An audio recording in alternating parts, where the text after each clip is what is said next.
Yo, what's up, everybody? Appreciate you waiting. I'm kind of getting used to this hour change. I'm back in Virginia now, so back on East Coast time. Kind of flip flopping a little bit there, but I think we have a good show planned for you guys tonight. Hopefully, you guys have a good time and hope everybody have a good day. I know it's pretty crazy on the timeline, so we can definitely jump into that a little bit later. I got my coffee. Yes, I'm back to drinking coffee at 10 p.m. We gotta do what we gotta do. And so I had a pretty big announcement that I put on the timeline today. I think it was, I don't know, it could have been 6 months ago at this point that I put out a tweet that got memed a little bit. Like one of the legendary Leap tweets, and it was something along the lines of, "Hey, I'm not going to work with any companies unless it's like a long term thing. So get out of my DMs." That was basically the gist of it. And yeah, I kind of stood by that, waiting for the right project, right group of people to come along. Something that I kind of fucked with heavily, and yeah, something I could have like a long term partnership and collaboration with. And the conversation started with Eclipse about potentially doing something together, and powering my content and doing a new show, so on and so forth.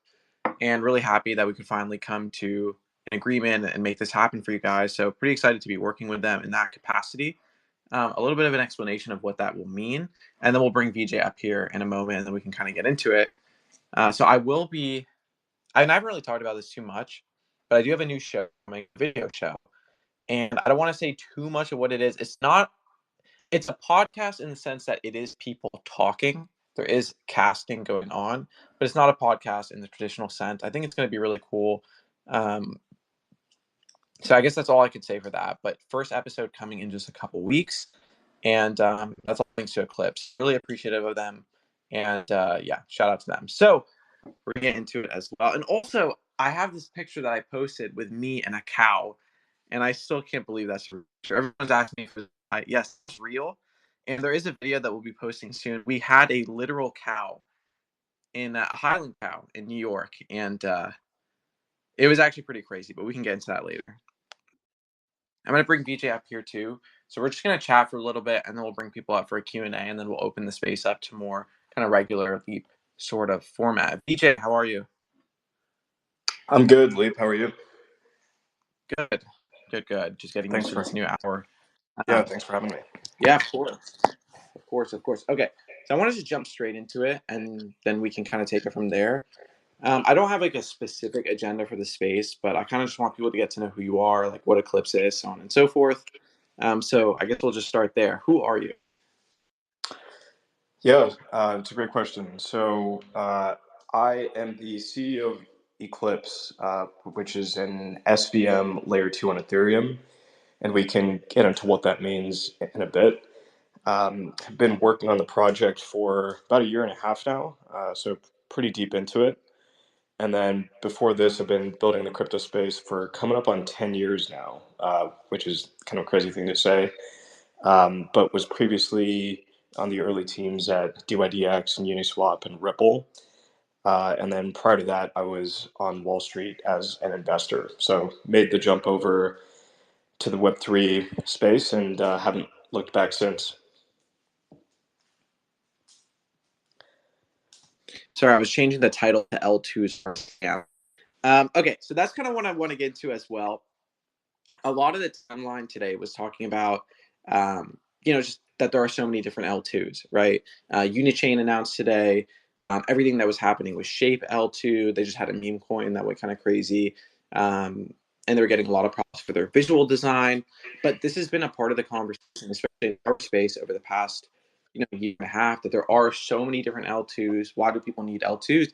And frankly, V, they've kind of become a meme at this point. So I guess we could just start there.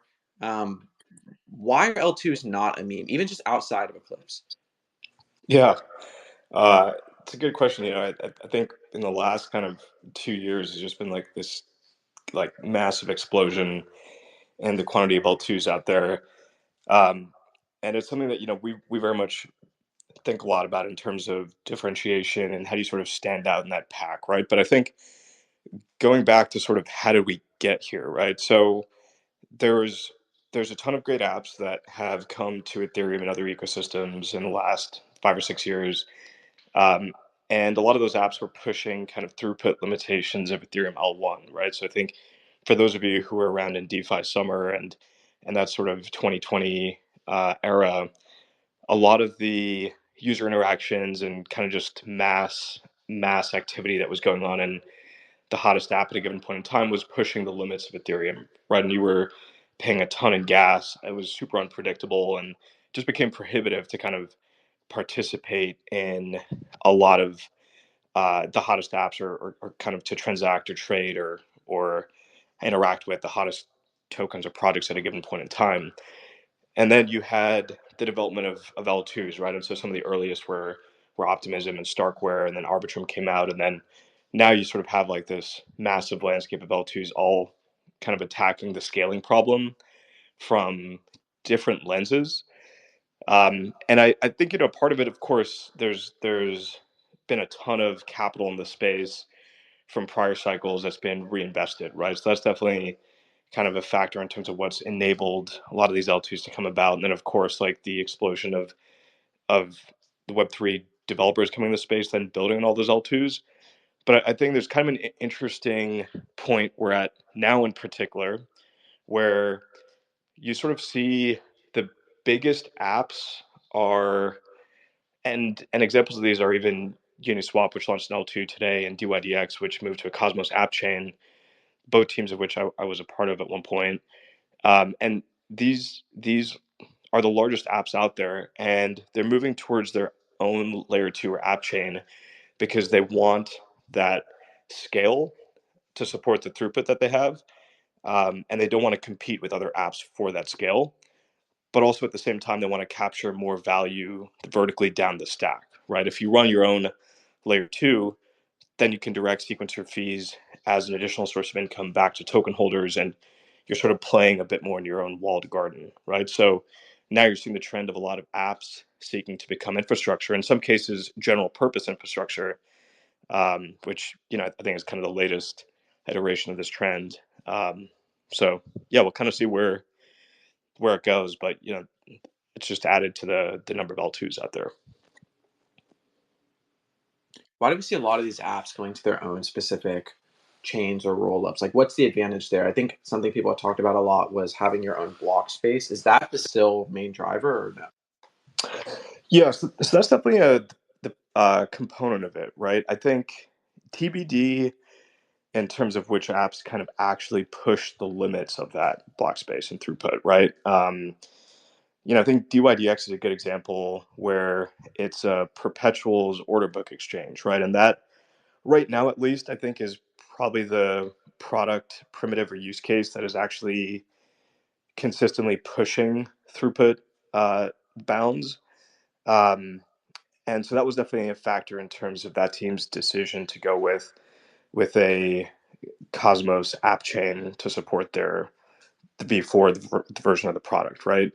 Um, but a lot of apps out there aren't yet kind of pushing those limits. So I think to some degree it's also like a bet on the future, right? And of course it's just a broader trend right now. But yeah, I think to your point, it's definitely one of the factors. And then I think the other is sort of the value capture, right? Because you've had this meme of the governance tokens through the prior years, and people are sort of asking, well, what else can I do with these tokens? And for an app that already has a token, if you run your own infrastructure, that offers potentially an additional source of revenue to token holders in the form of the layer two sequencer fees. So that could potentially be another motivation. Um, yeah, I think those are probably the biggest drivers in my view right now. Okay, I want to talk a little bit about EVM and SVM kind of. I think a lot of people utilize and use crypto on a daily basis without even knowing what a virtual machine is. So TLDR explain like I'm two. What does that even mean? Virtual machine, whether it's EVM, SVM, MoveVM, or any of these others, insert above. Yeah, so a VM is in the simplest terms the execution environment in which the applications run, right? So whether it's a layer one or a layer two, they all are based on a certain VM technology, right? And The EVM is the Ethereum VM, which is based on Solidity. The SVM is the Solana VM, which is based on Rust, and then Move VM is based on the Move language, right? And so those are kind of probably the three most prominent VMs out there in order of kind of market awareness.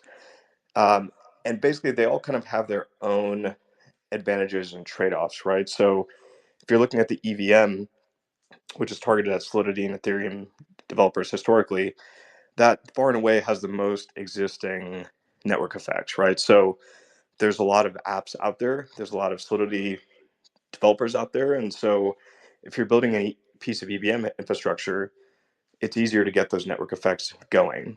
Um, with the SVM, Rust is kind of a very pliable programming language. You can do a lot with it. And the SVM also is natively parallelized, which means that it's capable of running an order of magnitude higher throughput or transactions per second than the EVM is. And that's thanks to the work that Solana and kind of the core engineering team has been doing there, including Anza. Um, and so you're able to have a TPS that's more on the order of currently about 3,000 transactions per second, right? Compared to, say, maybe 150 or 200 TPS that you can realize with EVM apps right now. So it offers a huge improvement from a throughput perspective, and you can have kind of multiple apps that are hotspots at any given point in time. So going back to my point earlier, it's like, you can have Pump.Fun, you can have an order book, Perpetuals Exchange, all kind of coexisting and seeing extremely high throughput and usage at the same time. So that's an advantage with the SVM. And then with Move was a programming language that was developed at Facebook, and I'd say it's probably the earliest ecosystem out there, but definitely one that's growing as well. And so right now, that's kind of the the main players in the VM category. So yeah, that's kind of just a quick run through of that. Okay, so then I guess we'll go to the main question here, and really a question that people ask a lot, especially in regards to Eclipse, is like why SVM, right? When EVM is really like a lot more proliferated in terms of how many applications are built on top of it and how long people have using it, why choose to use the SVM? Yeah, it's a great question. So in terms of why we went in that direction, it kind of goes back to our roots as a early player in the modular infrastructure space. So you sort of have this debate between modular and monolithic that's been happening in the infrastructure space right now, where if you look at Solana L1, that is a monolithic, fully integrated solution, right? And Solana is capable of supporting very high throughput. But you've also had this growth of modular infrastructure where the underlying thesis is that you unbundle the components or functions of a blockchain, right? So you have your execution layer, which is the VM that we're just talking about. You have your settlement layer, which for a lot of players in the modular space right now has been Ethereum so far, and that's also the case for Eclipse. And then you have your data availability layer, which is where the blocks of data are posted. And so Eclipse uses Celestia as our partner on the DA piece.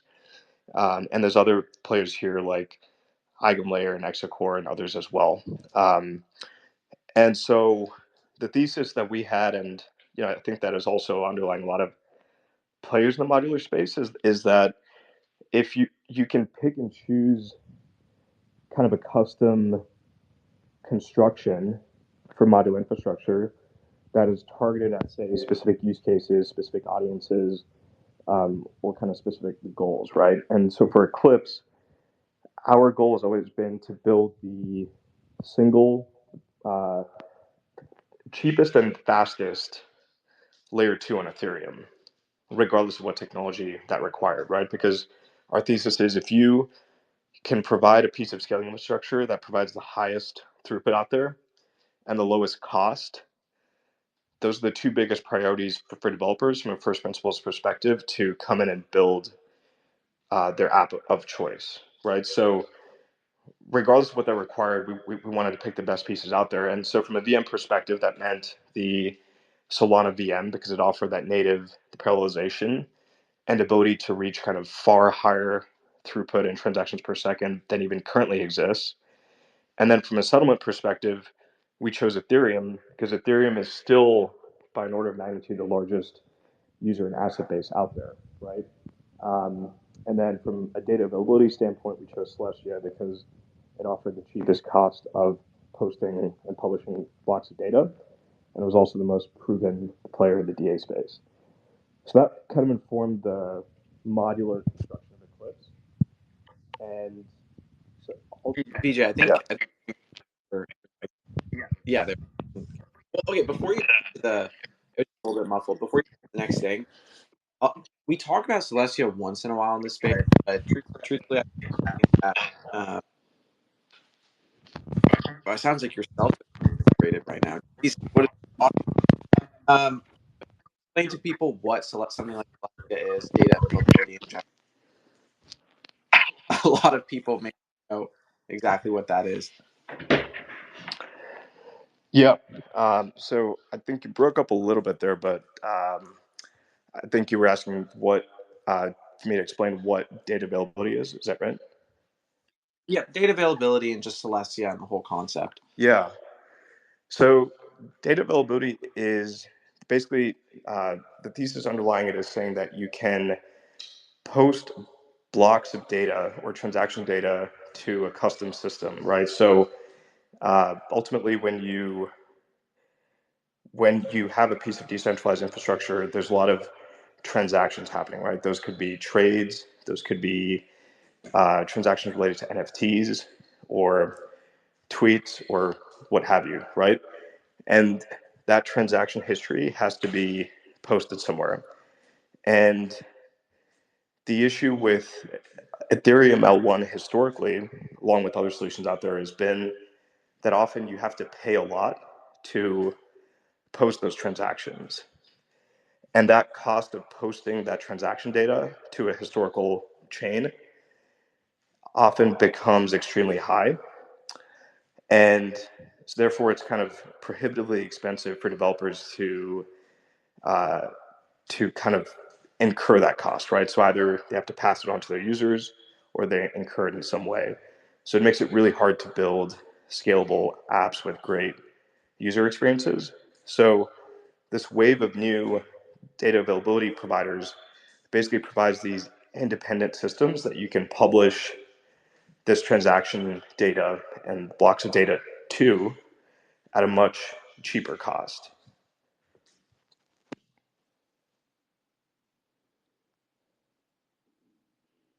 Okay. Um, why do a lot of people think that? Like, I just kind of want to get into the meat and potatoes of this. So first thing, uh, why would something like Eclipse not be looked at as like a vampire attack on Solana as it is using the SVM and building an ETH2? Like I think that is, especially as I've read a lot about it. That is one of the questions that come up quite a bit. And then I have a follow up to that as well. If you want to go for that one first. Yeah. Um, yeah, it's interesting you say that. I think that historically was people's first response to what we're building, right? And I think, the Solana and the Foundation, as well as Ethereum, weren't really sure how to think about Eclipse early on, right? Because it was sort of this like Frankenstein combination of various parts of the stack from different ecosystems, right? So ultimately, Eclipse is more of a proliferation of Solana technology, right? Where we're taking what we see as the best part of Solana and helping to export that to another ecosystem, which is Ethereum and its users and assets. So we're basically, say, from the perspective of a Solana app developer, we're enabling them to tap into Ethereum users and assets so that they can grow their existing audience and user base, right? Um, and in fact, that's kind of what we're seeing with some of the early apps that are deploying to Eclipse is that in some cases they're blue chip Solana apps like Orca, Solend, and others who have existing history on Solana but want to expand to Eclipse in order to tap into those Ethereum users and assets. So it's sort of a growth story from that perspective. Um, Potentially longer term, there will be developers who choose Eclipse first because, say, it offers them the best stack in terms of speed as well as cost. And those developers may come to Eclipse first and then say, hey, we built something for the SVM. Where else can we export that to? And that could be Solana, right? Because Solana also uses the SVM. So in a lot of ways, we're kind of an expansion of Solana's technology and helping to kind of, in some ways, kind of colonize Ethereum, if you will, and help to grow the market for SVM app. I mean, this is how I look at it personally. For anybody familiar with the space, I love Solana. I use Solana on a daily basis, and I also love Ethereum for different reasons. And I think that proliferating, like we said, the virtual machine, whether it is the EVM or the SVM, is really important for the chain. Um, I just like full heartedly believe that. And I, like you said before, that if we are building an L2 on EVM, there's no reason to limit the technical subjugations of the L1, um, which some people look at that as the EVM, some people look at that in different ways. So I do think it's the best of both worlds and actually helps both ecosystems. I also think it opens up some really interesting opportunities. Like we talked about this too, even using something like Solana Blinks or any of the native, Solana applications and be able to run those on ETH. Like it's just a really like interesting project and what you could do in terms of experimentation and how you can use the tech.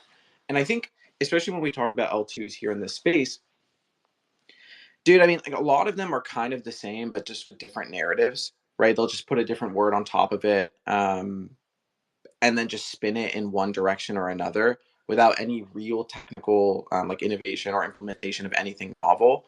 And I think that's kind of been the situation. So I guess I'll ask you that, like as transparently as possible, when we look at some of these other L2s, like let's just talk about Unichain because I do think it's interesting. And I actually just used Uniswap less than 5 minutes before we started this space. It is part of my daily rotation, so I have a lot of love for them.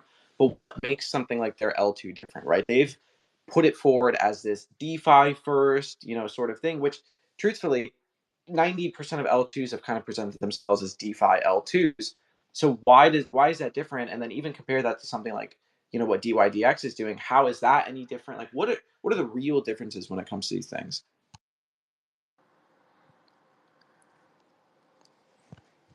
Yeah.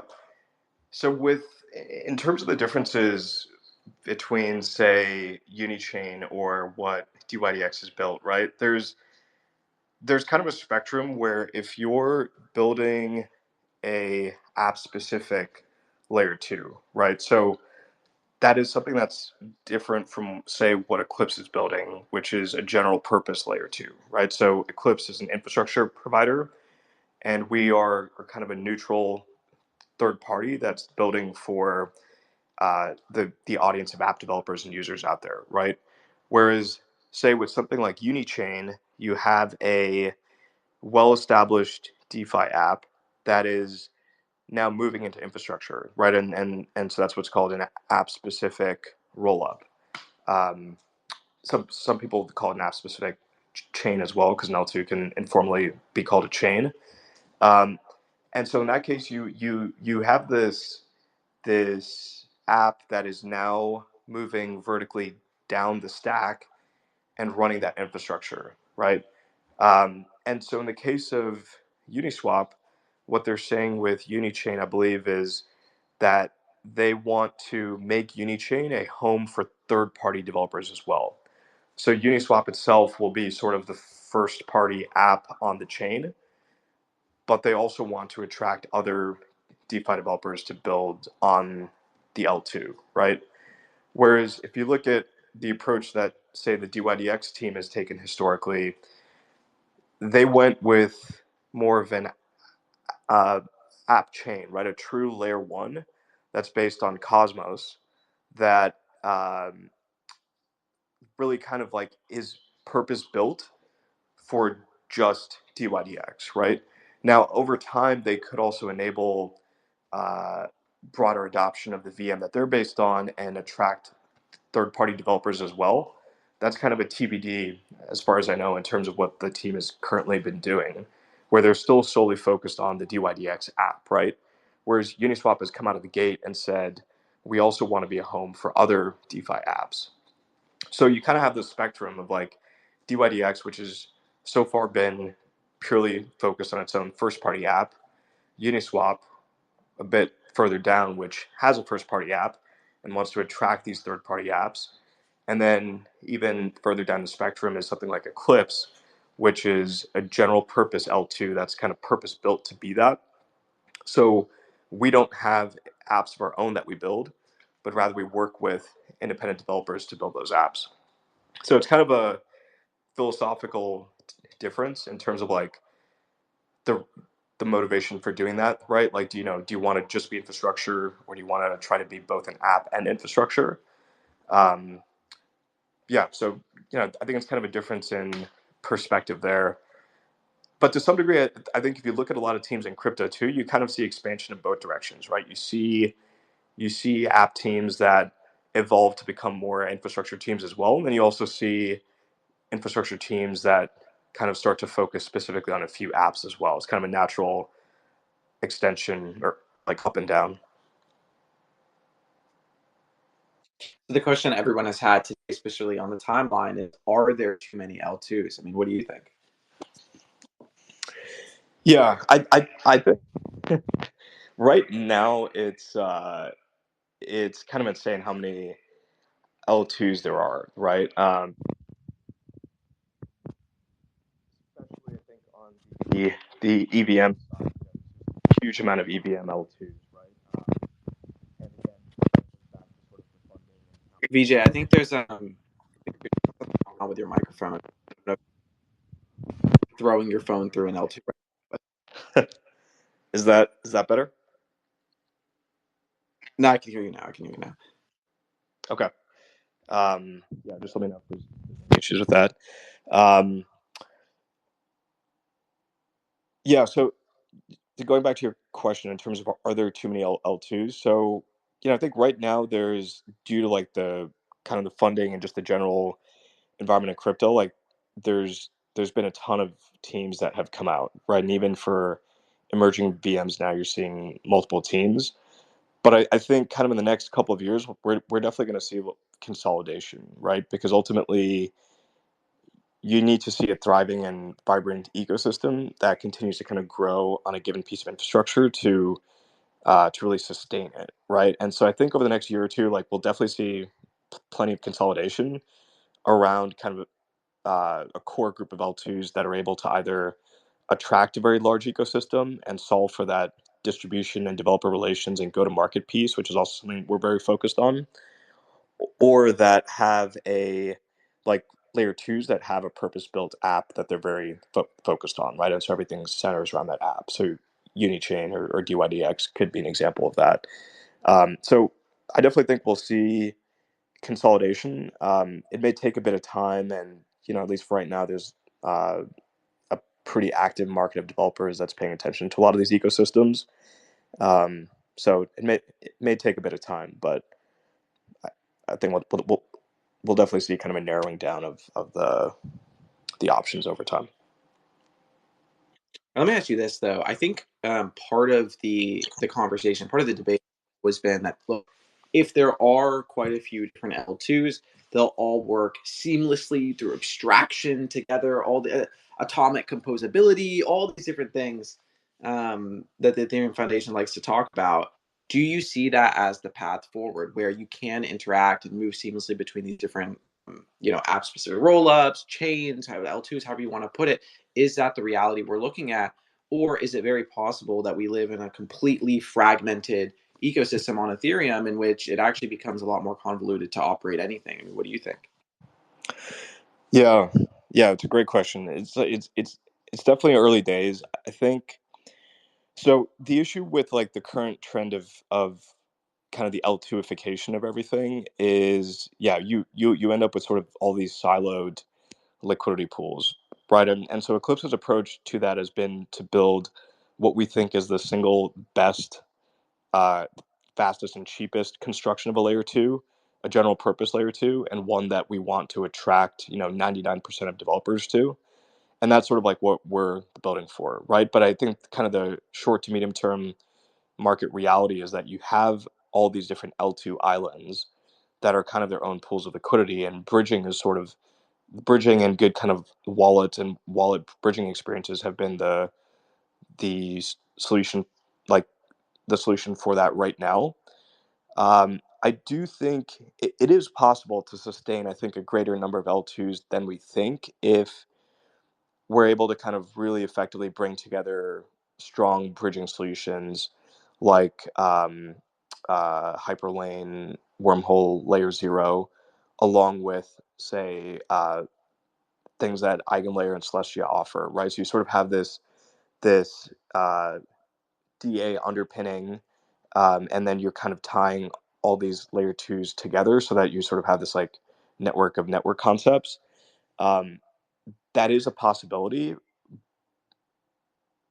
perhaps even if, say, a lot of apps end up with their own L2, right? But I think all those apps need to be long term sustainable at, say, the scale that Uniswap and DYDX have been first. And then kind of that interoperability and account abstraction piece that you were referring to earlier has to come into place as well. So I think there's definitely a world where we can see a much higher number of L2s than we think, but maybe that's more of an edge case right now in my view, right? And then you sort of also have the monolithic thesis of chains like Solana L1 that's counter-positioned to the L2ification of everything and trying to be a single chain that supports everything, right? But you're still going to have a ton of users and assets on Ethereum well into the future, right? So I think it'll be interesting to see how things develop in the Ethereum ecosystem specifically. All right, what's your take on Maraud and meme coins? And this is the cycle. You broke up a little bit there. Could you repeat that, Lee? What do you think about the meme coin super cycle? Is that real?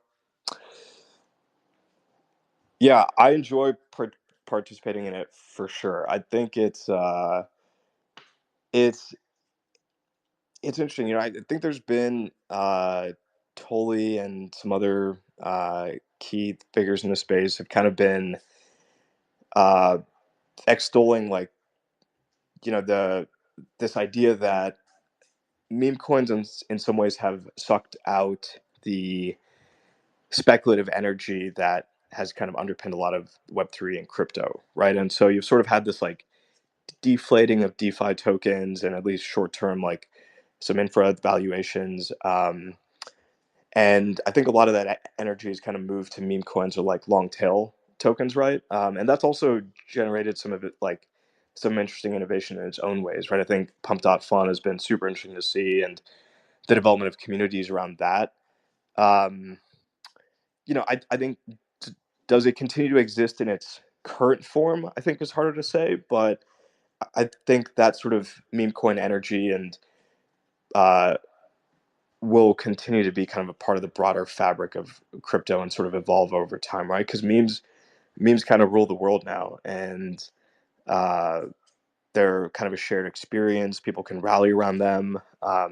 They're only getting larger, right? And they're sort of a common reference point culturally. So I think there's like a ton of value to like the idea of memes themselves, and so I think meme tokens or meme coins will definitely continue to exist. Kind of hard to say like how they might look in 5 years, but excited to see teams continuing to build and make it easier for these communities to really become sustainable around these tokens. And like in a lot of ways too, they're the ultimate like grassroots movement in crypto, right? There's no venture funding.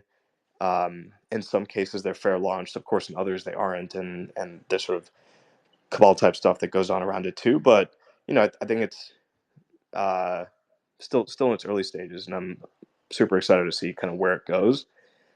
And maybe the existence of meme coin trading kind of also forces projects to think about real sustainable value and building great products as well as kind of a counterbalance to that. So I think it's a healthy kind of a healthy part of the ecosystem for sure.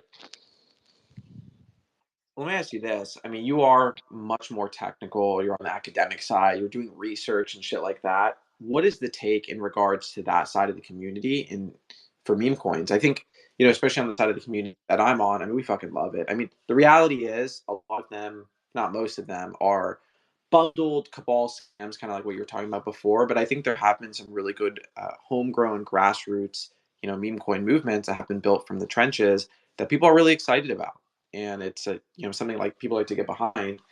Um, but from the academic technical side, I mean, they fucking hate it. I've heard just everything in between. They're pointless.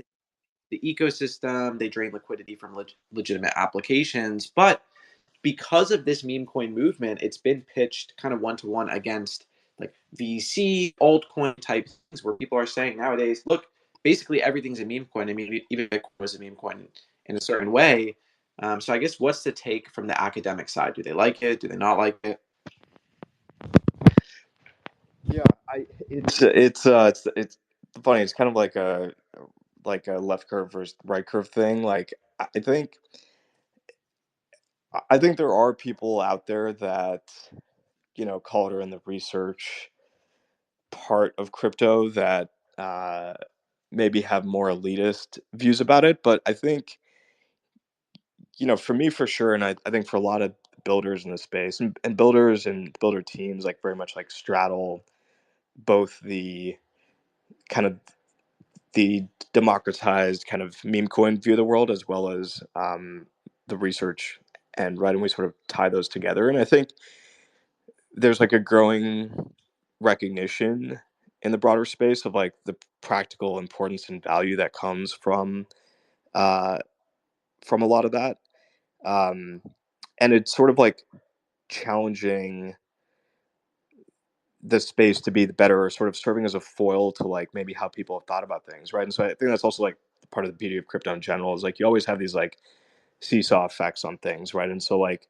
maybe it's like a counterbalance to like kind of elitist researcher views of the world. And yeah, to your point, I think even a lot of app and infra tokens to some degree have this like mimetic meme coin component to it, right? Because a lot of them start out as governance tokens and only later evolve to kind of bring in other sources of value. So yeah, I think it's a super super healthy and valuable force in crypto, and I think it's being taken increasingly seriously, right? Even if that might be in second order ways of like how do you enable the creation of like sustainable bonding curves when coins are launched, or how can we push out fair launch mechanisms more broadly, right? So there's like a lot of this kind of technology or crypto financial know-how that I think is getting like pushed out there and just kind of a part of the broader culture and zeitgeist that's also super valuable. So I feel like there's been a lot of change on that perspective. Right? And I think even if you look at the Solana and kind of the SVM ecosystem, like meme coins really drove a lot of the activity and interest in that in the first half of this year, right? But you've seen this tremendous explosion of like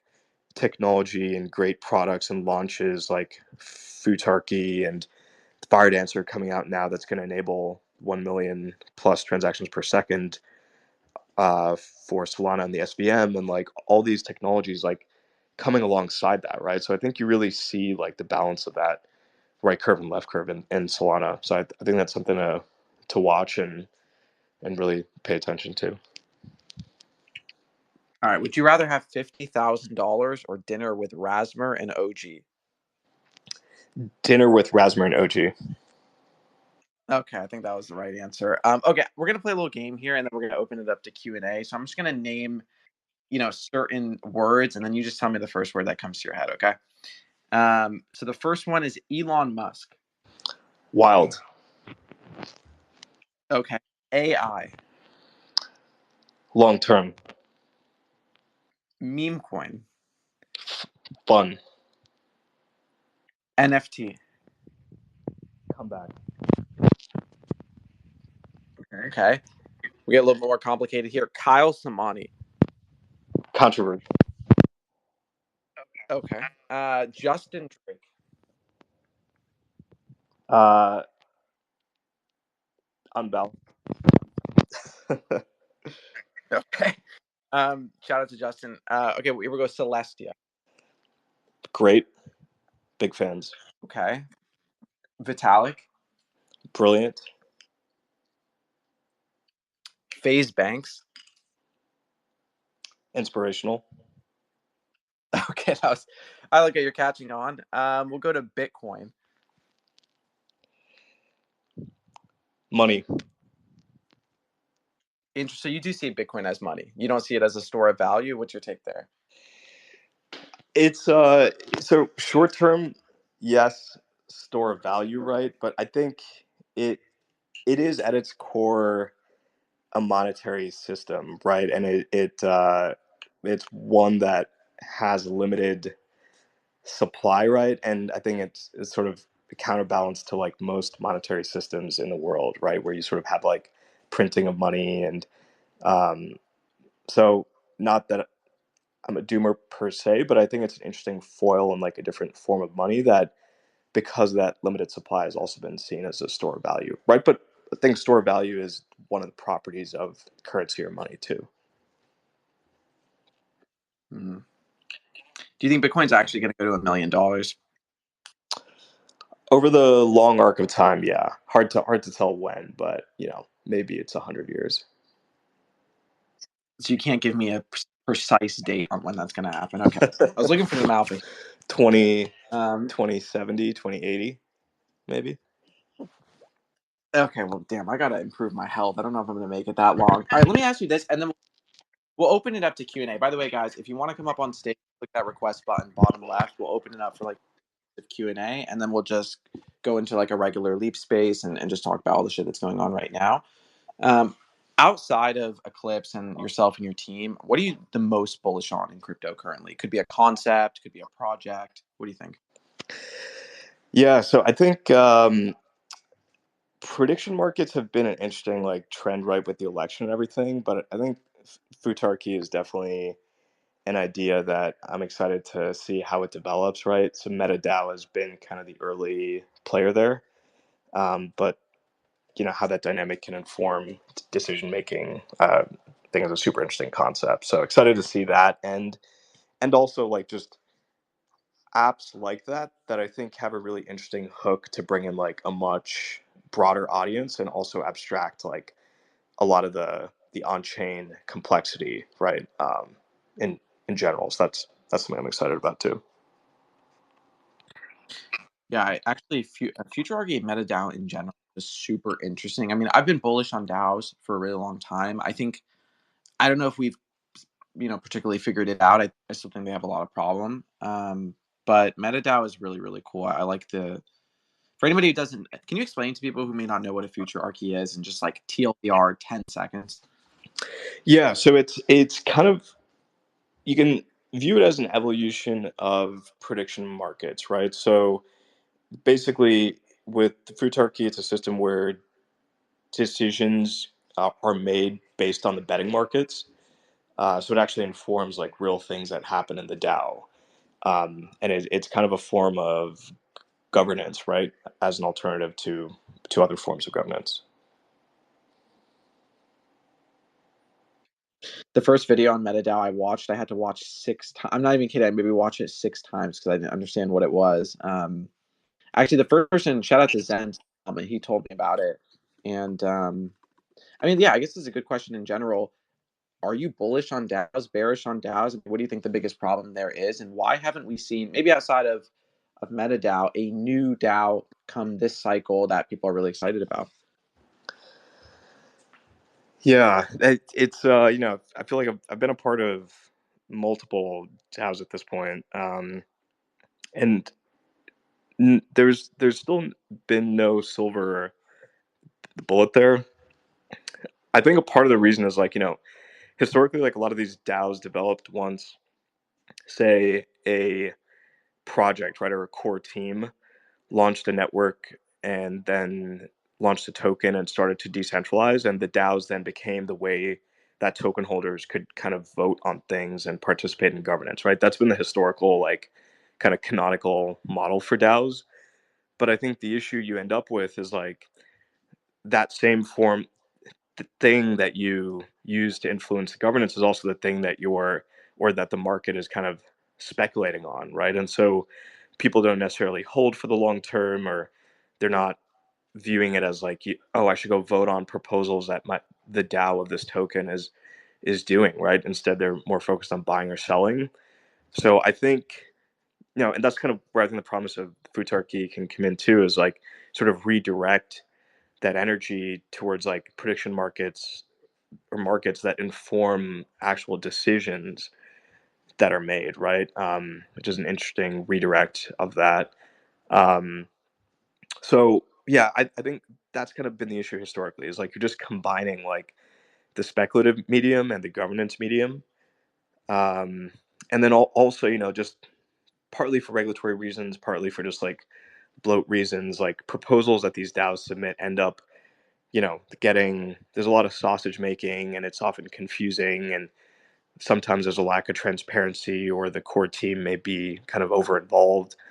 And so it's just hard to really like, you know, approach it in a simple, understandable way too. That probably leads to people just being less interested in it. So yeah, excited to, I think for that to be solved, like definitely streamlining things, making things, thinking about the UX of DAOs too, not just the product, but of the DAO and the voting itself is super important. And then, yeah, maybe the Futarki is kind of this interesting longer term solution too. Okay, last question, because your PFP is an NFT. I mean, just thoughts on NFTs in general. Do you think they're a core part of building a new ecosystem?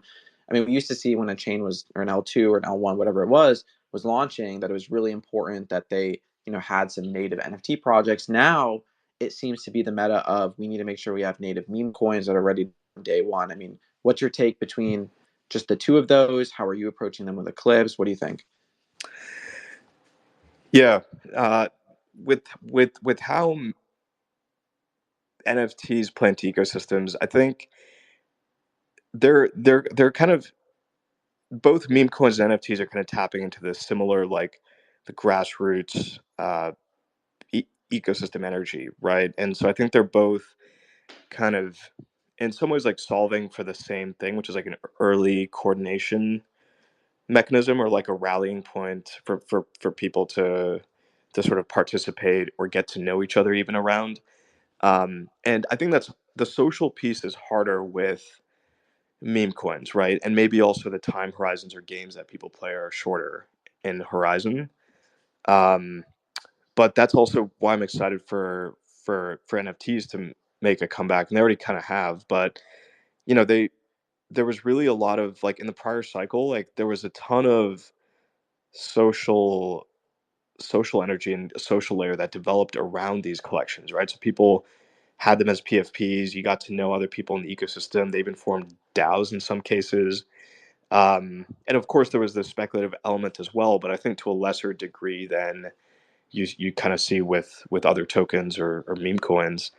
And so that was super cool for me, right? And I participated in a bunch of these: Ethereum NFTs, Solana NFTs, still hold them all.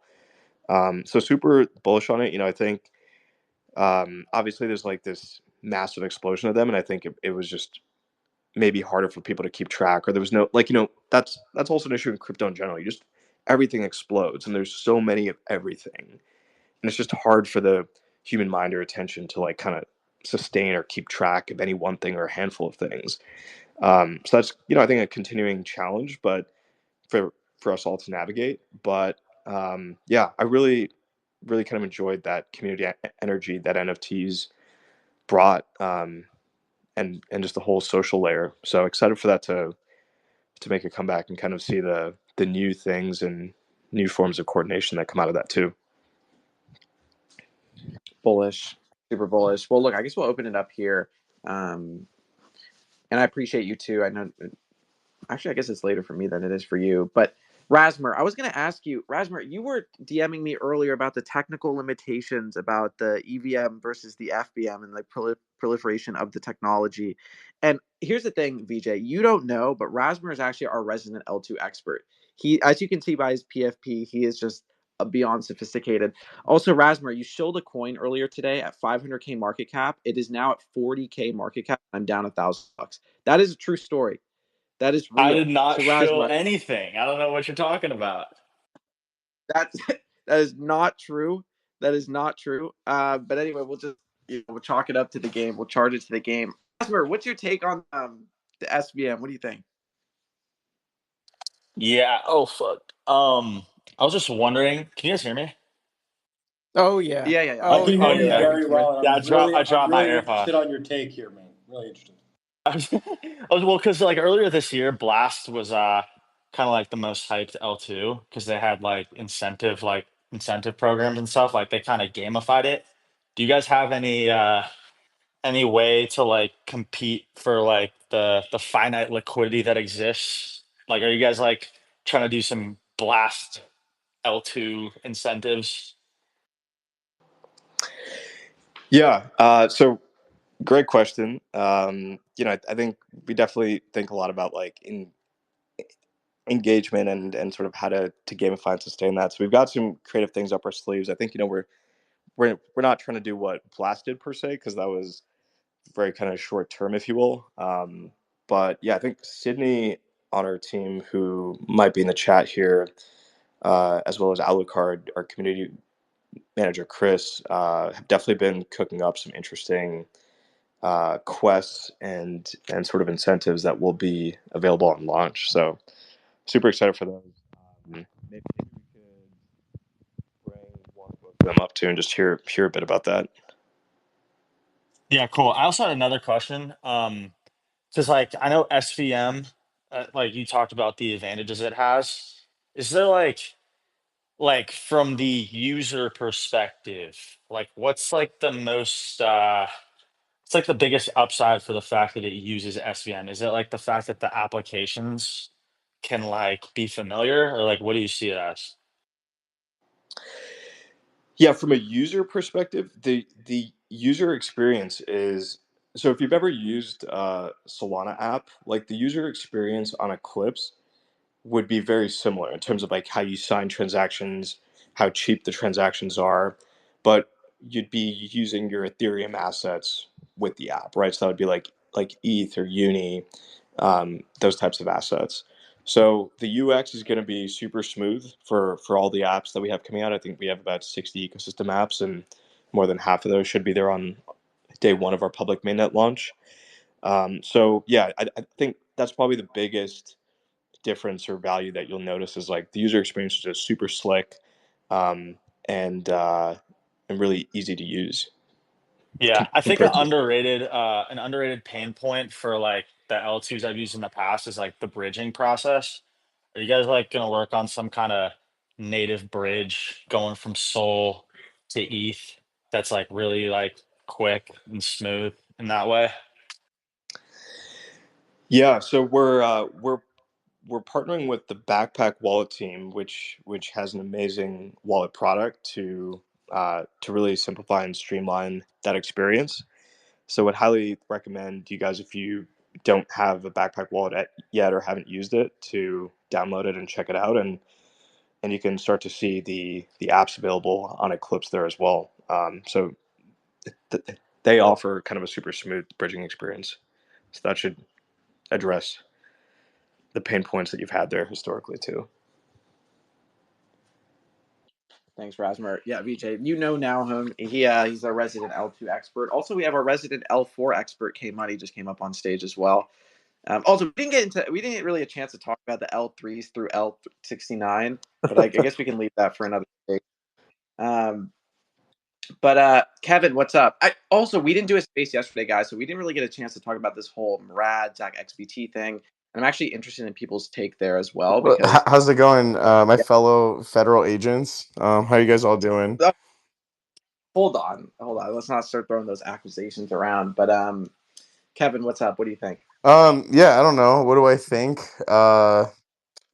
I don't know. Like in general. I really want to get. I'm really thirsty, but like I'm kind of lazy. I don't feel like getting water. So that's kind of what I'm thinking right now. What about you, Leap? Love it. Okay, What did you think about this cow picture I posted? dude. To be honest, I think it's a good photo. Like I really do. Um, I don't really want to ask like where you got a giant fucking cow, or it looks like a bull in New York City on the fucking sidewalk, but it also makes sense oddly enough for New York City. So yeah, I don't know. Congrats on Eclipse though too. Great, yeah, Thanks. great upcoming launch. I'm sorry, dude. I'm just like I'm staring at the cow photo, and I just did he poop on the sidewalk? Did you have to clean it up? Like, Yeah. did No, he did. So was someone I'll give wearing a break. red and he attacked them? No, I'll give a breakdown of it. So we have the video, and probably gonna post it sometime next week. I don't know why the fuck we did this, to be honest. It just kind of I was just walking through the streets of New York, and the cow approached me. True story. It was just chilling, hanging out, and it walked up to me and it said, "I think you like L2s. Let's talk." And basically, so anyway, there I am in L2. Actually, I had just flown in from Memphis like the night before I was at St. Jude's campus, and we had the cow, and they pull up on this tractor, and dude, this thing is a beast. Like it is a straight up unit, huge, and each horn is absolutely massive. So they pull up with the cow on just the side of the road, and within seconds, there's a crowd of like 50 people. Everybody with their phones out. I'm like, oh shit, this is about to get crazy. And so the cow steps off the truck and starts walking around and just starts eating like bushes and trees. And I'm trying to wrangle it, like grab its horse. It was so nice. I honestly had a good time. The cow had a really good time. And within moments, we were just kind of like swarmed by so many different people, and it was really cool. We walked down the sidewalk for a bit, hung out, and a ton of kids came up, took pictures. People were hugging the cow. It was really cool. So for anybody wondering, it is a rescue. So these are Highland cows, and a lot of the times they get put in bad situations. This one was rescued by a local kind of farm thing. Um, I think it was in New Jersey or just somewhere around like the outskirts of New York, and yeah, he was super super Where'd they cool. rescue him from? I don't know. Like sometimes so a lot of these Highland cows, I don't know if this is exactly what happened with this one, but they get adopted when they're babies because they're super cute. You can actually see on Instagram, there's this entire movement around like these baby cows. But the thing is, the cows grow up, they become fucking massive. And actually, similar with Great Pyrenees is my dog. Like people get these when they're very small, they think they're cute, and then they get really big. So this rescue rescued him, and he's actually been in a lot of movies, TV shows. He's a famous actor. If you guys didn't know him, now you do. By He's any famous. chance, the people that rescued him because he was in a bad situation, can they rescue me because I'm also in a bad situation? I bought 5% of this coin on Solana, and I realized there's no Twitter account. So Was that the one that Rasmer was stealing? Oh, you Damn it! got to CTO it. no, You got to make the Twitter account, no, get dude, money. bro, dude, here's the thing, man. Like, here's the fucking thing, dude. Not my responsibility. Okay, K Money Capital LLC. Like, we're just liquidity providers here. So yeah, don't do any of that stuff. Do they have a Telegram at least? Okay, okay. Also, since I have the brightest minds on stage right now, I'm trying to buy this coin right now. I have like FOMO trying to buy this thing, but the dev owns 3.5%, and he keeps selling. Do I? Don't do Do, it. but like, maybe this coin hits though, dude. I don't know. Like, Well, what's the market cap? Is it still on Pump it's Fund? 2.9 million. The Hmm. And the dev is the selling. dev only has But here, the dev only has another $100,000 left, guys. Like. Is there a specific market cap And there's for 150,000 in liquidity. So like this K seems Money? Is there a specific market cap where he's selling from? Like, is it like no, he's just going selling. down or it's He's down for selling the? every time someone else buys. Oh, so it's one of those. Yeah, like I Yeah, don't I'll know, wait dude. until his Like, wallet's done, bro. Wait until it's done. man. so about to Okay, launch is yeah. China. Anyways, yeah. Let's go back to Leap's made up cow story, Wait, okay. What do you mean made up? bro. Okay, so The actually cow somebody. did not just come up to you and talk to you about L2s. Okay, Okay, that's a paid actor cow. How many Highland cows have you met, K Money? yeah, that's a fact. Also, somebody just DM'd me and asked me if I ate the cow. Guys, what do you think? I fucking cooked it up and barbecued it that day? Yeah, No, they we have those waited until. events, meet your meat, like ecologists and Wait, stuff, and they bring the Leap. cows Have like a you noticed heli. the cow has like your old haircut? Okay, we're not going to talk about my old haircut. Second of all, No, we had a really good bond. I mean, we were chatting for a little bit, but when you see the video, we could not get the cow to stop eating the bushes. This thing's tongue was fucking massive. It was at least 6 inches, Yo. which is huge. Hey, So that's a good size. yeah, that's Yeah, more than huge. enough even. I would say probably double what you would need. But anyway, no, it was super cool. We'll put the video out next week. And you know what's crazy? Speaking of New York, is there were a lot of cops that showed up, and they walked right. They were walking towards me, guns drawn, everything. I was scared for my life. And anyway, they ended up walking straight past me and arresting a hobo. And I was with the cow, which was like they just didn't care that we were walking a fucking 10-ton cow through New York. And that part I didn't make up. That was a real thing. Just for the record. All right, like I just bought some because I got tired of waiting and the devs just sold on me. In case anyone is Okay. wondering, yeah. Anyways, Leap, Okay. yeah. What? So yesterday you didn't do a space. The Zach XBT stuff, the Murad stuff, the Got Bit, like federal agent stuff. Like I don't know. There's a lot of things that kind of happen. Yeah, there are. So I did. Okay, so I guess we can talk about multiple things. And also the FBI launching a coin too is crazy. The next AI fun thing, whatever it was. But I do want to start with just the Murad stuff, just because you guys probably already talked about it. I think we could blow through this subject quickly.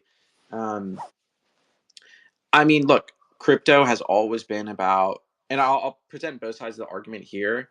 VJ, if you want to jump in on any of this as well too, we don't have to use hands here, guys. So you guys can just jump in. But look, there's a lot of arguments about crypto is about transparency. It's important to know the wallet, so on and so forth. There are other people on the opposite side of the argument saying this is putting Murad's life in danger, even though crypto is, transparent. That doesn't mean you can dox people's wallets, so on and so forth.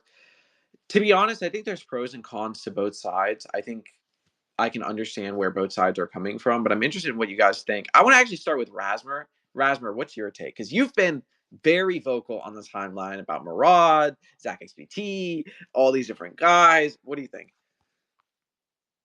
I think Murad is basically the modern day Messiah. I think he basically is I don't want to be like disrespectful to any religious faith, but it's basically like the second coming, if you know what I mean. The second coming of our Lord and Savior Ansem. Like he's the guy, bro. Murad is the fucking truth. Um.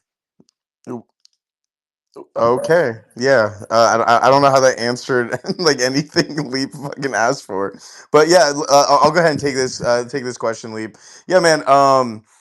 I think if he was really worried about like his well being and stuff and his wallets not getting out, he would have just had better OPSEC or like split his wallets. I think everything is done pretty publicly. It's not like Zach went out of his way and fucking found things that weren't easily findable. Like for the most part, like most of my trading chats have been tracking like alleged Murad wallets for for a few fucking weeks now. Most of the trading chats I'm in, we track a lot of people's wallets, and it's all like cool when you do it like that. But if Zach XPD does it, apparently that's a huge problem. And I don't know, like I see it as like a huge like I don't I see it as like a non-issue. And I also think anyone who like fuds Zach XBT or has been fudding him is like an absolute fucking dog shit fucking piece of retardation, and they're probably a bad person. So there's a reason that like they want to villainize Zach XBT. So yeah, if you're ever fudding Zach XBT, you should probably do something that would make me break terms of service for saying. All right. I don't know. He could be a Counter- Fed, and maybe K Money now you're Fed. I'm gonna give a counter take. So I do not believe that in this particular instance that Zach did this out of the goodness of his heart. That is my smell. It smells like the guy doesn't own any meme coins, and he knows No, how much. he owns a lot of Pepe. Okay, great. I own Pepe too. The point I'm trying to make here is that I think that Murad is in the limelight. Okay, and I think that he knows how much influence Murad has had on certain meme coins, and I think that maybe he wants to kind of stir the pot a little bit, and he's basically banking on people hawkeyeing Murad's wallet, right? And by doing so, if Murad were to even sell just a little bit, hold on, that's my fucking DoorDash. Hello? Yeah, set him up. I think he's banking on these people selling if he were to sell just a little bit. And if you actually go in the comments, why is my dog? Stop crying, buddy. Why are you crying? I think your dog's crying because you have such a bad take. Shut up, man. Fuck you. My dog loves me. My beautiful. No, your dog is like, this is the worst take ever. It's a bad take, dude. Anyway, Bro, because you're like, oh, like Zach you're has like done a lot of good stuff. you're like, oh, it's like it's Cope. He's not in meme coins. Murad is taking the spotlight. Like it's like, bro, like no, because Murad is over here giving $100 billion fucking indefinite fucking targets, dude. So what Zach did is just like, all right, like yeah, like here's like you guys can check his wallets to make sure he doesn't sell before 100 billion. Then like I don't know, like I think like I'm not over here saying like, hey guys, like Mog for sure is going to Okay, fine. infinity. I'll flip it a little bit. Okay. Maybe, given that Murad has such an influence, he wanted to provide a little bit more transparency for the people that have been following him a lot. Maybe he wanted to prove that Murad actually owns the coins and that he puts his money where his mouth is. That I can understand. Fine. What, do you work for Zach? Yo, K Money, why? Wait, Leo Rasmer. oh, I thought. What's up, baby? Okay, why do you think Murad said that he has 2.8% of SPX publicly?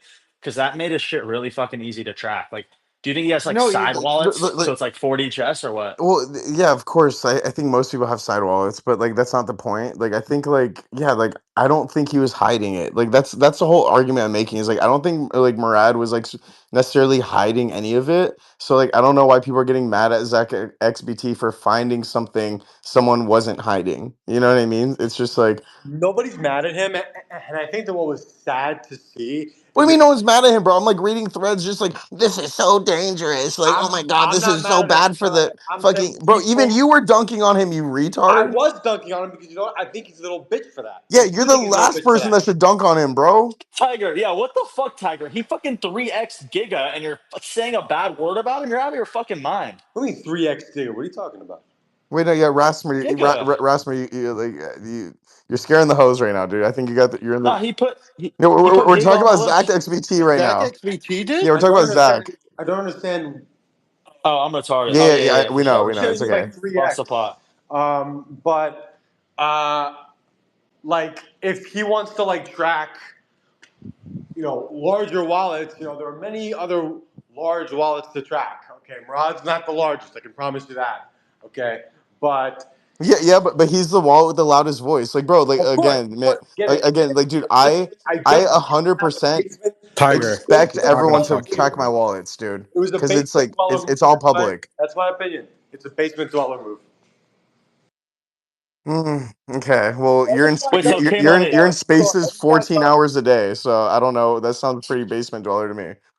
K Money, Wait, hold on. you're in that position, You right? guys So have like, how are no you planning on like explanation moving your for mog finding something if you out. What have are you to? talking about?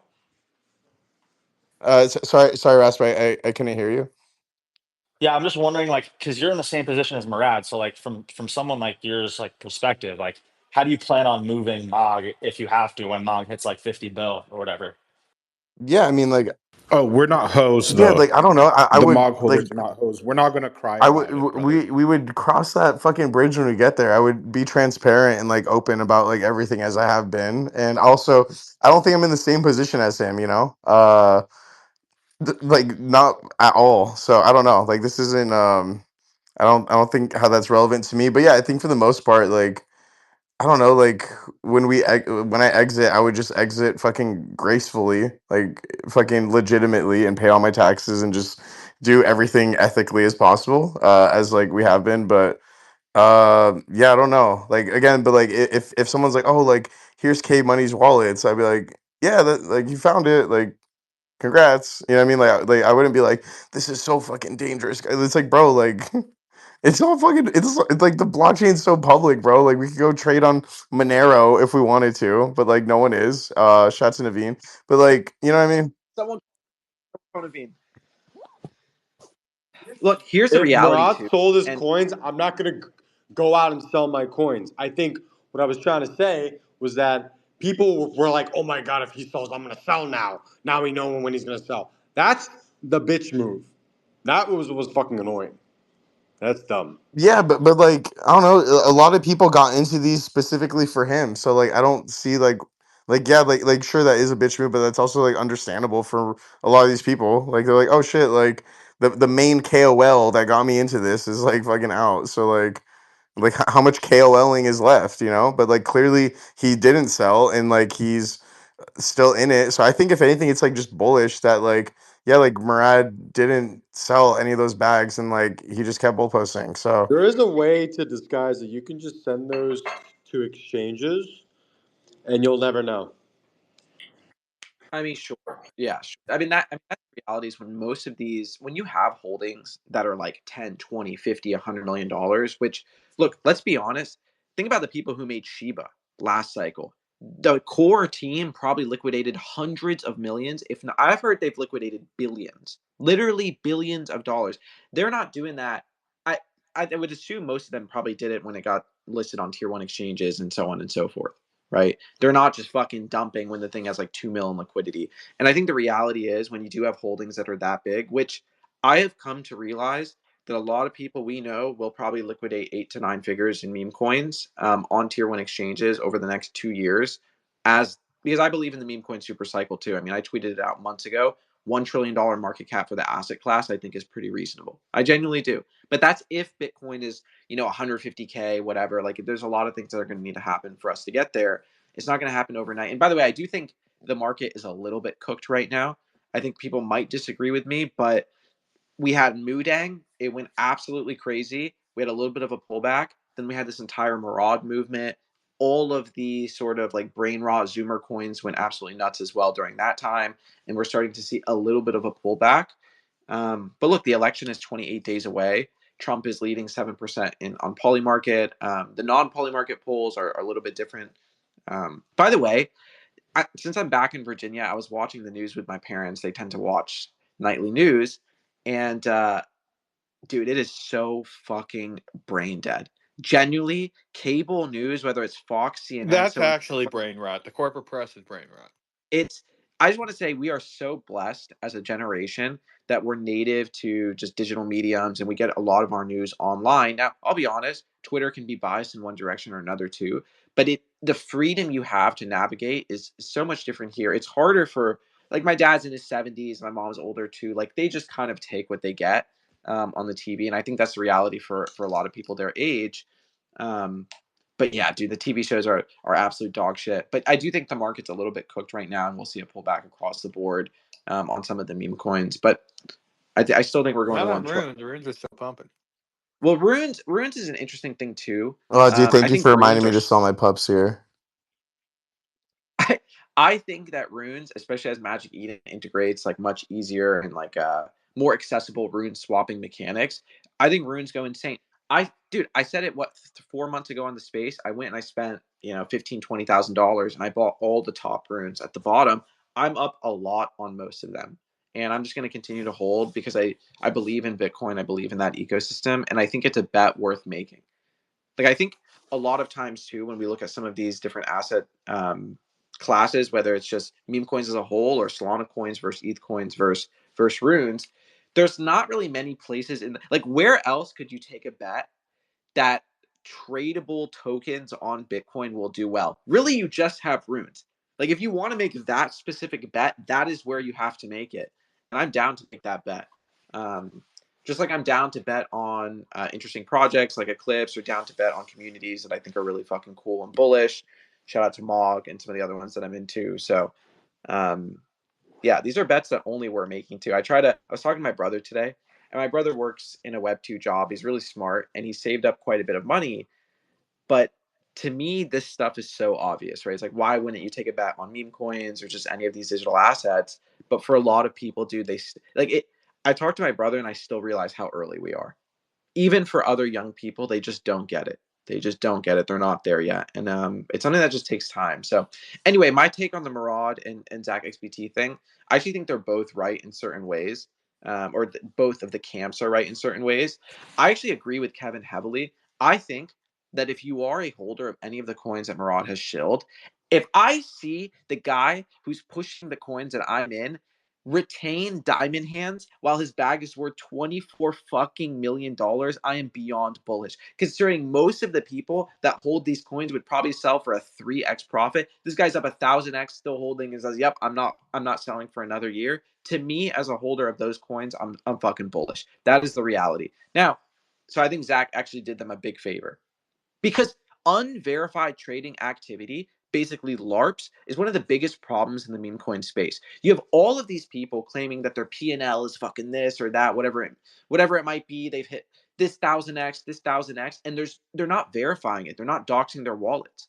I actually think having your wallets doxed on chain and verified, put that shit on the leaderboards so people can actually look at it and say, hey, this person's telling the truth. This is their fucking bag. They're holding. I'm going to hold.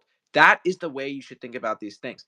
Now, on the flip side, there is a reality. Actually, Zach, I think he tweeted about it today. There was a guy who got robbed at Machete Point. They pull up to his house with machetes, and they robbed him of his crypto. It was like $4 million or Was he something in like the that. So that, UK? Because like a machete sounds like some like just like walking the I think streets of so. London type shit.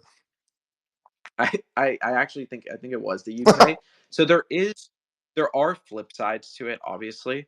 But I think we all take that risk when we talk about crypto publicly. Like if you're on a space talking about fucking, you've made 1,000x on this coin, whatever it might be, and then you're also pulling up to IRL events, you're probably taking that same risk, right? So that is something about crypto that I think most of us have not really Yeah, thought of or had to deal this is with. why I've never made money in crypto, man. Still trying to make out the trenches myself. Yeah, I right click save this picture. Kuro, that picture is like $4. Oh, speaking of which, Kuro, we have to talk about it too. I think Artifact, they just announced that they got acquired. I did see that today. Is that real? Oh, finally? Did This you shit see is that? Wait, over with 10K finally? TF. No, I didn't. I didn't Oh, see that at all. wait, was it 10K TF? I thought it was Artifact, but maybe I'm wrong. No, yeah, it was 10K TF. Gotcha. No, I seen the garbage art that Artifact put out. Like I'm aware of that. If I'm allowed to pin it up, but like be cautious. You might fucking throw up. Look, I am a fan of what Artifact has done in crypto. I also think they're in a tough position right now, and the thing is, when I saw that, I guess I'm wrong. I guess it was 10K TF. Wait, hold up. If it's 10K TF, weren't they owned by Yuga, or didn't Yuga purchase them Yeah, initially? yeah, they were owned by Yeah, Yuga. Yuga They got rid of purchased them them, and and then said we could I guess focus they on each chain. realized that nobody wants fucking a picture of a monkey on a fucking Gucci bag because that's pretty fucking retarded. Okay, so it's interesting Pardon because my Bro, language. Sorry Leap, about that. the dev keeps selling on me, man. Tell him to stop. I if I knew him, I would. What's the ticker, K Money? Wait, I don't want to say it publicly, dude. Can you just? But Okay. dude, it's okay. I keep throwing 1 ETH clips at it, and he keeps selling 2 ETH clips, bro. It's over for me. oh, just donate that money to charity. You're giving it to this random person, and they're going to spend it on Gucci and LV. Shout out to St. Jude's. Also, we had some really amazing commits from some beautiful artists for the auction. Again, I'll show it here quickly. We are doing a charity auction at St. Jude's, or not at St. Jude's, at Art Basel for St. Jude's. And yeah, it's fucking sick, dude. We have a beautiful venue, some amazing artists that are donating work. If you do want to donate anything, if you're a project, whatever it might be, just hit me in the DMs. But yeah, look, I see both sides of the argument, the Murad thing. Also, I don't know who changed the title to Murad Ruined L2s. I think I'm gonna blame VJ on that one. Now, You're in literally regards the to the host. in regards to the 10K TF thing, look, I mean, I still am a fan of Yuga. I don't give a shit what anybody says. I'm still a fan. I think they're goated for their own reasons. Life is complicated, projects are hard, and things don't always go the way people think they're going to go. And that's just the reality of things. Now, I guess they sold to Faraway. They sold Dookie Dash and not Dookie Dash, rather Heavy Metal and everything there. And it looks like they got rid of 10K TF2. And I actually think this is probably a good direction for them. Take the stuff that they're not able to put their full attention on, give it to other companies, other organizations that can focus on it fully, and just focus on the club. Focus on what made Bored Apes Bored Apes in the first place. I actually see it Well, as they said kind they of want to focus on Ape Chain and the other side, and I guess okay, Club true, too. fair. So the Ape Chain thing, actually, Quit just announced today that he's going to be leading that, which is bullish for that ecosystem. Look, I think Ape Chain can be really cool. I think that out of a lot of the different L2s that are being built, they kind of like, I feel like they kind of have a legitimate claim to having their own thing, where a lot of them don't, because other side probably will take a significant amount of bandwidth. Having a little bit more control of that ecosystem is probably a good thing for them. And I'm down 99% on my other side land, but I think it's going to come back. Um, Maybe, but either way, I'm excited for what they're doing. Hey, guys, not making any more of it, right? Did they ever That's true. distribute that other? I don't think they. No. I don't think they were ever going to distribute. I know people were saying that, but I think what I think it's going to be is like a flip side to the original land or something. I guess we'll find out. But I actually still, and I've been saying this in Spaces for almost 2 years now. Whenever Other Side does come out, and eventually it will come out, I actually think it'll be pretty cool. Now, here's the thing: my brother, me, and like a couple of our IRL friends that are outside of crypto, we all play MMOs. I don't really get that much time to play these days, but we're always trying the new ones. So there's a big one that just came out of Korea called Throne and Liberty. It's like #1 on Steam, all these different things. And there's like Ashes of Creation that's coming out. There's a bunch of big MMOs, and we've seen a resurgence of the genre, at least from a development standpoint and interest from it, from consumers and people who want to play the game. But even things and this is where Other Side's going to have a lot of issue, dude. Throne and Liberty was started originally as a Lineage game and then was rebranded and was in Korea last year and then finally was released in the West just like a week ago. A huge amount of money put into the game, beautiful graphics, and technically, like really an astonishment. They really did a lot on the technical front. There's no loading zones in an entire MMO. That is insane. No loading screens, just instant one place to the other. I've never seen anything like it. But the problem is, even with all that technical prowess, the game feels pay to win. And here's something I've thought about too. It's pay to win in honestly in one of the most delicate ways. Like, yes, you can pay money and gain an advantage in terms of just being able to progress faster, so on and so forth. And gamers are livid about it. Like, you can get a 10% boost for spending a couple bucks a month. What are gamers going to say when an MMO type game is basically run by assets that cost fucking 15, 20, $50,000 a piece? They are like, I would say that if Other Side launched on Steam, it would be 99% negative reviews within the first hour. And that's someone that's a fan of Yuga and a fan of Other Side and a holder since day fucking one. I genuinely believe that the gaming community would hate it so much from a pay to win perspective because everything in the game has a financial attribution to it. And for us, we see the value of like owning your own assets, whatever. But dude, the gaming community, if you can spend $15 a month and get a 10% boost in your resource generation, they consider the entire game pay to win. It's downvoted to oblivion and written off by the hardcore community. So it's going to come down. I don't know how the gaming community is going to respond to these things. That's why I think just NFTs and gaming is a hard thing for a lot of people to swallow. I'm still bullish on it, obviously, but this is the reality. I'm actually would be interested in what Jonah thinks about this too, because just MMOs in general are a really tough thing. But now I'm just kind of ranting. This is a whole different thing.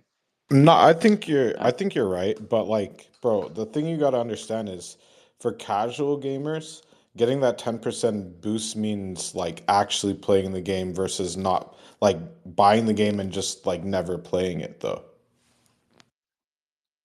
hmm. Well, I guess it just depends what kind of game Other Side's going to be, right? Like, if it's a true MMO in the purest sense, then it's going to be tough. But if it's a user generated content type game, Fortnite, different modes that people are creating, so on and so forth, and the assets themselves are not as much, they're not really as impactful to your day to day experience in the game, then I think that could be fine. But if it's going to be like owning a Bored Ape, your fucking attack skill is up 50x from someone who doesn't, the game's dead on arrival. I don't think that's the way it's going to be. Um, but just something to think about. But anyway, I like to see big changes in different ecosystems, even if it's selling of an asset, purchasing of an asset, whatever it is. I appreciate a team that's like, look, people might be mad about this, but fuck it, we're gonna do it. It reminds me of like even when FaZe let go of a lot of their members before they did this whole rebranding thing, and people were really mad at them. Sometimes you gotta just trim a little bit before you can move on to the next level, and I think that's what Yuga's doing right now. So whether or not Ape Chain is going to be successful or not is yet to be seen. But there are a lot of people that still care about it heavily, and there's a lot of money invested in that ecosystem. So it's an experiment worth having, which, by the way, has been my mindset to in crypto just all throughout 2024 is this an experiment worth executing on? And if the answer is yes, then fuck it, accelerationism to the max. Let's fucking try it. And I think that we were stuck in a period in crypto where people were just afraid to experiment with anything. And I think that as the bull market kicks off, and by the way, I don't think we've really started it yet. I still think we're almost there. We're knocking at the door of the bull market. But once it kicks off, I really encourage people to experiment, try new things, and not really give a shit what the timeline's going to tell you. Because we would not have got to this point without people trying interesting things. And not to just throw it back to it, but that's kind of one of the reasons why I was really bullish on Eclipse. Because I'm like, damn, dude, these people are doing something just a little bit different. I've talked to a lot of L2s and L1s, and I actually think there are some beautiful ecosystems being built. I'm also very chain agnostic, and I think we will live in a world in which you can seamlessly interact and move from chain to chain, regardless of the VM. I genuinely believe that. I do think it's going to take time. And people have been shitting on me for this take for a while, but it's what I believe, and that's what I stand by. And that's why with Eclipse, it was just an interesting thing. I'm like, look, they're using the SVM as opposed to EVM. I think that's really fucking cool. It opens up a lot of different options for how you can approach things. And there's a lot of cool stuff on Solana that you can now just access ETH liquidity onto. As I said, one of the parts I'm most bullish on is simple things, like even being able to use blinks on ETH. I have some plans for what I plan on doing with that as well. So I don't know. There's just some Oh, cool I stuff. love Blinks. That would make me excited too. That was actually going to be my question, is if that's easy to integrate with that. Yeah, I'm pretty sure it's like I'm not a technical guy. VJ could probably answer that a little bit better than I can, but I think it's a little bit of a plug and play. VJ, if you want to touch on that. Yeah, that's right. Stay tuned. Well, yeah. So things like that are pretty cool. So I don't know. Also, I guess we can talk about this as well too. Shape. There was a big meme coin on Shape that launched, I guess, last night or the night before, whatever, and people did pretty well on it. The black circle? Yeah, I did. Well, I kind of took notice of it because Beeple made an everyday about it, and there was a big push from the artists. I saw DK did something there as well, so I thought that was pretty cool. So I don't know. I don't really know too much about it, but some of my friends did well on it, so that was cool to see. Okay, we'll talk about did anybody buy the FBI Fed coin? Was that a thing that people bought, or we just looked at it? No, bro. It took a very special type of person. Like, you know how I don't like to necessarily call someone a grifter or whatever, but like liquidity grifters, they got caught up. So just to understand what was going on there, basically the FBI created this coin called Next Gen AI Fund, something like that. And the whole point of it was inevitably to bait scammers into like what I don't understand what was the purpose? Yeah, so on a couple of from my understanding, right, and I don't know anything about like legal stuff, but like from what I understood from the people that were listed, it was like, GoBit's like a shady liquidity provider. They'll pitch you that they're gonna run it up, and then they just dump whatever allocation you give them into the liquidity.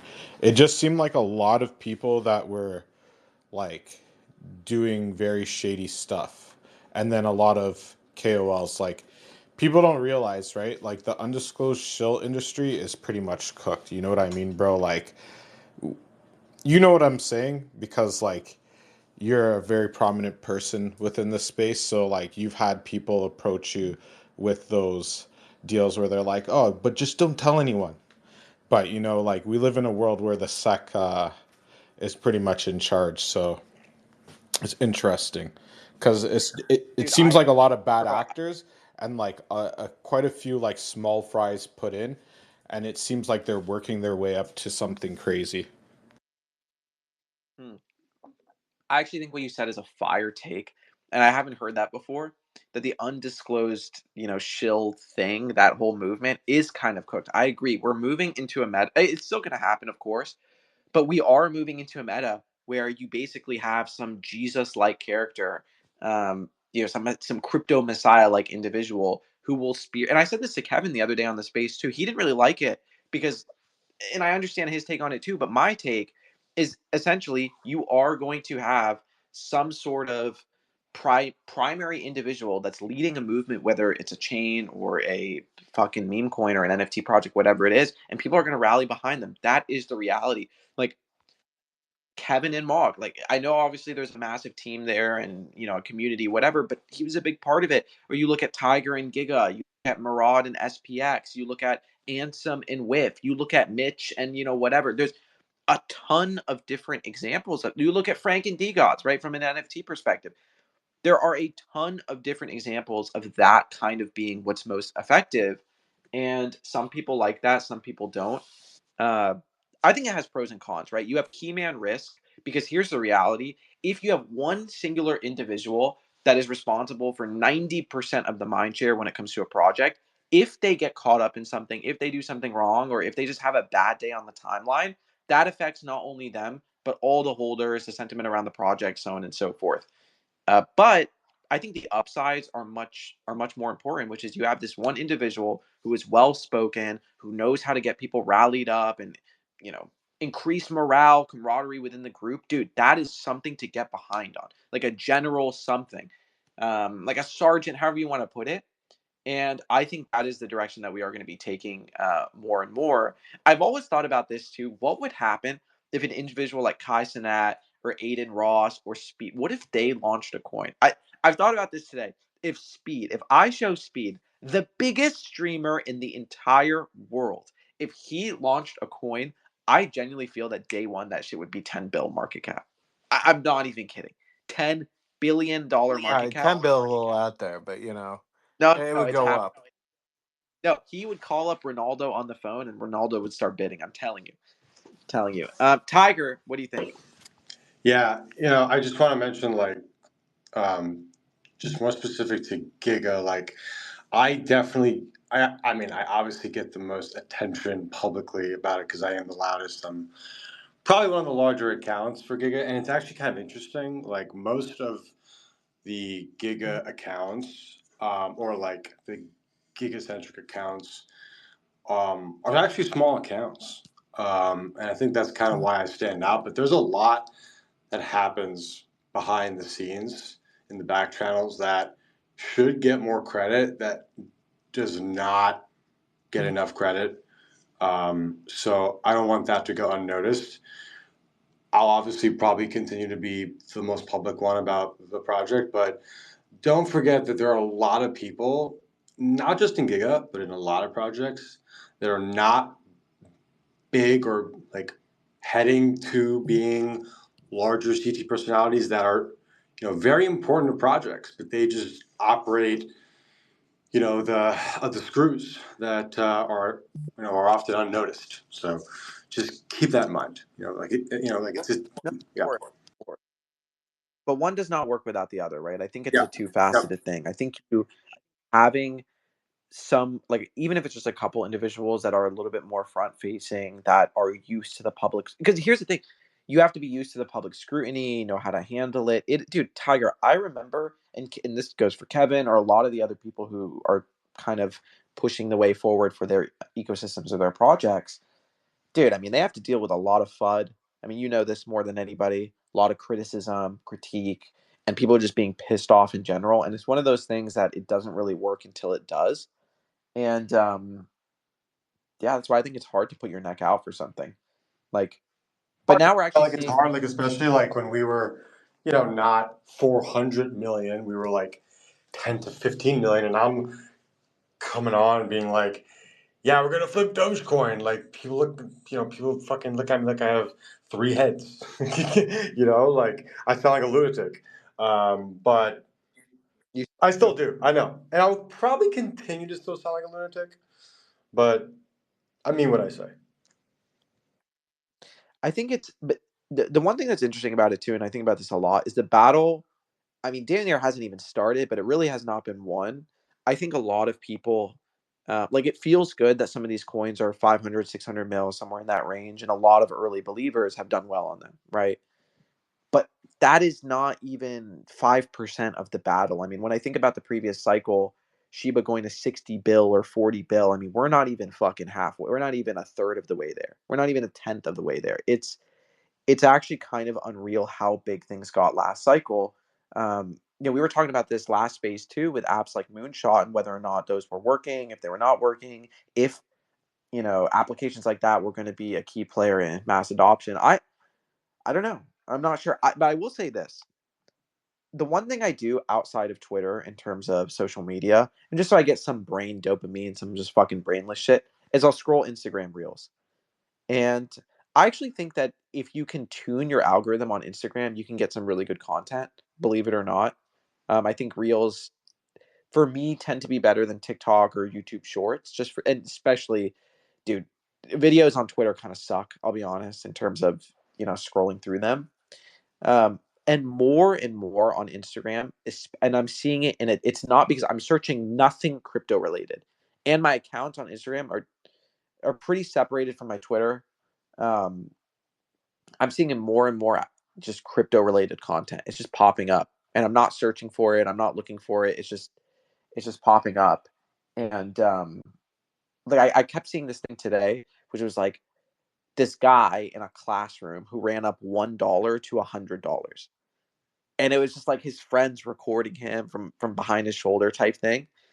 And I mean, who knows if it was real or not? It's hard to say, but I don't know. I'm just seeing more and more content like that. So I'm excited for the younger generation to be a part of these things.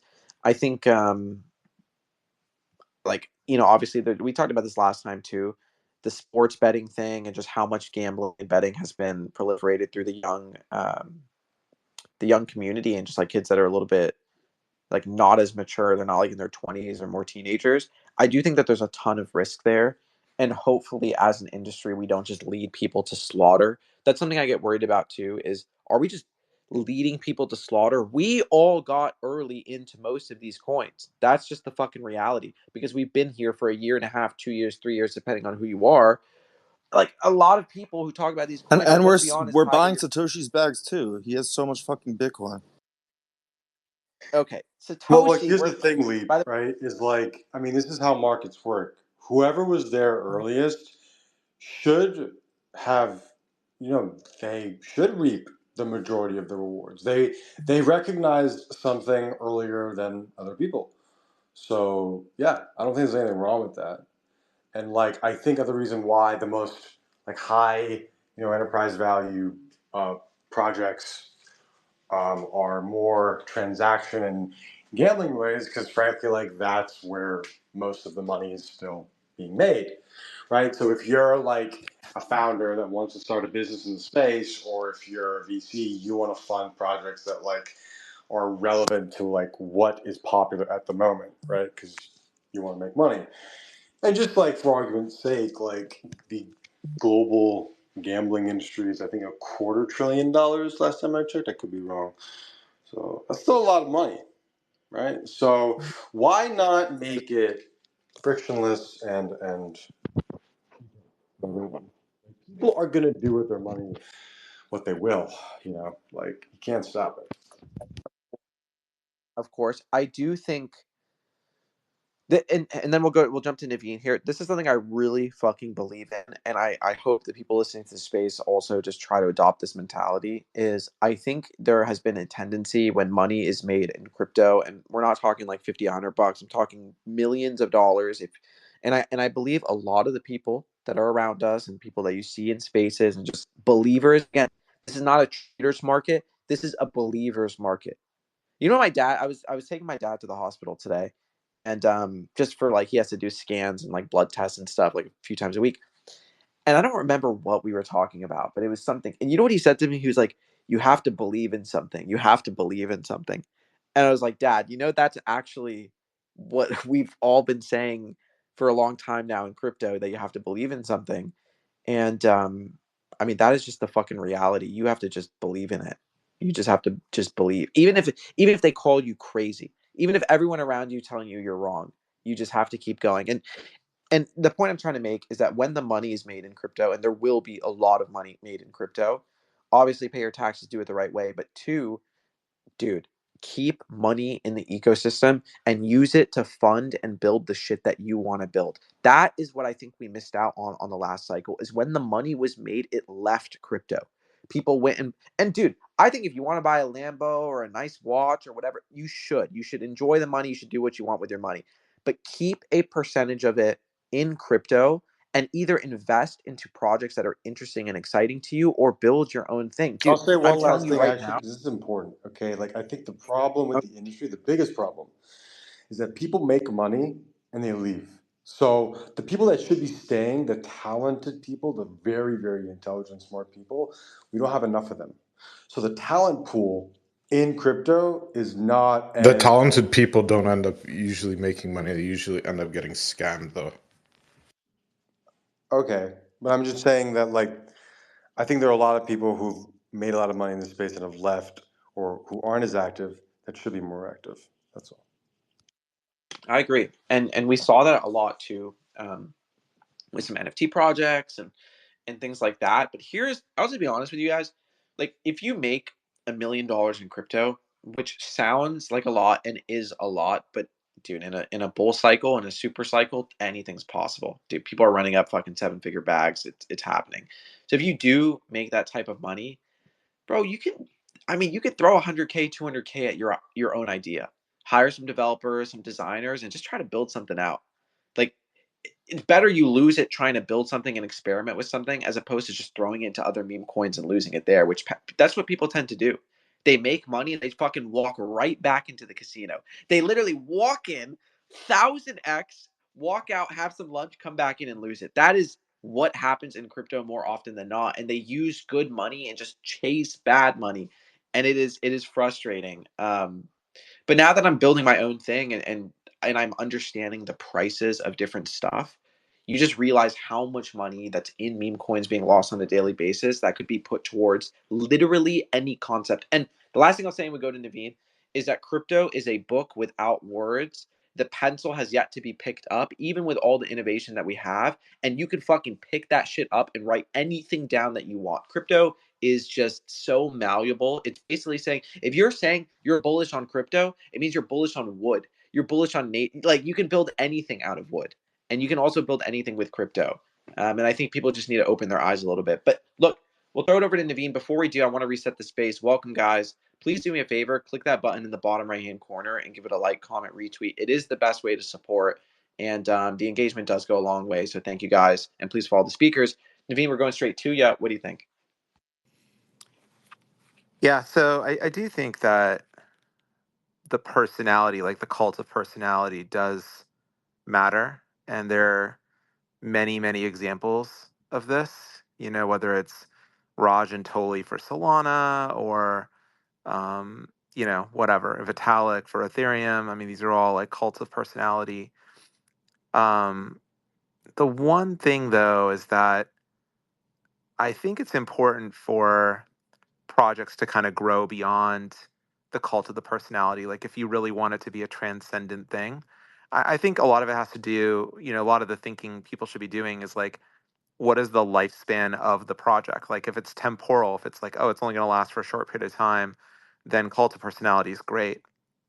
But I think that it's really important for projects to grow beyond, whatever that personality is, so that it has a shot at being around for a really, really long time. I think the space would benefit greatly if more founders were interested in building projects that were supposed to like last for millennia, right? Like if that was the thinking for more founders in this space, we would have completely different kinds of projects and a completely different mindset. It wouldn't just be like run and gun, let's just like make as much money as possible and get the fuck out.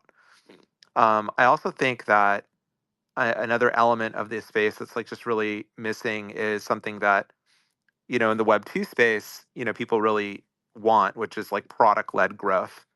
The whole idea that, let the product do the talking, like, yeah, there can be a cult of personality wrapped around the product, but just let the product do the talking. And the product kind of, has natural virality on its own just because it's that fucking good, right?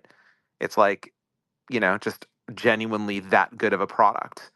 And those kinds of products are few and far between, but when they are really that good, they just kind of like take over without very much marketing happening. I think, we live in like a marketing first industry, but people forget that marketing should really be like fuel on an already burning fire. It shouldn't be the thing that is like driving your thing. If you're spending marketing money and you don't actually have like any actual underlying traction, you're just wasting the money. And I feel like 99% of projects in this industry kind of fall into that bucket. There isn't really anything there. They're just they just raise so much money they can make a huge stink of it, and just put it everywhere, and it makes it look like a lot bigger than it is. But something I learned in the music business, a lot of artists, a lot of musicians, they look big on paper, but when you actually kind of they kind of look like fog rolling over the hill, right? It like looks really fucking imposing, like it's really scary. Like, oh my god, is this giant fog bank? But yeah, it's just steam. Like it's not real. It's not really that big. Like, and that in the music industry, That's there's what she this said. in the music industry, there's this concept of papering venues where when an artist plays a show, like say an artist is playing an arena, but they really shouldn't be playing the arena, the manager will do what's called papering the show because obviously no artist wants to play to an empty building. So whenever you go to a concert and you see a bunch of like military personnel, police, and firemen and all that at the show, just know that that happened because the ticket sales were slow as fuck and they couldn't actually sell the tickets. Like so they just started giving out the tickets to like all these like random community people. That's called papering a venue. And I think like 99% of projects in our industry are just like papering a venue. It's not actually real. Um, so so yeah, I think like the way for us to win is to have longer term mindset from a founder perspective. Um, More focus on the product and having the product actually drive the growth versus it just being a bunch of hot air. And then I think if we had those two things, you would see like very, very different outcomes than you do in our industry. There was I mean, what are some good examples of that, Naveen? I think that's a better question. Well, I mean, I Pump mean, Fun. uh, sort of. I mean, I think Pump Fun. You know, I guess the question it'll be interesting to see like how long lasting that is, right? So like Pump Fun has product led growth in the sense that people are just like creating lots of coins for sure. I mean, there's no debate about that. Some of those coins are winners. That's also true. The vast majority are losers.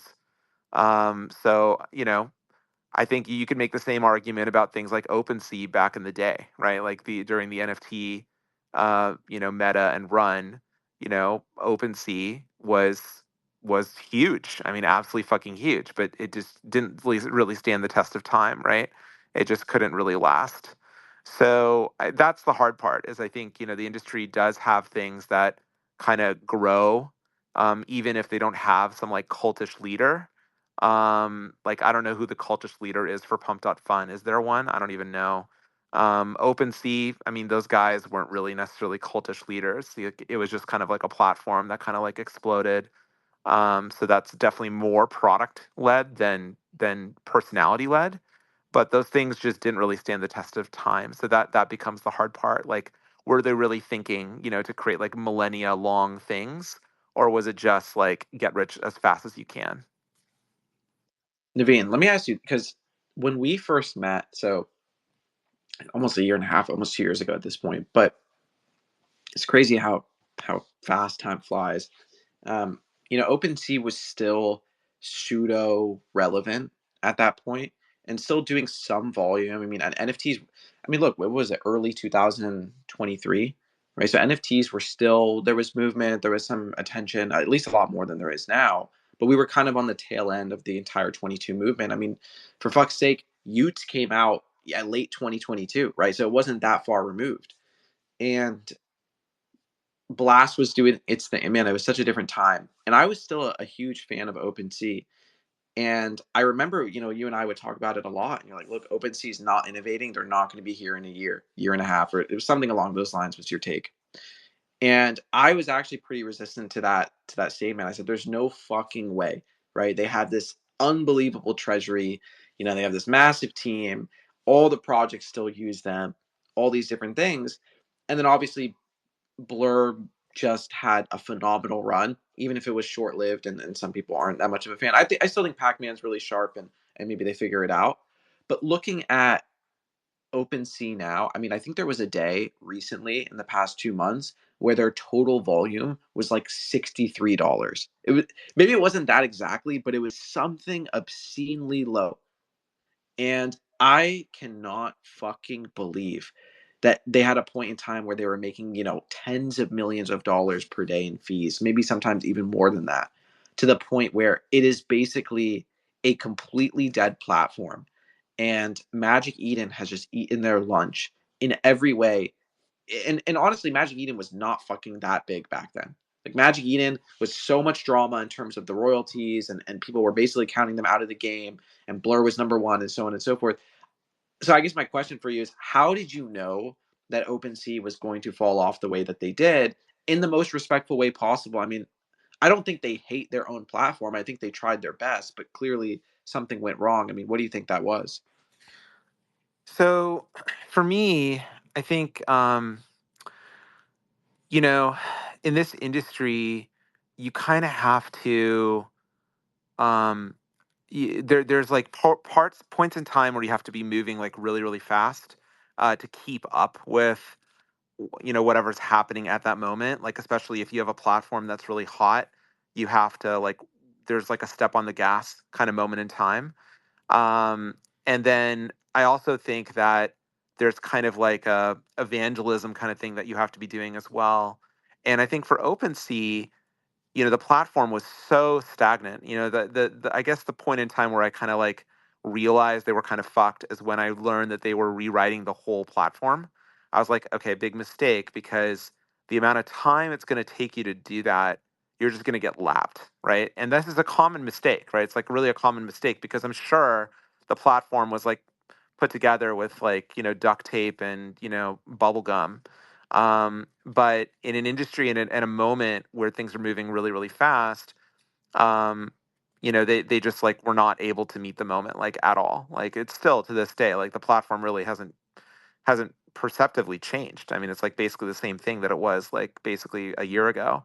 I don't even know what happened with their rewrite. Like, did they just dump it off a bridge? Like, who knows what happened? They went through all these different like moves, all these decisions.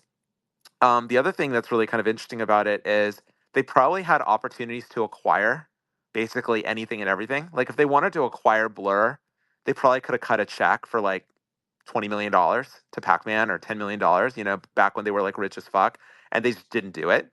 Like they're basically, if you really want to be super successful, you basically have to be a fucking monopolist, right? Like you have to have that kind of mindset. You have to be like, there is actually not going to be a second place. There isn't going to be a third place. I'm going to be a fucking monopolist. I'm going to be fucking Standard Oil. And the amount of money that OpenSea had, they could have bought all of these things, like Magic Eden, Blur, like all these things. If they went to those founding teams, those founders, and just like, look, we're just going to straight up buy you, and we want you to come in and be like the chief product officer, the this, that, the other thing. There wasn't like they just didn't have like that just that killer attitude, just that dog They in weren't them. Thunder Dragons. They weren't, yeah, they just didn't have that mindset. It was all very much like, we're just building a platform, and it's like, well, no, you're going to get commodified out, and you need to just be like fucking dominant. You need to be absolute fucking ruthless monopolist is kind of the vibe.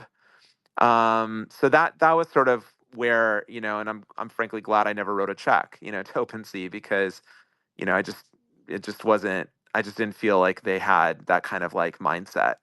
So yeah, I mean, that's the answer to the question.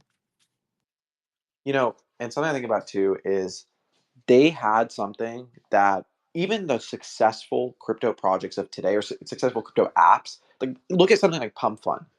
I still think most people in the Web 2 world probably have never heard of Pump Fund. Maybe it's changing day to day, but who knows? But dude, everyone had heard of OpenSea.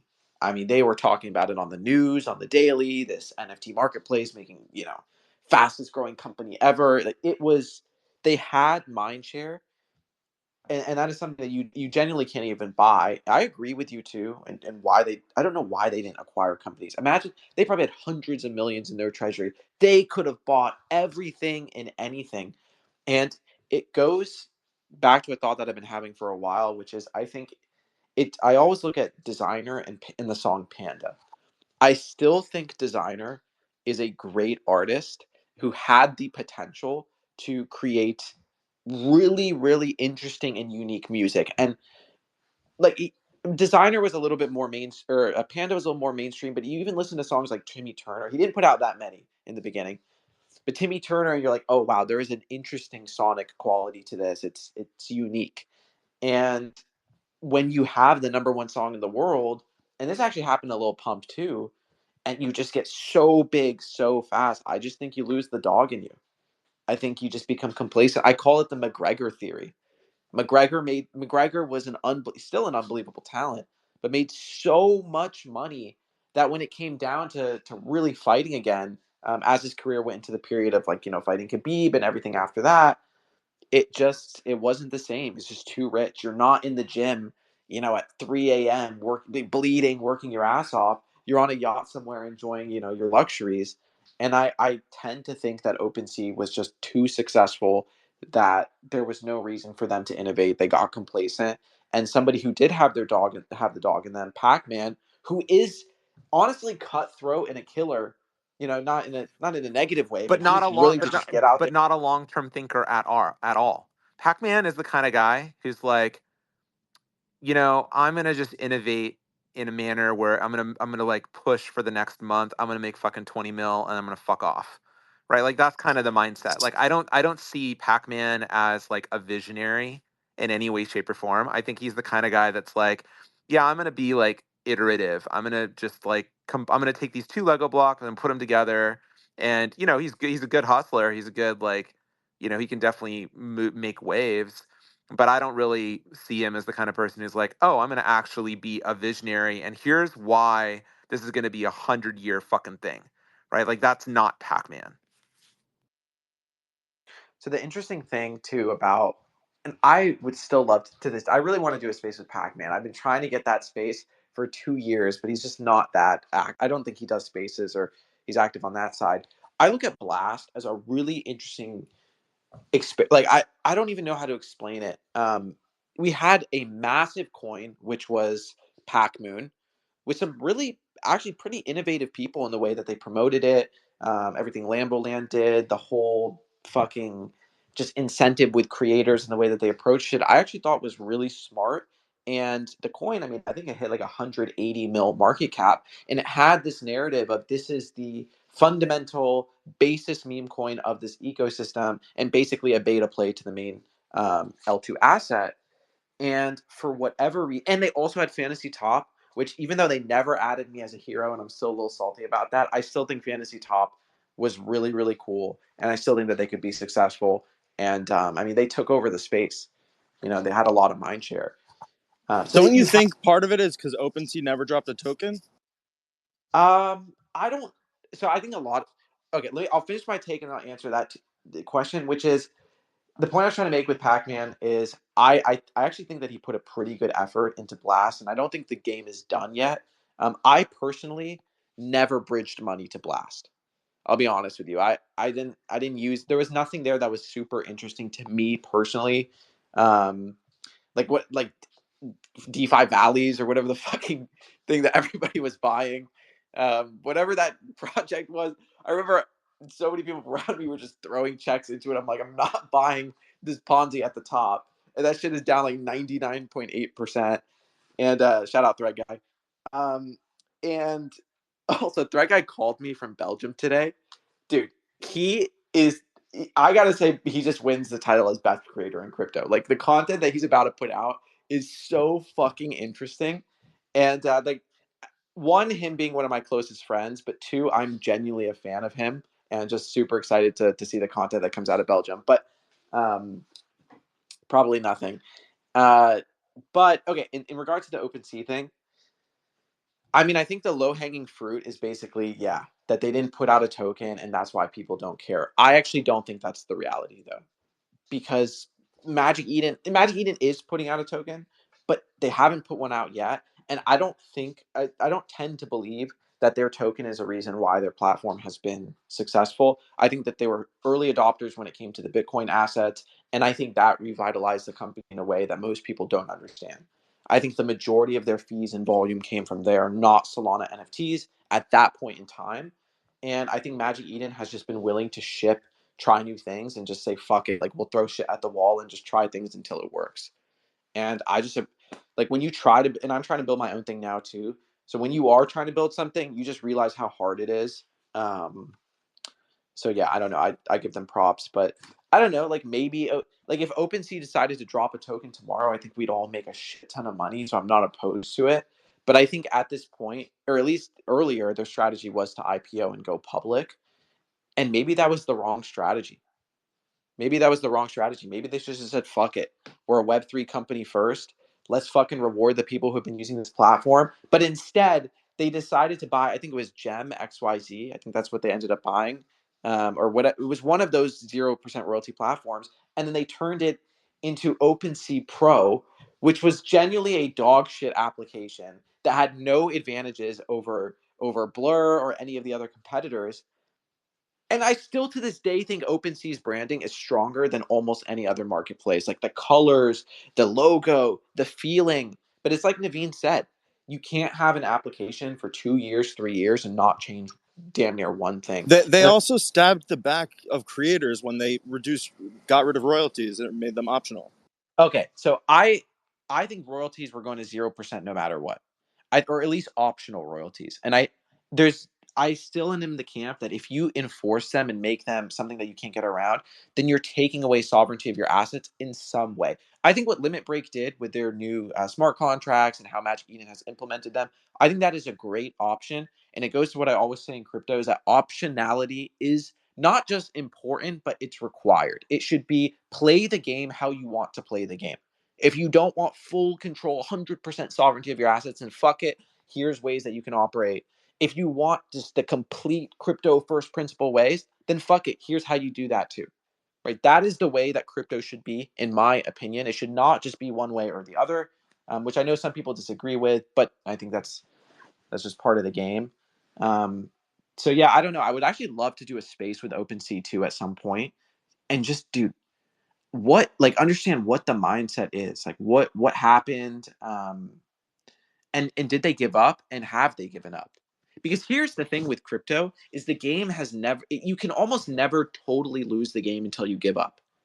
If you don't give up, then maybe you find a way. It might take some time. I don't know. Maybe you figure it out. They still have money. They still have employees. They still have and by the way, everything they did with Seaport and the Wyvern contract, they contributed to open source code in a way that I thought was really important. So they did good things. It's not like open and by the way, OpenSea was a big part of why NFT succeeded in the first place.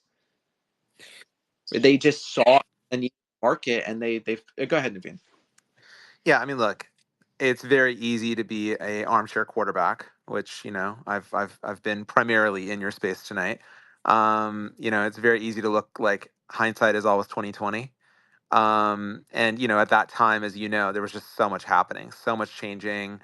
Everyone genuinely believed that the like money train for NFTs would just continue forever, right? Like anyone who was there at that time was just like, oh, this is going to continue forever, waiting for the next drops. I think the thing that, of course, hindsight being 2020, that, you know, and again, I can just draw like parallels from the music business on this too. But when things just keep sounding the same, you know, everything just kind of sounds the same, then there's no interest. Like that's not what connects with people emotionally. Like people need something new. You know, I was actually at a dinner this evening with a bunch of like incredible like superstar music exec types, and you know, I was explaining some Tari stuff to them, and one of the analogies I drew was I was like, you know, it there's got to be like sometimes you hear a new artist, you know, like the first time people heard Kendrick Lamar, you know, like the very first time, or the first time people heard Daft Punk, you know, or the first time people heard fucking Gorillas, you know, like pick an artist where you like the first time you heard them, you're like, holy fuck. The first time people heard The Weeknd, you know, where it's just like it is something new. It is something out of left field, something about their voice, the tonality, the like the song construction, the lyrics, the like whatever. It's like a combination of all these things that makes you feel something different. And I think the moment where NFTs were just like, you kind of knew that it was going to fall off a cliff was when there was just kind of nothing new under the sun anymore, right? It just was like, you know, people had run all the experiments in terms of like drop types and things with traits and, you know, like whatever. It's all kind of the same old shit, and it all just shit, and it all just felt like hyper derivative, you know? and and I think that's a challenge, because when it's something creative that's supposed to ultimately like anything in this industry, in order for it to really win, it has to make an emotional connection. Like we sit here on these spaces talking about things like, well, what's the supply and what's the fucking like, you know, that magical word, like what's the utility, but none of that. It's like none of that actually matters if you're making an emotional connection with people. Like it's all about that emotional connection, because most things people buy, they're just buying it on straight emotion. They're not buying it because it's like a rational thing to buy. There's nothing rational about most of the things people buy if you really like look at it, you know? And so that I think is a major challenge, because there was a moment in time where people were willing to like suspend disbelief and like really willing to make an emotional connection with these things, and that's what drove the value. That's what drove the excitement. That's what drove the passion. The moment everyone started being all logical about it because it just was the same old thing is when it just killed the buzz, right?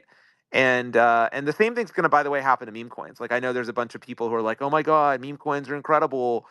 Holy fuck, you know, donkey fucker coin, skibbity toilet coin, whatever the fuck it's called, like coin." These things are the same fucking shit. Like they're the same things. And it's like the same, we're running the exact same thing. People are going to get tired of the sugar rush. It's going to be it's tired of eating the same candy bar over and over and over and over again, because it's literally the same fucking thing, and that's going to get really grating and tired. And the unfortunate part is like this cycle has not cut and hit the mainstream in the same way as like the NFT stuff did. Like it's just not. Like the NFT stuff was huge. You had every celebrity, every fucking person talking about it. We were all sitting home during the pandemic. Everyone was into it. Everyone was excited about it, and that was like a moment in time. And we clearly don't have the same level of product market fit with the meme coin stuff, no matter how much like various pumpers of meme coins want to talk about them. It's just obviously not the same.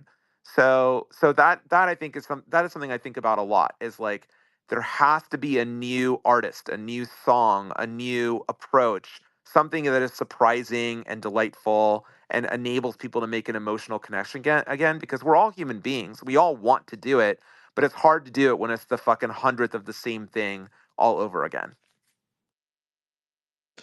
You know, the meme coin thing, I try not to mid curve it, and I will say this, which is where I think we differ in opinion a little bit, is I especially because if you're on Instagram, if you're looking at reels, if you're just like looking at the Zoomer shit, I just tend to believe that the young generation would rather throw their money at fucking skibbity toilet coin than anything else.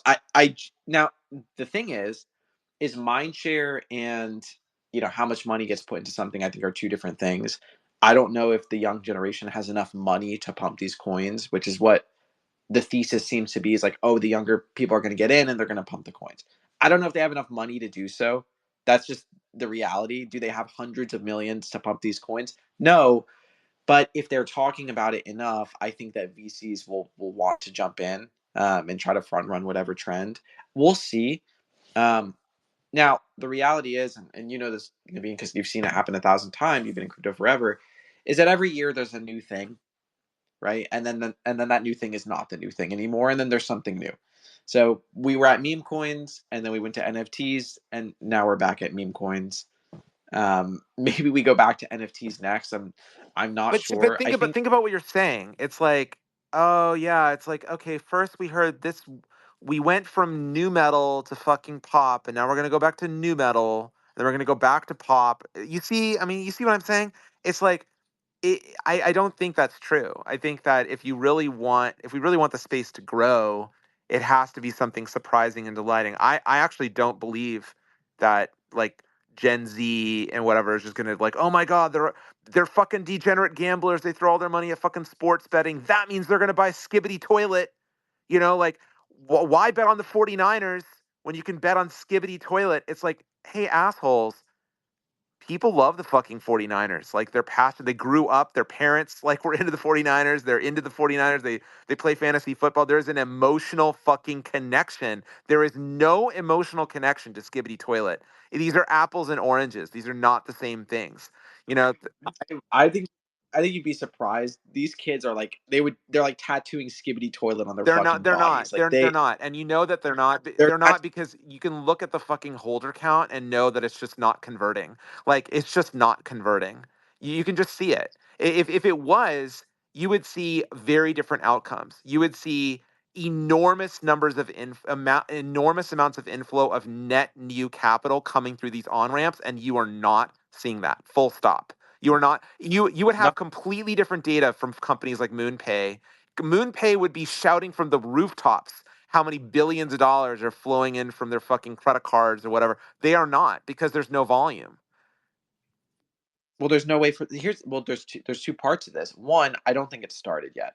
I keep saying it. I think we're knocking at the door, but I don't think that door is open yet.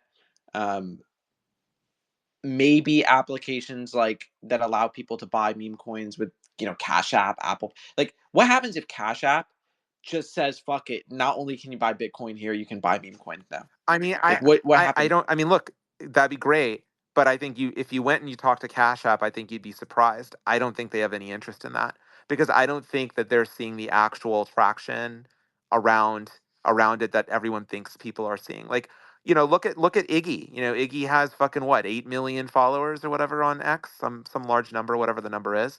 And look, I think she's done an admirable job with Mother, right? Like she tweets about it all the fucking time. That's all she talks about is Mother this and Mother that and whatever people can say about her. But she definitely is like shilling her thing as aggressively as she possibly can. She doesn't have any, like, what's the conversion rate of her holder count, of her social following to holder count? It's like terrible. It's a terrible conversion rate. It's really bad. So this whole idea that we're going to be saved by Gen Z, coming in like, turbo buy, like KYCing, putting their fucking social security numbers into fucking, whatever, insert app here, moonshot or whatever. I just think is Wait, that bullshit. one's super simple though, Naveen. Like, It's not. Blau was on a space just like day before yesterday and tried to set up an account and couldn't, and I can't even get an account to work. It doesn't even work. And you still have to give your fucking social, you still have to give your driver's license, which by the way is a huge impediment. But you have to give your driver's license for anything you do. I mean, I like if No, I go to the doctor's, I no, have my that's not driver's true. license. Did I ask you for your driver's license when you downloaded Tara Universe? Okay, for that specifically, but No. everything else, yeah, No. That again, everything. where did the industry start, Leap? Did it start with The did it industry start with asking for driver's licenses? Come on, no, my friend. it started with Did you buying did you have did cocaine you on the have to provide a driver's license to mine Ethereum? well, I wasn't there back then, so probably not. No, of course not. But Of course not. This is but all a figment of like imagination. This is all bullshit. And by the way, but Apple, that barrier to entry is huge. Like people are like brainwashed. They think like, oh my, it's just a bunch of people who've never built a consumer product before. That's the problem. What I urge you to try it. Leap. You're building your own thing. You are right now building your own thing. You should run some experiments on your own. It's like, okay, I'm gonna go build a whatever. I'm gonna build a form. I'm gonna build a sign up. I'm gonna build a whatever. And you will see every additional field of information you try to capture from other human beings dramatically reduces your conversion rate, bro. There's a reason. what about There, Robin? look, the funny thing about Robinhood, is, see, that's the other thing about it is like people don't understand this. Like there is emotional connection to stocks. People go out and buy an Apple product, they buy an iPhone, they sign up for Netflix, they drive a Tesla, they buy a Nintendo Switch or whatever it is, and then they go, "Oh my god!" Like you know what my son said to me? He's like, "Dad, I play Roblox a lot," and I was like, "Oh, you want to buy some stock?" He's like, "Yeah, I want to buy Roblox stock." That makes sense, Leap. That makes sense. Yeah, Security. people. Okay, here's the thing though. There is an emotional attachment to meme coins too. Like you would be hard pressed to I, find I somebody I who I is. think in our industry, maybe yes, but the point I'm trying to make to you is outside of our industry, definitely not. But what about Cat? So look at Apple Pay. Apple Pay, you have to put your social security number and your fucking maybe I don't No, even know like your driver's license. Apple Pay, you take a credit card and you sign up with the credit card. Now Security. you've provided all that information to the credit card issuer. That's true. But the credit card is a very valuable thing. So I think we're conflating. It's like someone coming in and going through MoonPay's terrible process to sign up for something, or Phantom's even worse process to sign up for something. It's so many steps. Dude, in Phantom, it's 8 steps just to get to the KYC gate. No one's going to do that. No one. In Phantom, Yes, because they're using, what is it called? It's which called is Mezzo Network or something. I forgot what their on ramp is called. But I tried it. I installed Phantom on my phone, and I actually was like, I'm gonna buy Sol. I'm a random consumer. I'm just gonna buy some Sol. But part of the problem is no one has actually tried it. You've not actually tried it, so you wouldn't know. Like that's the thing. I mean, what about Coinbase? Coinbase, dude, it's harder to open a Coinbase account than it is to open a Bank of America account. Seriously. It is really hard. People don't even realize because and it's not Coinbase's fault entirely. It's part of the regulatory oversight and overreach that we have in the industry, right? Like the industry is being strangled in a lot of ways by regulation and or by regulators. And so it's not even Coinbase's fault. Like obviously Brian is really smart and Brian knows all this. If he could cut the number of steps or cut the checks or cut the like, oh, we're not going to use persona anymore for KYC, take a selfie. Like if he could cut all that shit, he would cut it in a millisecond, but he can't because he's tied up with like whatever regulator wants that information. Hmm. So it basically I just start from the most simple place, which is every additional step you add to a user journey, you cut your conversion rate a minimum of 50% each time. Full stop, period. It doesn't matter what kind of product it is. People have said, well, Naveen, your Robinhood's different.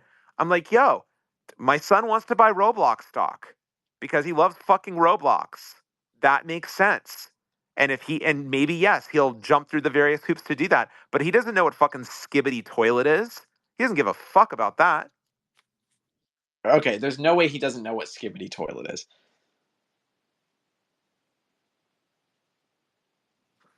There's no way. There's No no way comment. he's on Roblox. No comment. He doesn't know what that is. Dude, if he's on Roblox, he has to know at least what some brain rot stuff is. That's fine. That's fine. But my point is that he doesn't know about buying a coin for that. Like that's not his thing.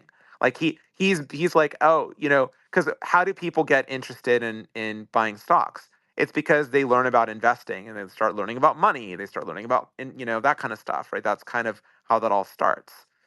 Like the next step isn't buying, donkey fucker on, Cardano through Moonshot. That's not the next step. That's illogical. And again, I just see like this everyone has this vision that like, oh my God, because everyone's sports betting, they're going to start coming into our space and buying random coins. I'm like, I just don't see that. I just don't see that happening. I don't think. Okay, so this is, and we'll jump over to Lauren here.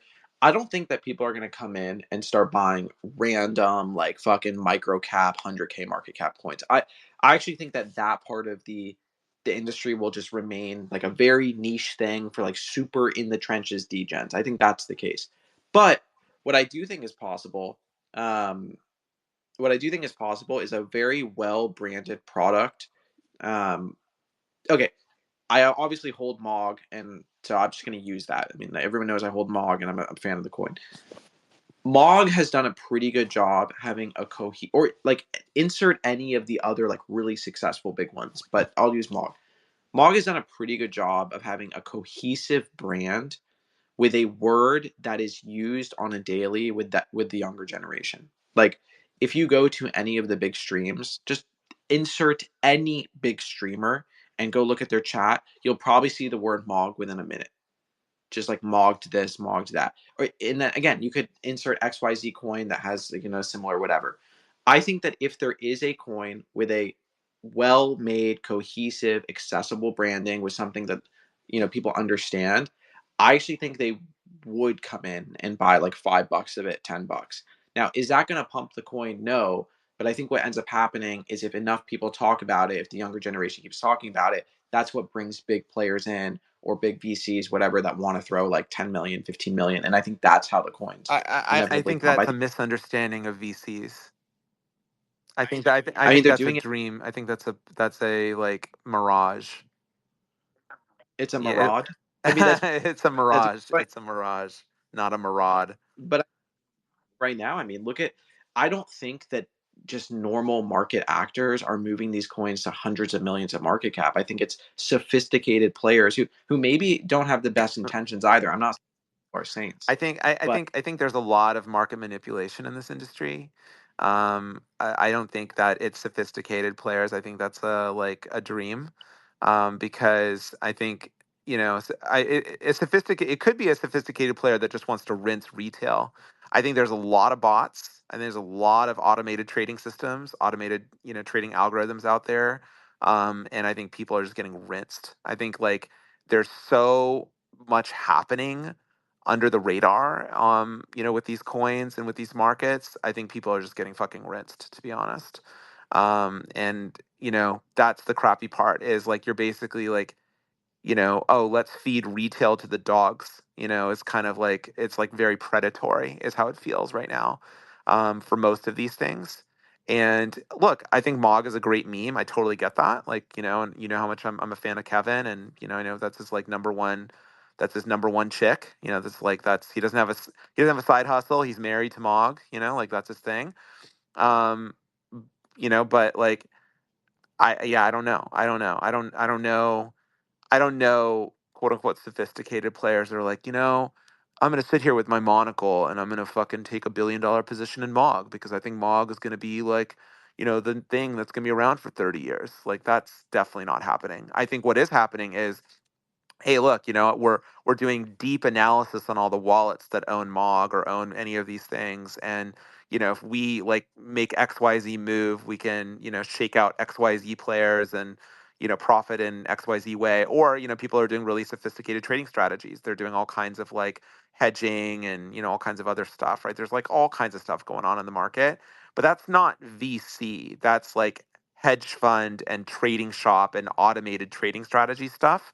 So I think people throw the VC term around, but that's not a venture capital play. okay, what about this? And then, sorry, Lauren, we'll jump into you right here. This is the last thing, which is, and I agree with you. Maybe VC is not the right term. Funds, whatever, is a better appropriation Yeah, of just it. trading But shops. They're I just think trading shops. I think a big part of this, and especially from your side of it, is for the new people coming in, any additional steps, so on and so forth, that detracts from retention, whatever. But let me ask you this. As of, and this is according to Google, so take it with a grain of salt. But and it's according to their AI overview, which I think is a cool feature, by the way. I'm glad they put that in, so I don't have to like click a bunch of links. But as of October 5th, 2024, Robinhood has 24.2 million funded accounts and 11 million monthly active users. And then additionally, Coinbase has 105 million registered users in 2023. And so maybe that's up, marginally as of this year. But between the two, that's a shit ton of people. So my thesis has not been around like, okay, all of these brand new actors are going to come in or brand new people and now they need to set up accounts. My mind has been like these people already have accounts and they've already purchased things like Doge, Shiba, and whatever. And maybe they're willing to jump back in the pool if there's significant price movement, if Bitcoin starts pumping and goes to 100K. So I think for the people that already have all of these accounts and they're already set up, like maybe that was half the battle. Um, so I don't know. I mean, what's your take there? Yeah, so I think the problem is like Coinbase throws out a headline metric, which is the 100 million metric, but buried in their quarterly reports is the real metric, which is monthly transacting users, which is a way smaller number and is intentionally double counted and kind of like a vanity metric. So the actual Coinbase number is more like 8 million users. And the way they define monthly transacting user is someone could have like $1 of USDC or whatever on Coinbase and be earning staking it, or whatever they're doing and never log into Coinbase and they're considered a monthly transacting user. Similarly, Coinbase also counts users who have multiple accounts as unique monthly transacting users. So I think that's a great example of the fog analogy, where you have this big headline number, 105 million accounts, the majority of which are dead accounts. And what you actually have is a much, much smaller number, which is actually reported in their quarterly filing. So I would urge you to go look at their quarterly report and you can see it for yourself. You don't have to take my word for it. So that's Coinbase. How As it do you relates have multiple accounts on Coinbase? They require KYC.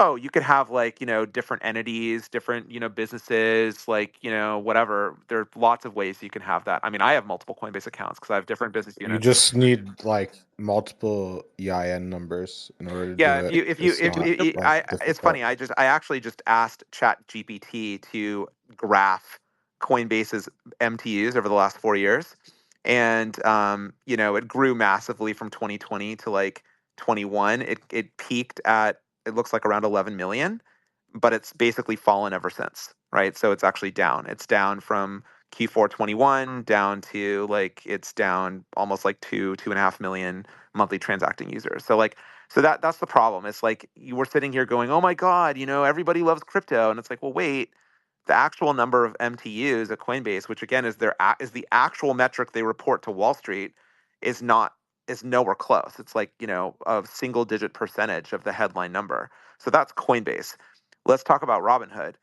Robinhood is mostly stocks and options and stuff. It's not mostly crypto. Crypto, I don't know if they've broken out. That's a good question. I've not paid attention to Robinhood's reporting.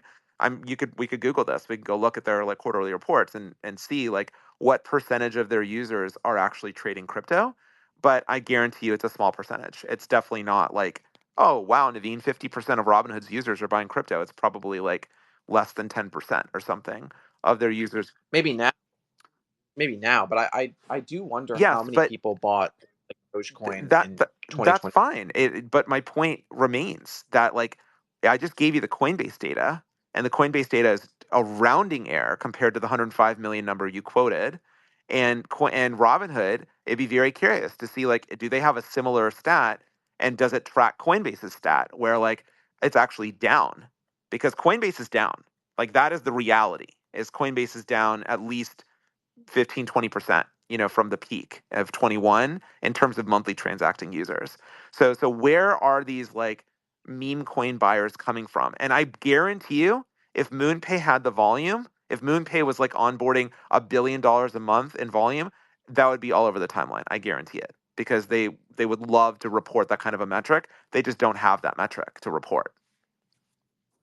Well, look, even if it's okay, let's say it's a tenth of the number, right? Let's say it's 15 million users out of the 100, whatever. Let's say it's a 15 million. You can even call it 10. I think between that and what Coinbase or Robinhood has, and the people on Robinhood that have purchased crypto and probably are willing to purchase it again in the future. I mean, and most of these are American users, right, in the West.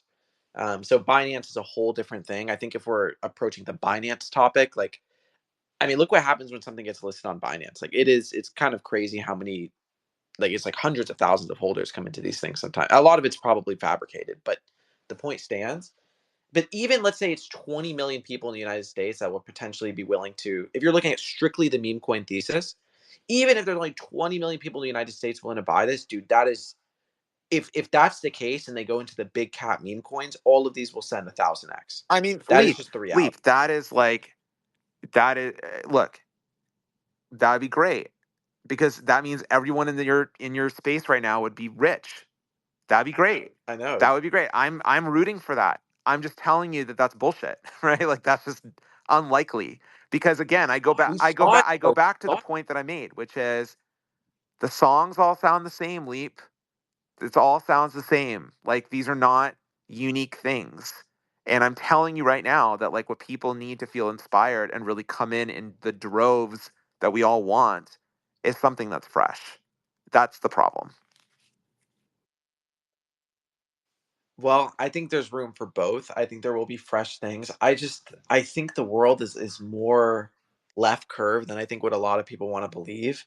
And I think sometimes like the most entertaining outcome is kind of the most likely. And I just it is very possible what we saw with Doge and I mean, Shiba will never Leap, happen again. I'm I'll not remind you that it was on your space where I was like, Friend Tech is not going to survive. I said that on your space during the height of Friend Tech. I'm reminding you. I also said at the height of OpenSea that OpenSea is not going to survive either. Okay, so allow me to continue my prediction streak and tell you that I don't okay. think that there's anything here. To be fair, I think they're very different things. I think Frentech could have succeeded if Racer didn't fucking rug his own project. Like, respectfully to Racer, I think he built something really cool. They fucking gave up. They just gave up. They stopped. They literally, if they did not give up, Frentech could have potentially worked. It came out at the right time. There was nothing else in crypto. People were excited about it. It wasn't super novel. Like, we've seen things like that before, but it was novel implementation. But they fucking gave up. And OpenSea, But it same. was marketed to the wrong people, bro. Like that's the other thing.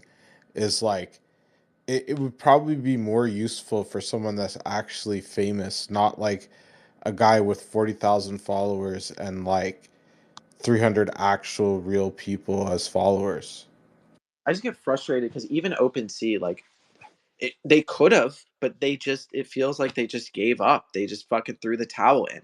So I think my issue is sometimes I'm a little too optimistic on humans, and that's a very fair criticism. I tend to believe the best in people and believe that they'll just work their hardest 24/7 to make something work. But the reality of this is that that's not always true. Yeah, you And got to stop giving. I learned along just like a little while ago to stop giving people the benefit of the doubt and just doubt the benefits, bro. You will just stay so much safer.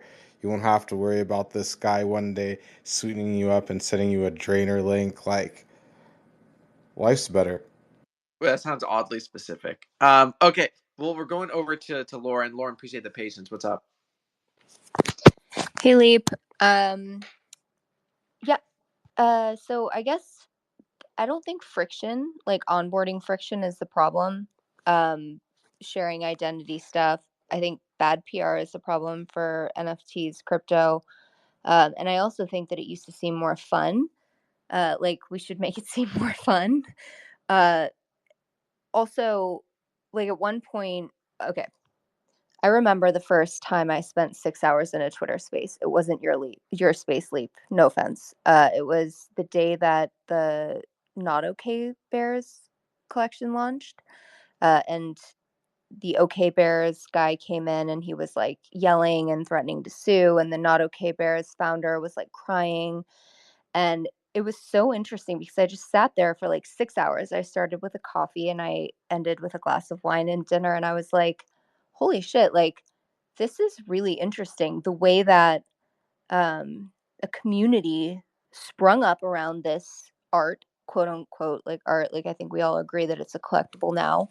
At the time, they were talking about how beautiful the art was, which was kind of funny. But anyway, I I thought to myself that it could be like a new frontier of conceptual art. Like if you could create a powerful global borderless community economy around art, like conceptual art ideas like climate change, contesting climate change and having a positive influence on global cooling, for example, or contesting reductive gender representation, or uh, identity based stuff, but also like economic stuff.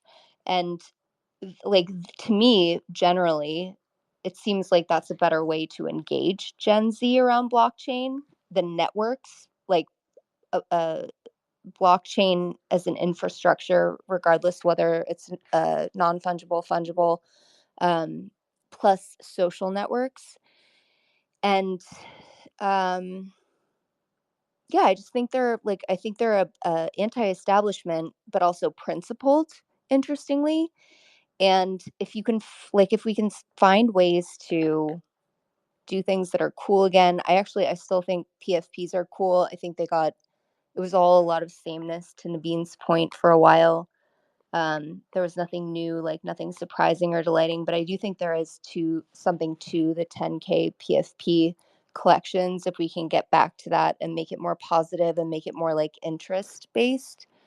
Just so that it's not just like buying something, not just buying a lotto ticket, but like buying a lotto ticket that's actually attached to something that you care about or want to be engaged around, so that showing up in the Twitter spaces and posting is a little bit more authentic.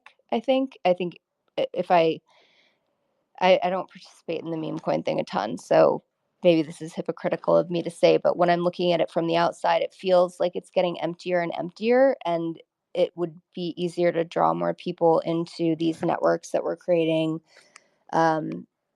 if we were adding a little bit more value socially and being a little more engaging, like not just making it about the money. No, I appreciate the take. So it got me thinking too, is like, what is because you're coming from a perspective as someone who maybe doesn't trade them as much, or like isn't as much involved in that side of things. I'm like, okay, well, what does YouTube think? Right? What is YouTube thinking? So I went to YouTube and I typed in meme coin and I suggest that you guys do the same. It is actually this is a very sobering thing too, because I think the YouTube crypto community is actually really fucking big. But the first thing I see is 100K to $7 million with crypto meme coins. Here is how. And it is a 16-minute tutorial on, I guess, how this guy turned 100K into 7 mil. Not a great start. The next one is, will meme coins keep pumping? You need to know. And then it actually has a picture of like WIF and a few other things. Here's another one. How to actually spot the next 100x. The problem is I truly believe in some of the aspects of meme coins in which, oh wow, Murad is actually the next video, the meme coin super cycle. But I actually believe there's cultural significance and real impact that meme coins can have, and there's a real movement being created within certain communities. I think the problem is that yeah, I mean, just the perception around them is, and the reality around them is that 99.9999% could be considered a scam. But the issue is, what is a scam? Like, how do you even contextualize what a scam is? Because the reality is, meme coins are not creating products. There's no intrinsic value, in the same way that a lot of people said that Bitcoin may not have intrinsic value. Now, Bitcoin's value comes in a lot of ways for me. Limited supply, the longest running, decentralized, all these different things, biggest liquidity, the sexiest, all these different things, the immaculate conception, so many different things. But those are all, in a sense, things that people had to believe in, or just like things that people had to be convinced of that had value, right? There were a lot of people that didn't care, especially in the beginning, that meme coin or that Bitcoin's supply was limited to 21 million. Okay.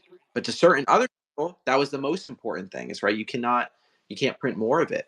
And I think people might look at meme coins in the same way in the future, but it's just going to be tough because most of them, if not 99.9, are just complete bullshit that are going to dump on your head. That's the issue. Do you want to hear something embarrassing? I wanted to fuck around and find out a little bit with the meme coins. And so I was like, you know, like I normally start research on anything, of course, I Googled like best meme coins, and there are all these fake crypto news things. And so I ended up buying, I put like $200 into something called Wiener AI. Wiener AI? And then I went to Consensus, and I was like, like joking. I was like making fun of myself because I'm an idiot, and I bought Wiener AI, which was obviously a scam. And even if like you ever could make money on Wiener AI and it was a real thing, I would never know how to sell it, right? So I was at Consensus at this party, and I was talking about like making fun of myself, and he's like, "Oh fuck yeah, I bought Wiener AI and I just sold it. You got to sell it." And I'm like, I have no idea how to sell it. I will never be able to sell it. And that's like that's part of the problem. Like it's maybe easy to get in, but not so easy to get out. Okay, wait, hold up. I just looked up Wiener AI, and apparently, according to their official doc, I'm digging through their white paper. It's very similar to Satoshi's writing here. Maybe they both created it. But apparently, it's promising passive generational wealth with at the forefront of AI and wiener dog technology, whatever that means. So I don't know how dude, Lauren, you're in these spaces. Why not just buy any of the meme coins that people, there's a community around it. You go on. I know. How do you, I blew it. I was doing research, like I was doing Web 2 research when I needed to be doing Web 3 research. I'm so bearish on crypto. I'm actually so bearish on crypto that you found Wiener AI before any of the other like more so legitimate communities are. Okay, wait. Okay, I also have Doge and Pepe. Okay, those are okay, respectable. Now I wanted to try a new one, like a new one. Well, yeah, you definitely. Actually, what's funny is the market cap is somehow 14 million. Anyway, this is the description. It says, despite its, dude, I don't even want to talk about it because people are gonna. No one buy this shit. This is obviously a scam. Is it? Despite its hilarious sausagey exterior, Wiener AI is the pinnacle of AI trading technology. With girthy predictive features, Wiener AI is a trader's best friend. You will love this Wiener. AI enhanced trading and AI interface that's instant, predictive, and noob friendly. Shout out to the Wieners. Seamless sausage swaps never miss a golden opportunity again. This Wiener is number one. Zero fees, big. Okay, I'm not reading. Okay, do you think that sounds that different from like that much of the other stuff that you guys don't rally behind? I mean, okay, hold on. There is a huge difference between Wiener AI and Cum Rocket. Okay, there's a significant difference between the two. And also, look, dude, look at Wanko Manko. You're gonna tell me that they're on the same level, dude? We gotta introduce you to the good coins. But anyway, shout out to the sponsor of this space, Wiener AI, your number one provider of all Wiener related AI technology. Actually, it just says Warren Buffett just invested, so maybe there's something to be said there. Naveen was saying it said passive generational wealth, so I'm just waiting. I put my $200 in, and we'll see. I'll give it a little bit of time. Who knows? I may be a Wiener AI gazillionaire soon. Let's read the comments. It says, this is from @plastic. Wait, what the hell did I just walk into? I could explain. Okay, so the first comment says, this is the best coin ever. I even bought some for my wiener dog. Seriously, this AI will change the world. Check out the website. Guys, how do you find this shit? This is the worst thing. This is the worst thing ever. I told you, yeah. I Googled best new meme coins. Wait, I want to type that in. Let me see what comes up. Let's see. Best new meme it was like all these planted articles that are clearly fake. Now I realize my mistake. But there were people at Consensus that also bought it and sold it successfully and made some money. So it was basically like a SEO hack or something? Yes. Well, that the reality is that, I mean, I don't even want to click these websites. Brave new coin. What is this? I'm not clicking this. Listen to this one. Techopedia. Okay, that sounds like an STD. I'm not clicking that shit. Okay, 10 plus best meme coins in October 2024. And the first one that's listed, without even clicking it, is Pepe Unchained. It's the first Pepe token with its own layer 2. Dude, these are like, this is the problem. Maybe Naveen's right. These are the problem, is that we're such in an echo chamber because there are legitimate communities that are trying their best to build something really big. But the fucking Web 2 people do not see it. They're seeing fucking Pepe Unchained and Wiener AI. Okay, I would That's what not they're call saying. myself a Web 2 person when it comes to assets like artworks, but yeah, meme coin. I also bought another one. I will say, I just remembered it's Dogeverse. What? Dogeverse? It was in the same article that I read about the best meme coins when I Googled it. Dude, where do you... I'm pretty sure it was the same developers because the website looked they looked very similar. Dude. It was Dogeverse, yeah. Oh my god. We're fucked, guys. Mass adoption's never happening. It's over for us. It's actually over for us. Can somebody click one of these websites and screenshot it? I'm scared to click this. Maybe I can preview it. Let me see. I think I know how we can get the normies to buy our bags. We'll just fucking mention the name in an article. We'll just write articles about meme coins. You know, the thing used to be last cycle or in 2021, you could just pay like $20 and get a Yahoo Finance article. So these projects would do that and be like, holy shit, like Yahoo just mentioned us. We're going to the moon. And yeah, I don't know. Maybe I just ChatGPT. Hold on, let me get a second. What are the best meme coins for generational wealth, passive income, and maximal Riz? Let's see. Okay, so the first one, it says, is Dogecoin. Second one is Shiba Inu. Pepe is actually the third one. Floki Inu. Floki, by the way, still has like a huge amount of market share, and I don't even know one person that owns it, but I think it's more of an Eastern thing. I can't even. This is an old one. Baby Doge. I've actually never heard of this one. Banana Task Force Ape. Has anybody heard of that? Anyways, there's a few cautionary tips. Maximal meme coin Riz and meme coins is often driven by community hype, social media trends, and influencer involvement. This means that timing is critical. If you're aiming for generational wealth, diversification beyond meme coins into more established cryptos like Litecoin and Cardano is much more important. That's interesting. Due to their speculative nature, we suggest you invest in Pulse Chain and Hex Coin. Shout out Richard Hart. Okay, somebody's obviously influencing ChatGPT, so I don't know. Paid or free version. This is the paid one, actually. Let's see, what do you think of Richard Hart? Let's see what it says. Okay, I'm not reading all this shit. Anyway, welcome to Space, guys. Shout out to Wiener AI. Click that button in the bottom right corner and give it a like, comment, retweet. Does Richard Hart still own the world's largest black diamond? Do you guys remember when he bought that? No? Okay. All right, we're kind of down bad tonight. Not even one hand on stage. Oh my god, my DMs right now are like, "Hey Lauren, you want another one? A cute little owl." Like, I'm getting hit up big time because they're like, "Yeah, we got one here. We got her on the hook." Guys, Lauren just messaged me and said she has $100,000 to spend on whatever meme coin first messages Wait, Lauren her. made So, it. Lauren made a meme coin. Are we aping? Yeah, Lauren made Wiener AI. Look, wow.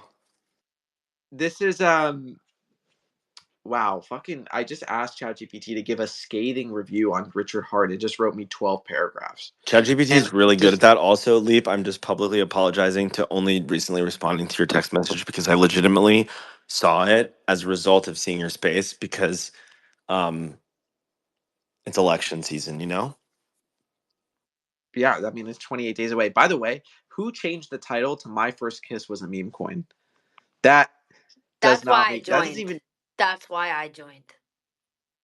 All right, okay, Mika, you got to tell us what is the alpha? What are you buying? Okay, just a downvote. What's the 1000X that we're purchasing next? What's up? Tari. Okay. I need a meme coin like Wiener AI No, guy.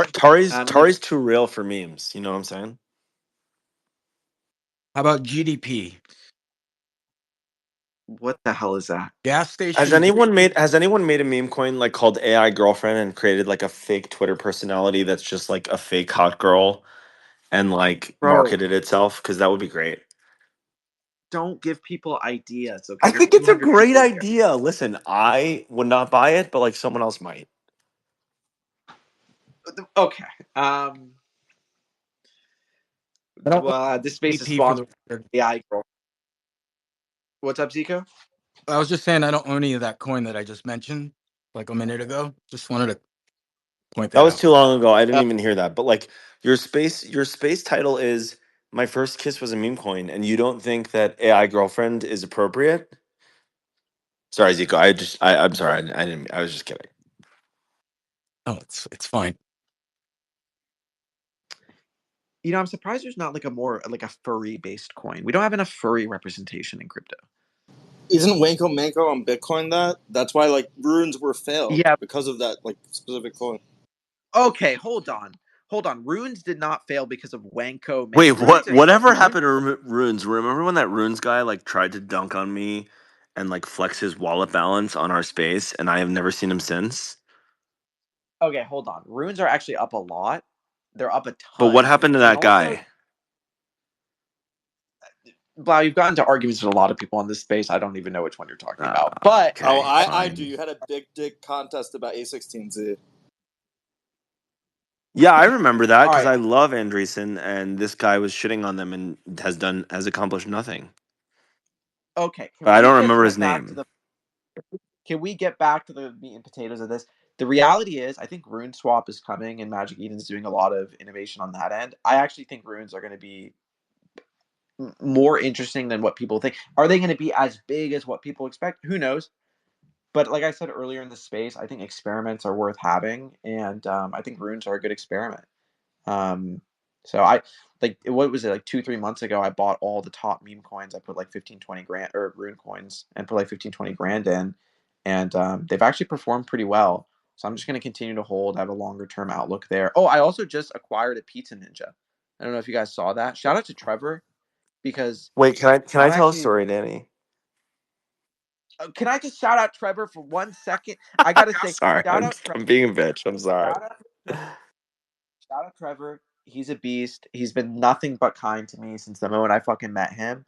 And there is a Pizza Ninja that was in the collection that looks like my PFP. I was on my page. It's like a blue one with a top hat.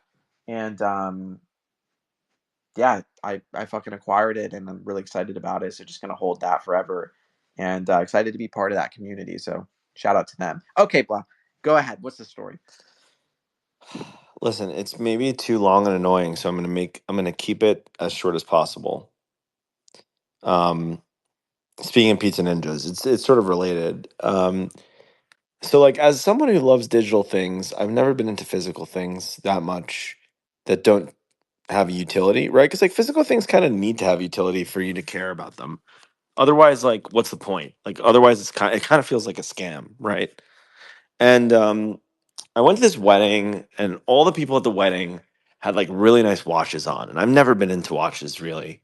All the years, I didn't really understand it, and I'm gonna keep the story really short because otherwise it's gonna be too long. But basically, I went down the watch rabbit hole, having never been into watches, um, and learned the most fascinating thing that is so related to tokens that is like so far predates token stuff. And that is that like I ended up finding and buying after many months of research the watch that I really wanted from the beginning. That's like basically impossible to get, but like it shouldn't be because it's just like everything has a fucking price, right? Watches are even more complicated than NFTs in that there's like not necessarily a fair market or like there's no market. It's just like a bunch of flexing and fucking weird shit. But I get this watch and it's like it comes in an armored truck and it comes to my house. And the reason why I got it is because like I don't want to look at my phone to find the time, because when I look at my phone there's like a bunch of notifications, and sometimes I just want to like know what time it is without being distracted, which is maybe like the most millennial bullshit that I've ever said on a space, but like it's like partially true, right? Like the idea of like an analog time mechanism where you don't have to look at your watch when you're having a human conversation is quite nice. And I buy this watch that's really fancy, and it just comes a little bit too big. They adjust it to my fucking wrist size that I measure, whatever, bullshit. I can't even go to the actual store because it's a like underground watch, because the person that sold it to me would get blacklisted because it's that rare and they have to sign a contract that they can't sell it. Some fucking crazy bullshit, right? So I have to go to a third party that used to be a dealer of this watch type that has the specific tool to make the adjustment. I fucking go to this store and I said, dude, I just got this, but it's like not that accurate. It's like 5 minutes off. He looks at me, he's like, why do you care? I'm like, because it's a fucking watch and it should be accurate. And I spent an insane amount of money on this shit. He's like, you're the first person that's ever asked me that question. And that's why no one cares about utility, because they just want to fucking signal and flex. It doesn't matter, even though the watch is supposed to fucking tell time. And it's a giant industry. And I like learned a great lesson. I was like, wow, humans love this thing. And it is very simple. The equation is so simple. It is story plus scarcity equals value.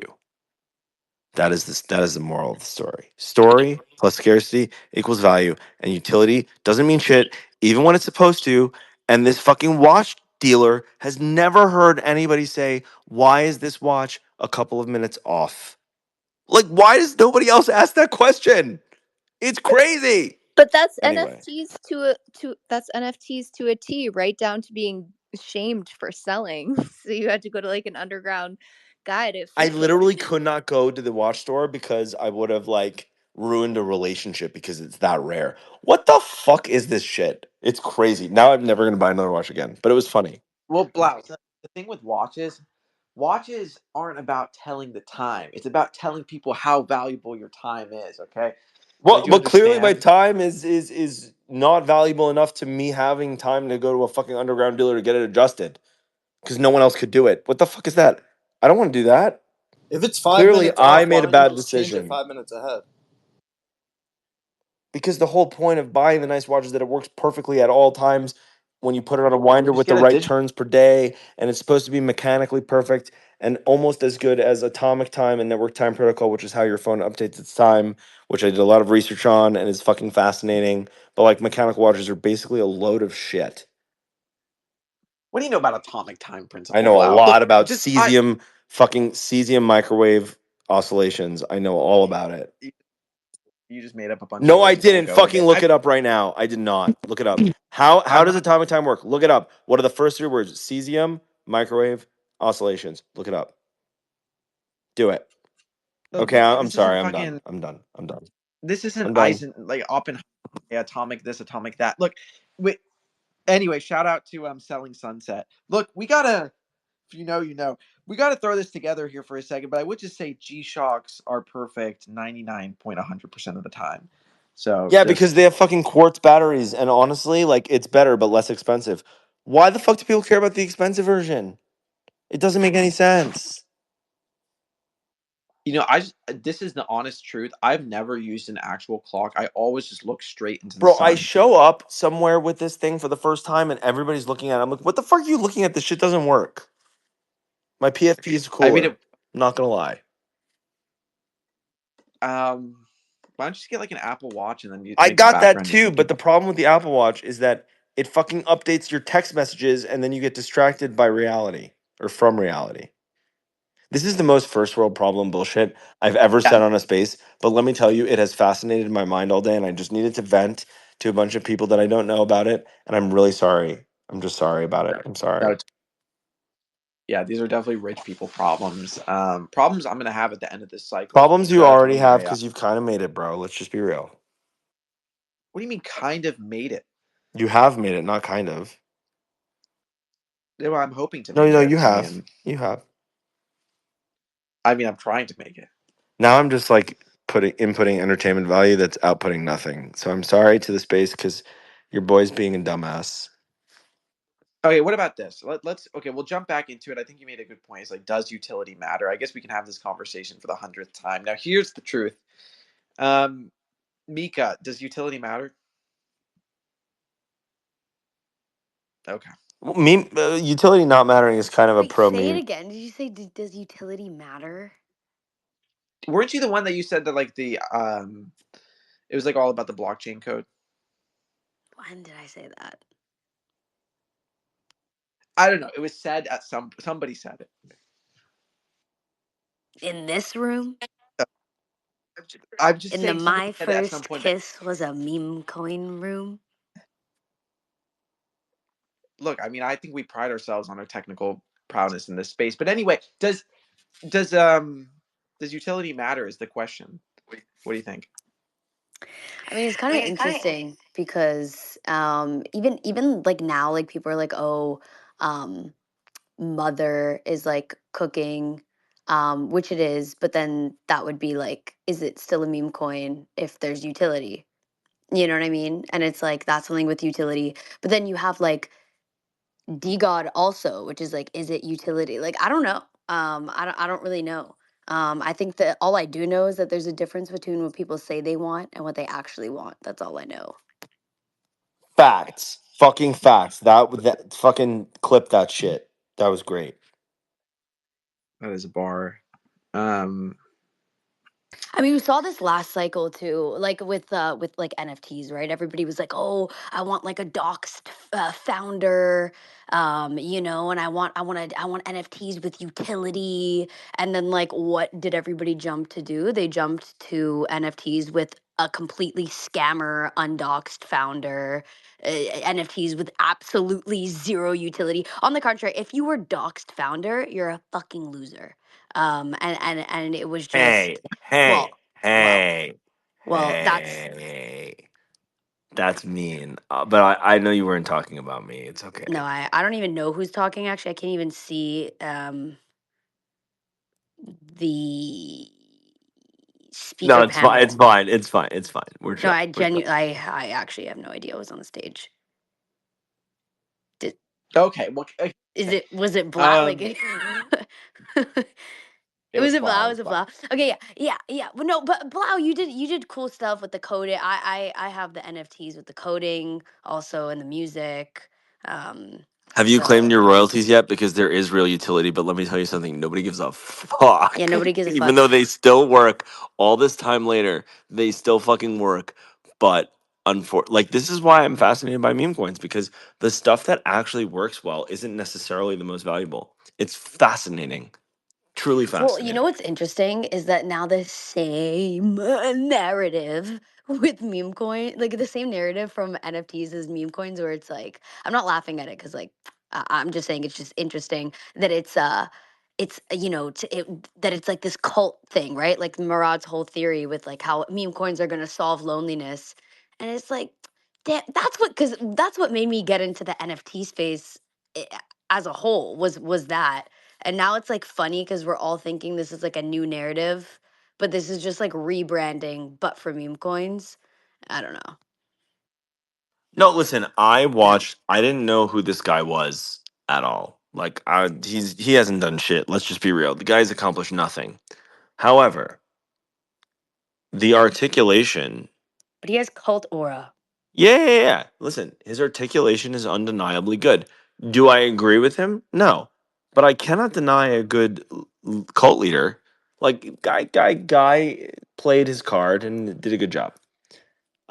Would anyone serious take him seriously? Absolutely not. However, that doesn't matter because no one's serious anyway. That's the But point. nobody in this space is serious. Even the serious people don't want serious people.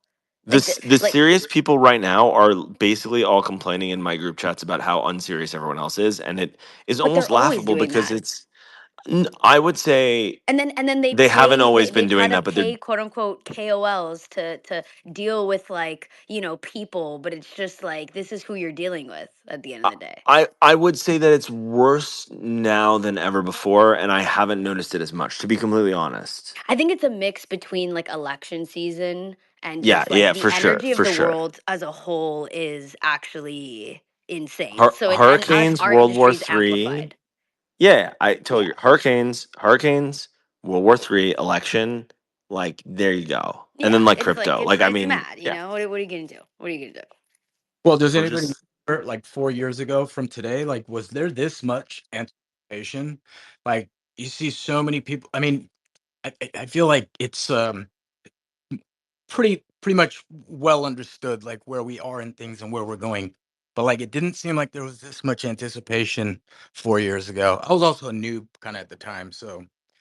But since there's some no. people, I agree. I think that like most young people's lives in our demographic, we're all in the Twitter space right now at whatever time on a Thursday. People in our demographic are probably most affected by this specific election than any other election in history. I don't know if that's necessarily true of every demographic, but definitely ours.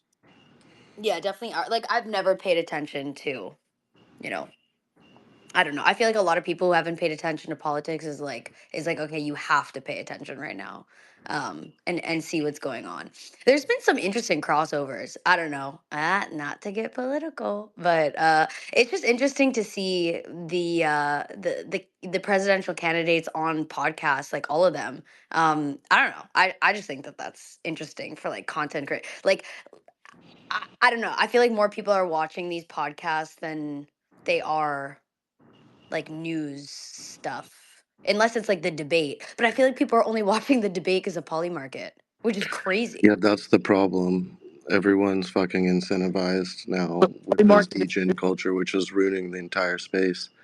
And that's probably why you never paid attention to it, but now you have monetary incentivization behind you. But here's the thing. I was so I was listening to KSI's new song and I was opening up my Lunchly while watching the Talk to a podcast. And That I mean, song is so bad. Oh no, I my. mean, look, if she doesn't talk Mr. to, I don't Beast, talk literally. to Okay, it. Hawk Tuah. Who the fuck manages Hawk Tuah? And can I get it? I, Like, I need. If I had like, if I could get Hawk Tuah as a manager, like, it's done. Like, I'm getting that $100 million by the way, Spotify deal. Hawk Tuah, I have said this since day fucking one. There is a Hawk Tuah coin coming from Haley Welch. I've said this since literally Honestly, at this day point, it one. might cook. I mean, everybody, like, she's interviewed fucking Neil deGrasse Tyson. She hasn't, I have no idea. But, like, you know what I mean? Like, Elon Musk, like, everybody. At this point, honestly, Donald Trump might be on Hawk to a Girls podcast. She got hired as the lead engineer at SpaceX. It's That's actually insane. insane. By the way, I or something like that. I just asked ChatGPT give a review of meme coins, and this is what it wrote. Meme coins are the festering cesspool of financial idiocracy, a toxic embodiment of everything wrong with modern cryptocurrency space. These absurd hollow tokens are a grotesque and not a clever one, a joke where the punchline is financial devastation for millions of people lured in by a toxic combination of hype, greed, and utter delusion. They're a plague on the crypto world, a momentum and monuments stupidity, greed, and festering desperation.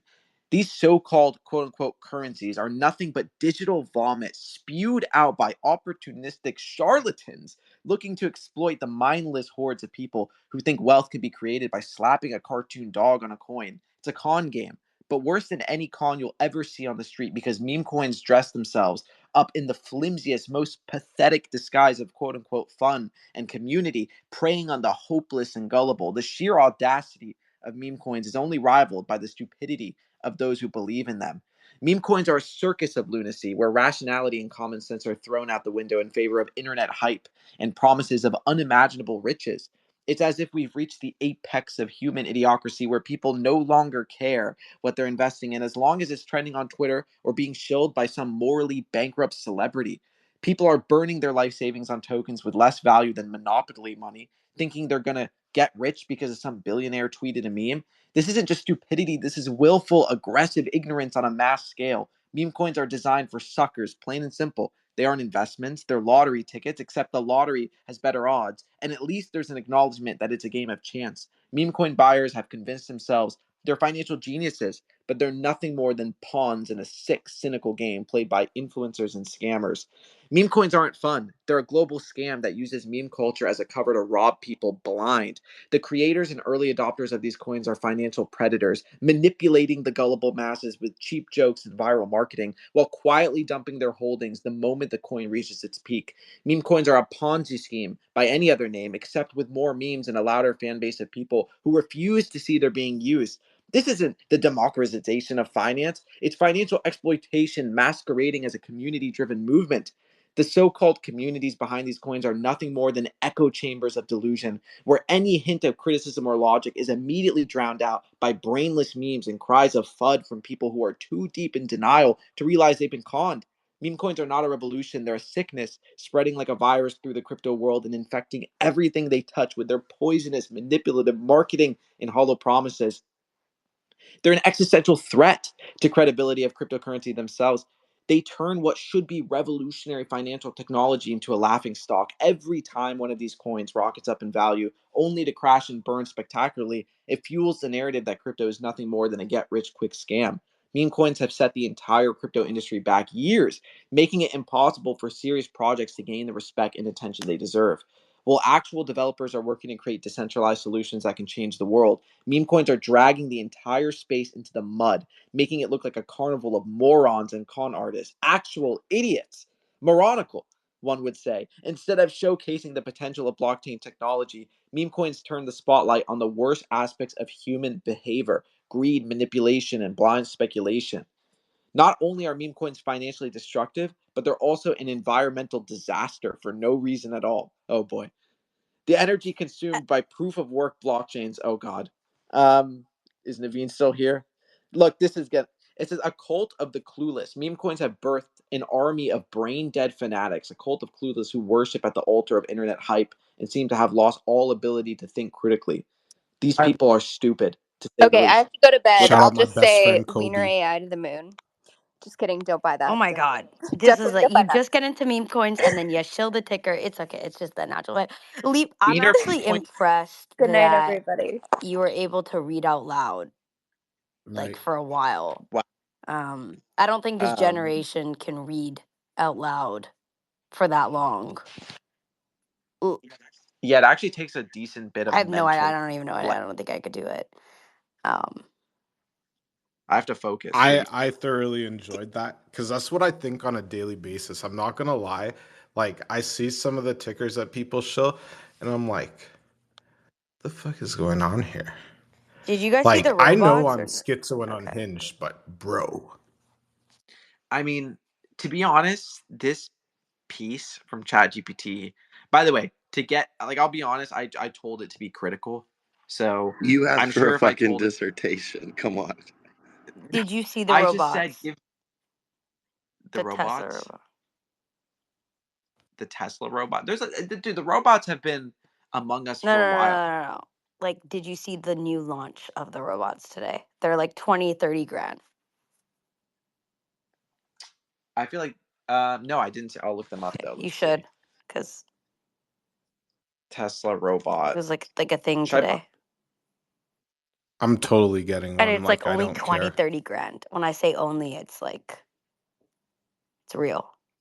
No. But imagine, Mika, you train it to sit there and No, it can do like chores and look at the stuff. Yeah, I charts. don't know about, It could sell faster than like then it's just like, BombBot. what's the point? Then Like, we're could all you just like imagine? trading against the, like, whose robot that, like, it's just like, it's too much, you know? I just need some space. So, Um, Leap, what did you think about here's the robot? well, I've been saying this for the past 29 years. So I've been saying this since day one, basically. But I believe that robots are going to become the primary sex partner of the next Okay. generation. That is what I truly I believe. just don't think I that believe like this next generation even has sex. well that's also a thing is that here's the thing. Sex drive is dropping for whatever reason, and people are reproducing at a much less lower rate. That is just the fucking reality. You can look at the stats. Like I think in Asia, it's like it's so low right now. It's actually unbelievable. There's population collapse happening all around the world, and I actually think that people are going to just have sex with robots more than they have sex with humans because like you don't really have to do that much. They're always going to be available. Look at porn. I mean, porn is like the amount of people that watch porn is fucking unreal. It's unreal. And what do you think happens when you have think about this? Don't just think about robots in and of itself. Think about robots and in combination AR glasses or something in which you can look at the robot and it becomes anything that you want it to become. Genuinely anything. It can be the hottest girl, guy, fox, whatever you're into, right? It'll just be that. And it'll be available at a very low price in any orientation, style, whatever it is that is your preference. And you'll just be able to fuck it any time of day. They already have brothels with robots. See, there you go. And by the way, for research purposes, just send me the address so I make sure not to go. But yeah, okay. back to your dissertation. I'd like to add that it's greed is the primary motive here behind this, and meme coins and this whole just like invest for the number to go up culture is the worst thing that's happened in this space. No one's investing in intrinsic value, which then in part takes real developers and disincentivizes them from building new technology. And then we have a halt on building out the crypto economic stack and building real world use cases and tokenizing real world assets and completing our city grids and autonomy through blockchain networks. And it's the second worst thing that's happened to this space, right under like all of you KOLs, supposedly, because you sit there and utilize this like hype and adrenaline and use it as like a weapon against people to build your own social status and your own monetary value in the world. Who's doing that mouthwash? I mean, come on, be real with it. Like half the people, at least, that you bring up here. I'm just asking who. Come on. Say it. Just say it. Whoever. No, I don't need to call out names. We all know that none No, of I our mean none of our you. like supposed like influencer leaders are here actually like being like, oh, did you actually see that this network is more scalable and more secure than X, Y, and Z? It's like, oh, this fucking meme is really funny and this guy's fucking dog and Leonidas's little shill coin or whatever. You know, the Oh boy. primary incentive here is greed, always. Yeah, but okay. I hear you. I definitely hear you. But there are a lot of people. I see that you're in Bitcoin since 2015 from your bio. You're earlier than me. I was 2018. I know a lot of people, especially the ones that were buying around that time, and maybe earlier. I have no idea. You could tell me. They were buying also for the same reason as they can buy a shit ton of this, and they believe the price would go up, and they sell. I think it's actually a little bit of a myth that the majority of people who bought Bitcoin after a certain point were in it for the reasons that maybe we care about decentralization, sovereignty of your assets, like an immutable ledger, all these things, which that is really the utility of crypto in and of itself. I think And we what try to happens when we overcome. lose those values? Then we inch towards CBDC and like we find out that Satoshi's not some fuck that HBO deems them, and it's actually the CIA, and they fucking psyoped us into accepting blockchain technology so they could accept, track, and trace every fucking transaction that we ever make, and to divide us, conquer us, destroy our moral values, and then subject us to this system that you have to play ball to interact with. Okay. Or I think that's one way to look at it. Or you could potentially look at it and say, look, there have been multiple massive scale movements within crypto, and a lot of the times those movements have been fueled by speculate, just undoubtedly fueled by speculation, shitty investments and projects that promise the world and just haven't been able to deliver, maybe because they tried and couldn't, or maybe because they didn't try, right? I think it goes both ways. But every time, and I tend to be an accelerationist when it comes to crypto, every time we have a moment in which there is this massive movement, many people come in like a huge wave. And as that wave pulls out, because inevitably, let's be honest, the majority of things built in crypto have any, there's no value at all. But when that wave pulls back, there are believers that are left, and constantly that number goes up inch by inch. I mean, that's what happened with me personally.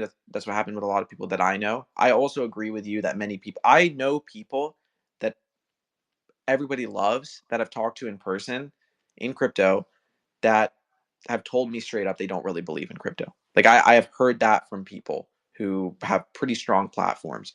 But I've also talked to other people who live and die by this shit, will do anything they can to promote first principles of crypto and truly, truly believe it. I think it's a mixed bag. Are Um, those people and I'm buying meme actually, coins? pardon Are me, those what? people buying meme coins? I mean, I think a lot of people are buying meme Yeah, coins. but those I think people specifically that are this. holding on to these core principles. I'll tell you this is I got into crypto um, because it was one of those things. My family's in Syria and it made sense. I'm like, oh, well, if we can buy that, like the whole idea started like we can send this to them. It's an easier way to send money. And then I started to learn more about just like decentralization. And I've always been chronically online and kind of a like anti-establishment person. So a lot of the principles of crypto made sense to me.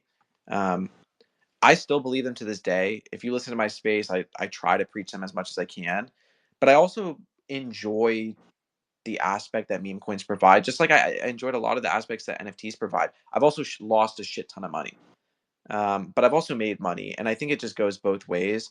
I don't think it has to be just an all or nothing thing. I think you can believe in what crypto stands for, but also it's like fun to throw like a grand or two at like the movement and be a part of it and just kind of see what happens. Like for me, I enjoy that.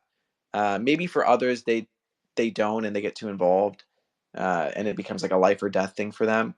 For me, that's not what it is. And I actually believe the thing that I'm working on right now, which is like a philanthropy charity based thing, I think is a really important thing that crypto actually makes sense for.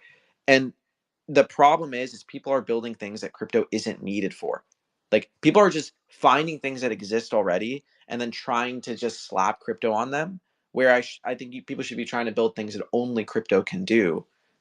So to answer your question, look, I believe crypto first principles, and I also trade meme coins, and I think there's other people who do the same. Though I think it's less than we would probably hope, if I'm being honest. No, that's fair, and I get it. Like I love to gamble, and obviously I'm a fucking degenerate, but it's just like morally pressing at this point. Like especially like just seeing where all the liquidity is going. Like we have all these new entrants into the market, but then their liquidity ends up into a bunch of grifters' hands.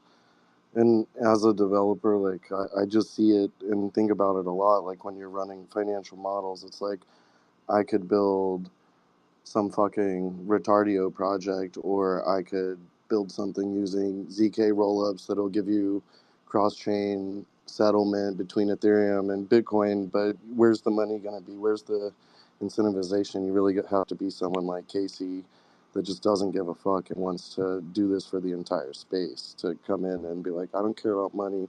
I'm just an autistic retard. I'm going to build some shit. Do with it if you want. I met Casey in Singapore, and actually Trevor introduced us, and we actually ended up talking for a while, and then I just ended up walking with him outside for like 45 minutes, and I ended up getting lost, and it took me forever to get home. We were just walking and chatting, and it was the first space. Casey had been on the space once before, but we didn't really interact too much.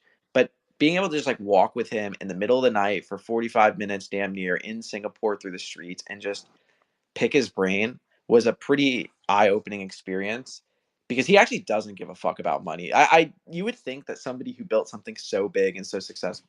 Wait, Rasmer, I'm trying to invite you up. Why is it not? I keep accepting your request. But I agree with you. You need somebody to come in that just really cares about building something interesting. Um, but like exactly what you just said, here's the reality: is yes, you could go build some fucking ZK sync multi-chain, liquidity thing, whatever it might be, interoperable this, atomic composability, that whatever it might be. And the reality is most people are probably not going to care. But do you care about what most people care about? Look at musicians. If you are a musician, you're put in a really weird spot. You either create, you know, a generic rap song or some fucking pop song or whatever the hell because you feel like that's going to get clicks, it's going to work on TikTok, whatever it might be. Or you have the artist on the other side of the spectrum that are creating experimental music and breaking the boundaries of sonic and audio quality and doing all these different things, but their music obviously gets significantly less clicks. But the people who click those things maybe matter more than just the random degenerate on TikTok that's going to use 10 seconds of your song for a reel of them hitting the renegade, you know? So it just depends. I don't think it's a fair world. And I think that there are a lot of builders that have kind of lost out in the attention game, in the liquidity game, to just applications that are a little bit more left curve and just have that financial speculation aspect. But again, I don't think it's all or nothing. And I think people, especially when designing products now, need to find a way to market to both sides. And obviously, easier said than done. But like, dude, if you write like a fucking dissertation on the newest math equation, nobody's gonna care. Like that is just the reality of it. That is not a crypto specific thing. Like this isn't like what's happening with attention on meme coins and how like the quote unquote real developers are not getting attention. That is not something that's only in crypto. I mean, that happens in every industry. But Just the insert thing is, X, Y. though, back to my original point, like this is not how it was until last cycle, whenever Twitter became a thing and influencers that had never been in the space, never cared about the core ethos, came in But I and it then were was monetarily incentivized to just shill retarded things. That's the issue, is that the forums on Reddit and 4chan back in the day, it used to be very technical. And people were building through the bear markets and no one cared about the price. Everyone just believed in the technology and what it stood for.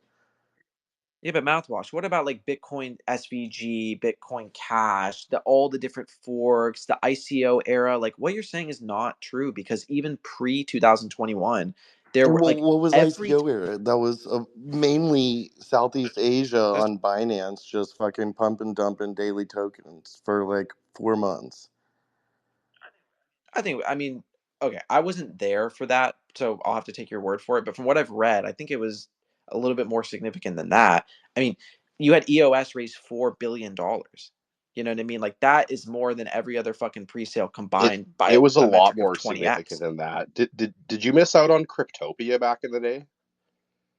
Like this meme thing has been around for years. It just takes different forms. Yeah, Like the crypto I agree. influencer on Twitter thing, like where were you in 2016? This has been going on for 8 years, probably even a decade.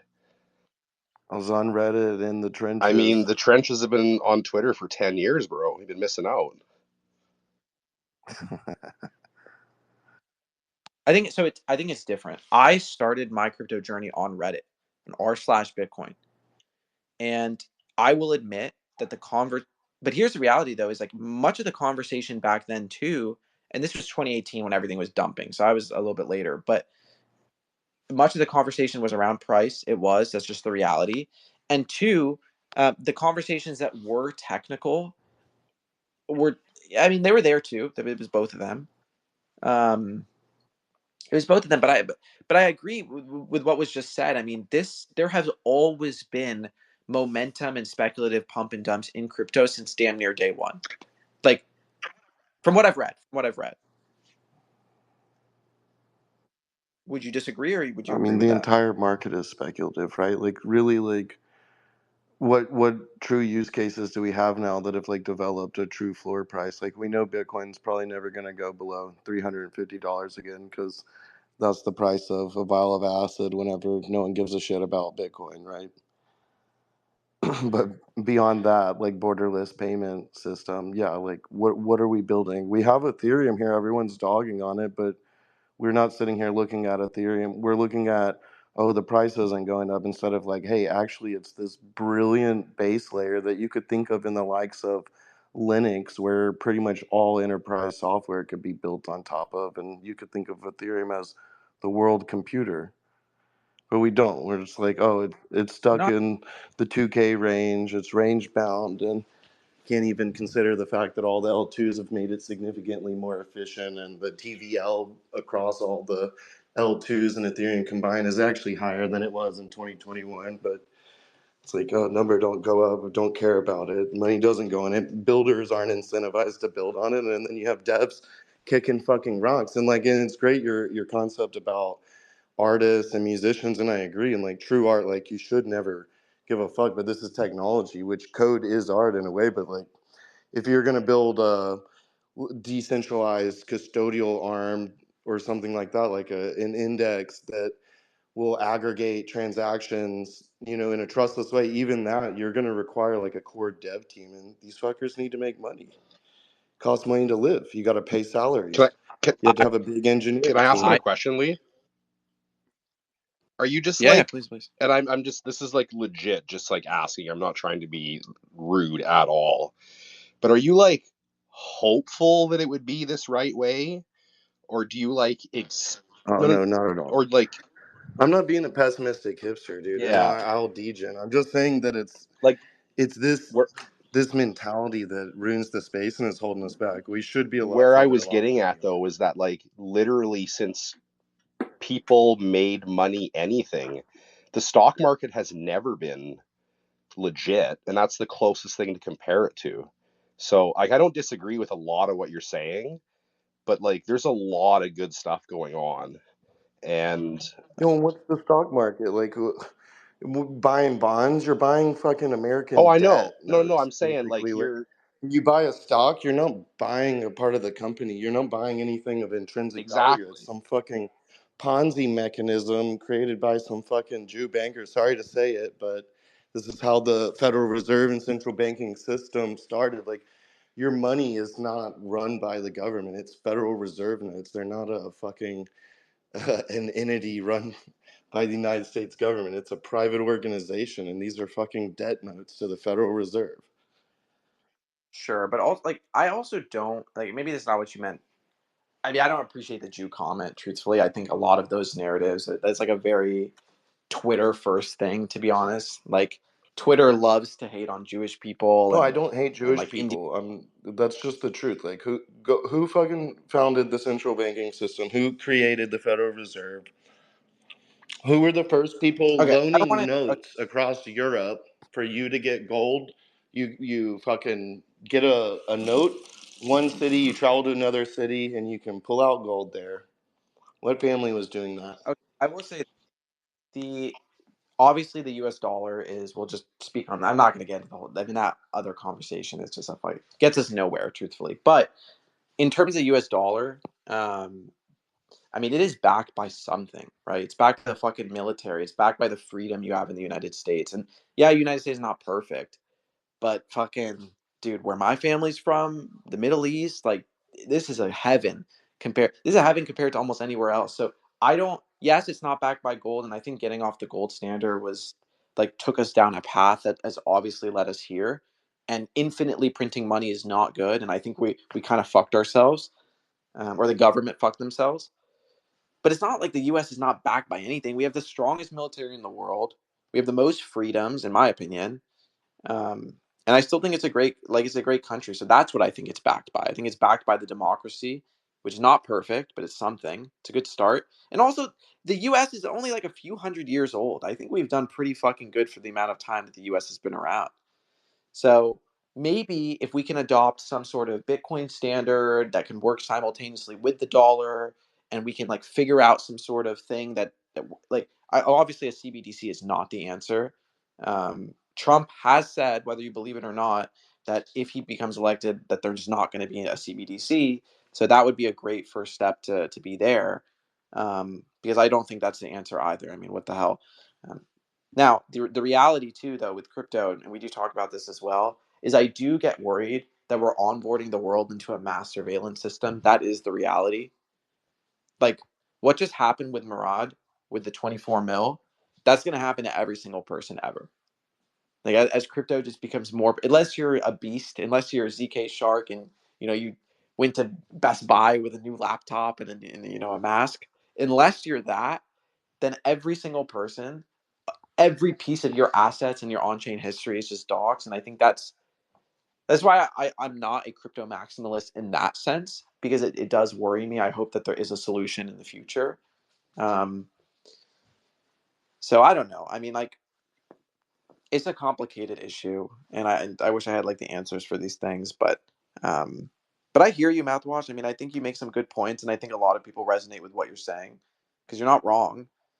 and I like I said before, I think for developers that are building like really interesting technology, it's probably they're in a weird spot. But think about this, and I'll say this: we'll go to the hands. Think about this. Think about when Facebook came out, or Instagram, or like how many probably interesting coding developer apps, technological things that were being created on the internet, and then Facebook, a college dating app, just like surpasses them 100x, or like Instagram, an app just to share pictures, or OnlyFans, somewhere where people post their dick and pussy and them getting fucked is at a higher market cap than probably some very interesting tech. Like, again, this is not like unique to crypto in any sense of the word. This is just human nature. Yeah, it's That greed. Well, the thing is greed, but greed is the oldest attribute that has ever existed. You know what I mean? It's one of those things that, I mean, didn't Judas sell Jesus for like $4.30 to the Romans? Like, he sold him out for like a couple bucks. Like, greed has existed, in the Bible and in every religion and every fucking recorded text. Humans have always been inherently greedy, and that comes from a scarcity mindset. Hopefully, in the future, I really believe that as AI, like I hope at least that AI makes it so that resources and time are more available to everybody. That's what I would hope AI does. Who knows? And if that's the case, maybe over a few hundred years or even a few thousand years, it's not going to be in our lifetime, that the scarcity mindset is just bred out of humans as if a gene that just left, right? Like, I actually think that could potentially happen over a few thousand-year period.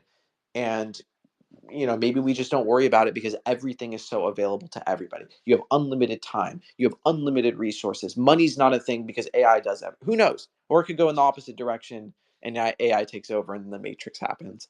Or maybe we're already in the Matrix. Or maybe we just end up fucking sex robots all day. Shout out to Tesla. Look, we'll go to the hands. But before we do, and Mouthwash, by the way, I appreciate you because I like when people come up and give like a contrasting take and it makes for good conversation. So I appreciate it. Click the button in the bottom right hand corner and give it a like, comment, retweet. It's the best way to support. And give Mouthwash a follow because I think he started actually a good conversation up here. I want to throw it over. Thanks, Mouthwash. I want to throw it over to, I think Tiger had his hand up first and then Loki, but I apologize if that's flipped. But Tiger, what's up? Can you hear me, by the way? Or you can't hear me? Yep, you sound good. I want to circle back to what Mouthwash said about Ethereum. And what I'll say will probably upset some people. I'm probably going to think I'm a retard and it's going to be a bad take. But here's my thing with Ethereum. I think Ethereum is not going to go anywhere. I think it's this last cycle where it's relevant in any way. And I think Bitcoin dominance by the next cycle will be 70 to 80%. Yeah. So that's my Bitcoin Okay, max. you can't really build software on Bitcoin, even if we Not enable yet. CAD Not yet. and are able to split up our UTXOs in a more efficient manner. Like we're still never gonna be able to process thousands of transactions. Remember what I said. Remember what I said. I'm not saying Ethereum's going anywhere. I'm saying Oh, got you. Sorry. the coin will become increasingly more irrelevant to market structure, and I think BTC dominance, BTCD, right, will be 70 to 80%. Yes, Kuro, laugh at me. That's right. Come at me, bro. I know you want to. Bro, look at what BTC dominance already is. Like nobody's ever gonna question you know, the unofficial official like store of value. You know what I mean? Like Well, it went nobody's up. saying Well, it that, was right? 90, It's and then it went down to as low as 38, and then it went back up to where it is now. So well, that's because it just had to share a percentage with more chains that were faking volume and shit like that. I'm just saying that I think this is Ethereum's last cycle of being relevant as a coin. That's all I'm going to say. Yeah, that's not a very good theory. I don't like. How do you figure? Like, what's your real thesis here, man? That's my thesis: is that it becomes increasingly more irrelevant, and that BTCD goes to 80% possibly. And So you're Solana saying like dominance the goes world's to largest 10. exchange decided to make an Ethereum L2 in order because they I thought knew this was like gonna happen. Ethereum was a Big failing God has to product? back me up. Where's Big God? I see him here. Listen, I'm not listening to anything OXBT has to say, okay? So I Stop think playing with me. here's the thing I think about the question is I almost think it's not even worth speculating on. Like whether or not ETH, Solana, whatever wins, it almost doesn't matter because I still think no matter what, we get closer to the end goal of having truly decentralized systems. I know that sounds like I'm just praying to a god that isn't there. But again, I'm an accelerationist when it comes to crypto. I feel like we just got to keep throwing shit at the wall and like we inch forward, inch by inch. Now, the reality is there is a world in which Ethereum is still decently successful, but ETH, the asset, doesn't go up 50x. That Well, is that's my possible. point. Who knows? Like that's the point I'm trying to make. Maybe. I tend I to use. be a pretty. We've had this conversation I before. tend to I be. use Aave all the time. It's very useful. It's great, right? But the stupid coin. Yeah, but here's the thing is one Ethereum coin, Pepe, does more fucking daily volume than Solana, Absolutely, right? But absolutely. It's a great that's coin. Pepe and Mog keep ETH alive. All right. so you know what's required to like kind of like trade it is the baseline I'm aware. token Ethereum. I'm saying that that cannot hold up two coins can't hold up an entire chain for eternity. Like, are you telling me that two meme coins are going to hold up an entire chain for eternity? Mog is the future of ETH. What don't you understand about Hey, that? I'm not arguing against you there. I'm just saying that for a longer term, I just don't think that's like a thesis. Like, All right, fuck it. We're buying Giga on ETH, guys. Let's yeah, run you it know up. what? Buy it. Wait, Do it. wait. Let me tell you this. Let me tell you this. I tend to be in the camp of an Ethereum bull. I'm also a bull on Solana and a Bitcoin bull. I guess I'm just a whore in every way of the word. But I I don't know, man. I just think like and this isn't a conversation of whether or not I think other chains are more centralized. Like I'm talking strictly Ethereum. I think Ethereum has done a pretty good job, not perfect. I think too much of our stake is centralized in certain applications and hopefully that gets fixed, but who knows? But I think Ethereum has done a decent job at trying to be decentralized. And I think that a lot of the faults that people give it, which is it's very slow, it takes too long to implement things, and it takes forever to get all the validators to agree. I think that's not a bug. I think it's a feature. That is the nature of having a decentralized system. Like that is kind of the point that it takes time to upgrade and move. Like that is what makes it stable. Now, like things like Solana don't really have those like it's kind of the opposite, but they use that to their advantage, right? They're quick to ship, they can make changes very fast. Like that is what's been their strongest point, you know. Just a few more L2s. Just a few more. See, I don't Infrastructure really on infrastructure, understand. and we'll be all right.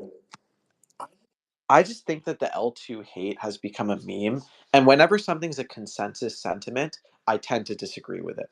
That is just the reality. Like the timeline, you'll get engagement by just shitting on L2s. You'll get engagement by shitting on ETH. So you tend to just like the sentiment turns to, well, ETH is losing because look at everybody talking about ETH sucking. Now, if you just but if you go back a little bit, Tiger, go dude, look at how people were talking about Solana in Oh, I know. 2021 I know. or two. I know. It was the complete opposite. Well, Solana sucks and this and that. Why would anybody use it? And then now Solana is loved. So I just don't believe a goddamn word I see on the timeline. Everyone has their own incentive. Everyone has their own biases and their own bags. And I just only believe yourself. That is Listen, just the I the don't want reality. anything to happen to the Ethereum blockchain because I own Mog. Okay, I don't want anything to happen to it. I'm saying from a capital allocation standpoint, am I going to own ETH or am I going to own Mog? You understand?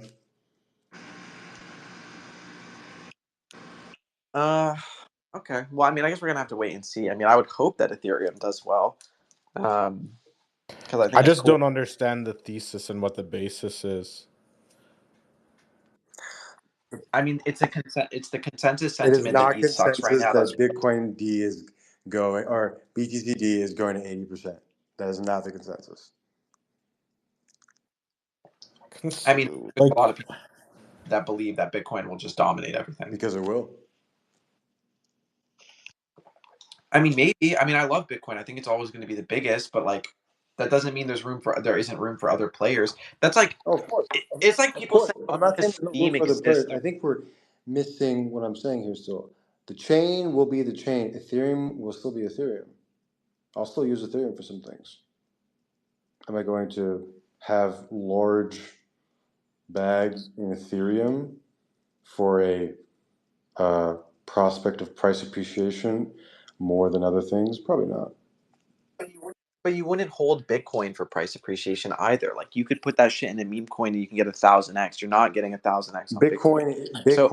Bitcoin is the only asset in crypto that you can definitively say in a decade will be around. Dude, you could say that I feel like you could say that Ethereum will be here in a decade. Can you? I believe so. I All right. mean, pretty much every It's already been here for institutional half a level decade. adoption has been integrated building on top of Ethereum. So yeah, I think that Adoption does not mean price up. I'm gonna, I'm not talking about price up, but well, I also am. on I that am. comment of L2s and all that drama. It's like that's what Ethereum was developed for, is to build on top of. It's a base layer for enterprise software to interact with the blockchain. It should really just be used for batch settlement, which means that Ethereum Oh, shouldn't have high transactional fees, and that's why we build on top of it. Yeah, Also, well, that's very why simple everyone point. builds EVM compatible L2. well, here's the Like, thing. Though. If you're talking price movement only, then I actually like if you're thinking sustainability of the underlying chain, then I agree with you in certain ways. If you're thinking price movement, then I feel like your argument doesn't make that much sense because again, Bitcoin is not the place to put your money for price movement. Like, what are you gonna maybe get a 2x over the next 2 years, 3? Like, it's gonna take time for Bitcoin to really just claw its way upward. It's gonna move. But I mean, our coins that were, dude, look at fucking Giga that you hold a shit ton of Giga. Would you have rather put that money in Bitcoin or Giga? You're up like All right, fucking, I don't know, probably hold on. you're So wait. Tiger, you're up a few $1 million minimum. You're up a few million on Giga, minimum a few million, probably more than that.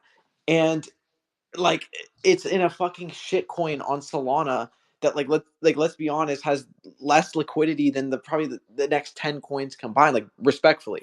So Respectfully, of we course, of cannot course. talk about we cannot talk, that is the reality. We cannot talk about underlying, like, if something's going to be here in 10 years when the entire thing that you're like, is Giga going to be here in 10 years? Let's be honest, probably Yes. not. Let's just be honest. No, let's just be honest. It's in 10 years. You think I don't even know if any of the meme coins are going to be here in 10 years. Like even the ones that I own. Like that's so hard to say. 10 fucking years.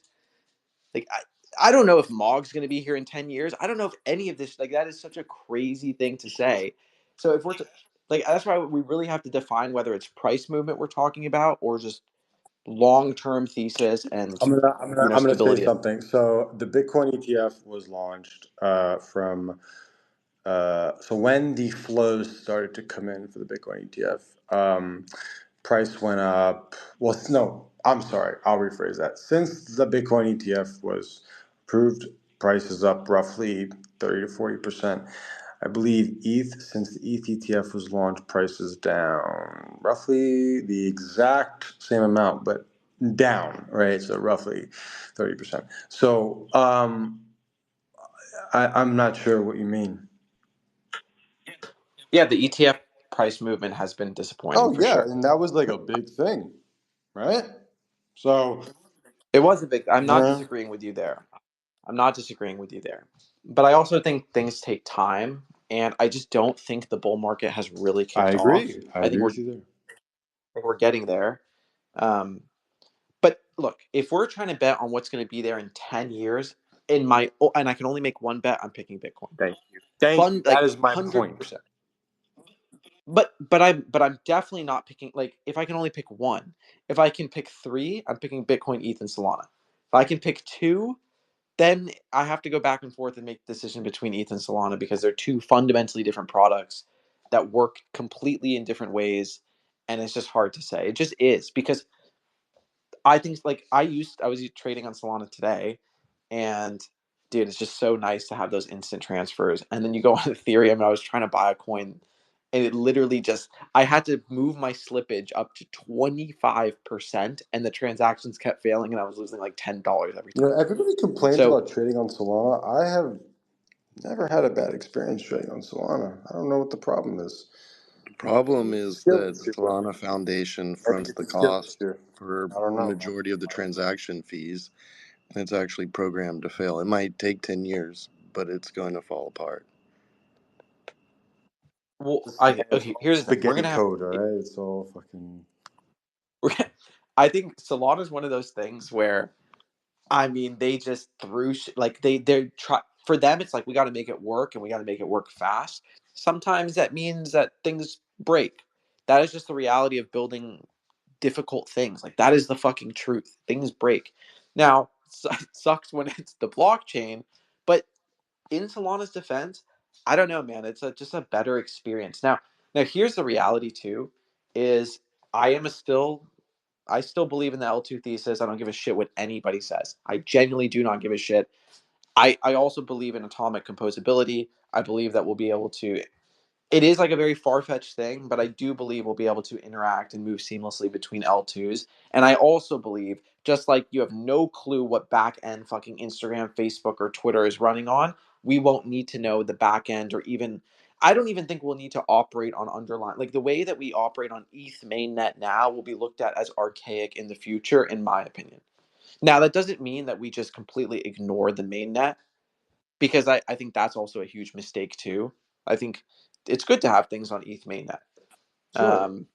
even if they are more expensive. Like maybe that is a good place to have like the most high profile art and expensive like who knows? Maybe that's what it gets used for.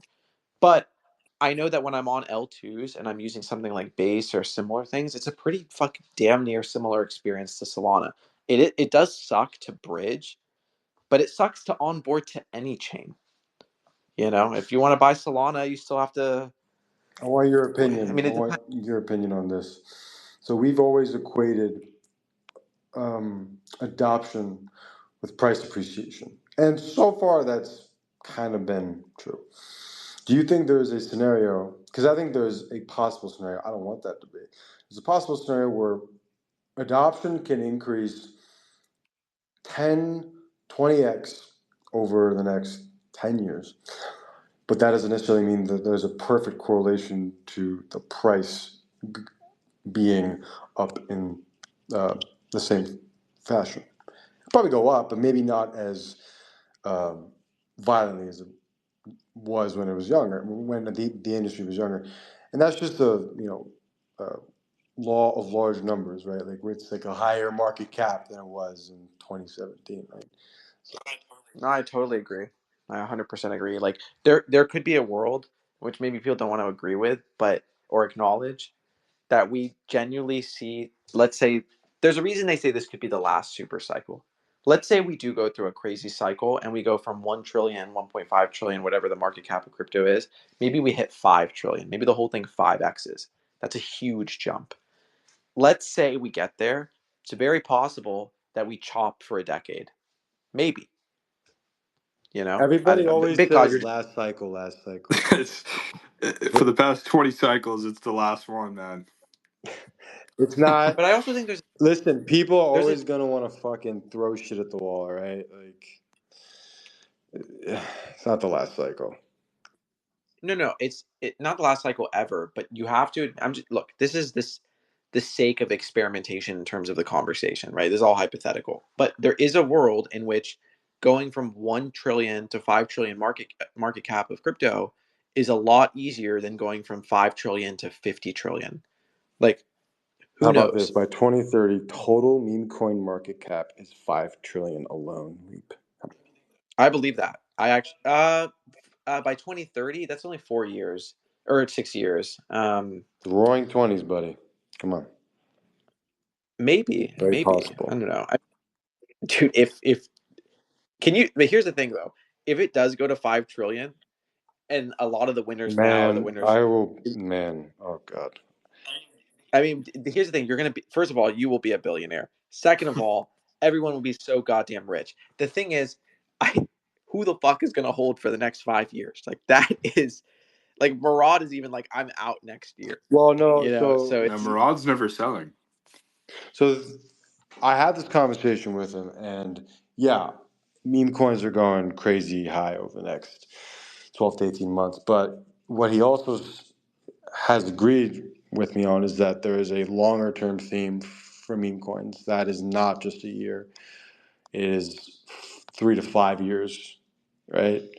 And that's just general financial nihilism, younger generations feeling like they're not earning enough, so they have to go gamble. And I think that's a much bigger macro theme in the space that I don't think people are appreciating enough. And I think meme coins can go way higher than you think.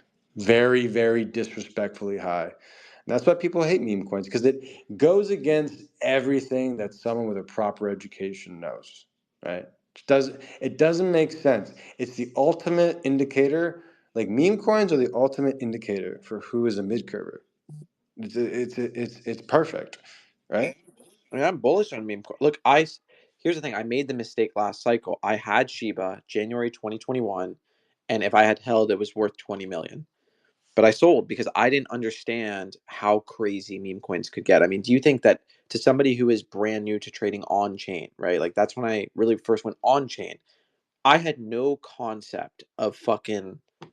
It's actually even why I sold a lot of my Bitcoin early, because I like, unless you see it, you have no concept that something could go to 50 billion or 60. Like, those numbers are so unfathomable, because especially people who are coming from stocks, like, the pipeline has been historically, okay, you trade stocks and now you trade crypto. Maybe that's not the case in the future, but that was how it was last cycle, because Robinhood was a big part of the crypto adoption, and so on and so forth.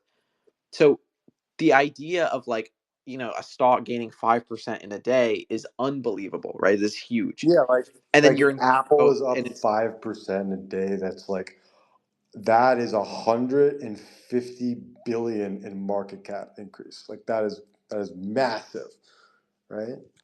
It's massive.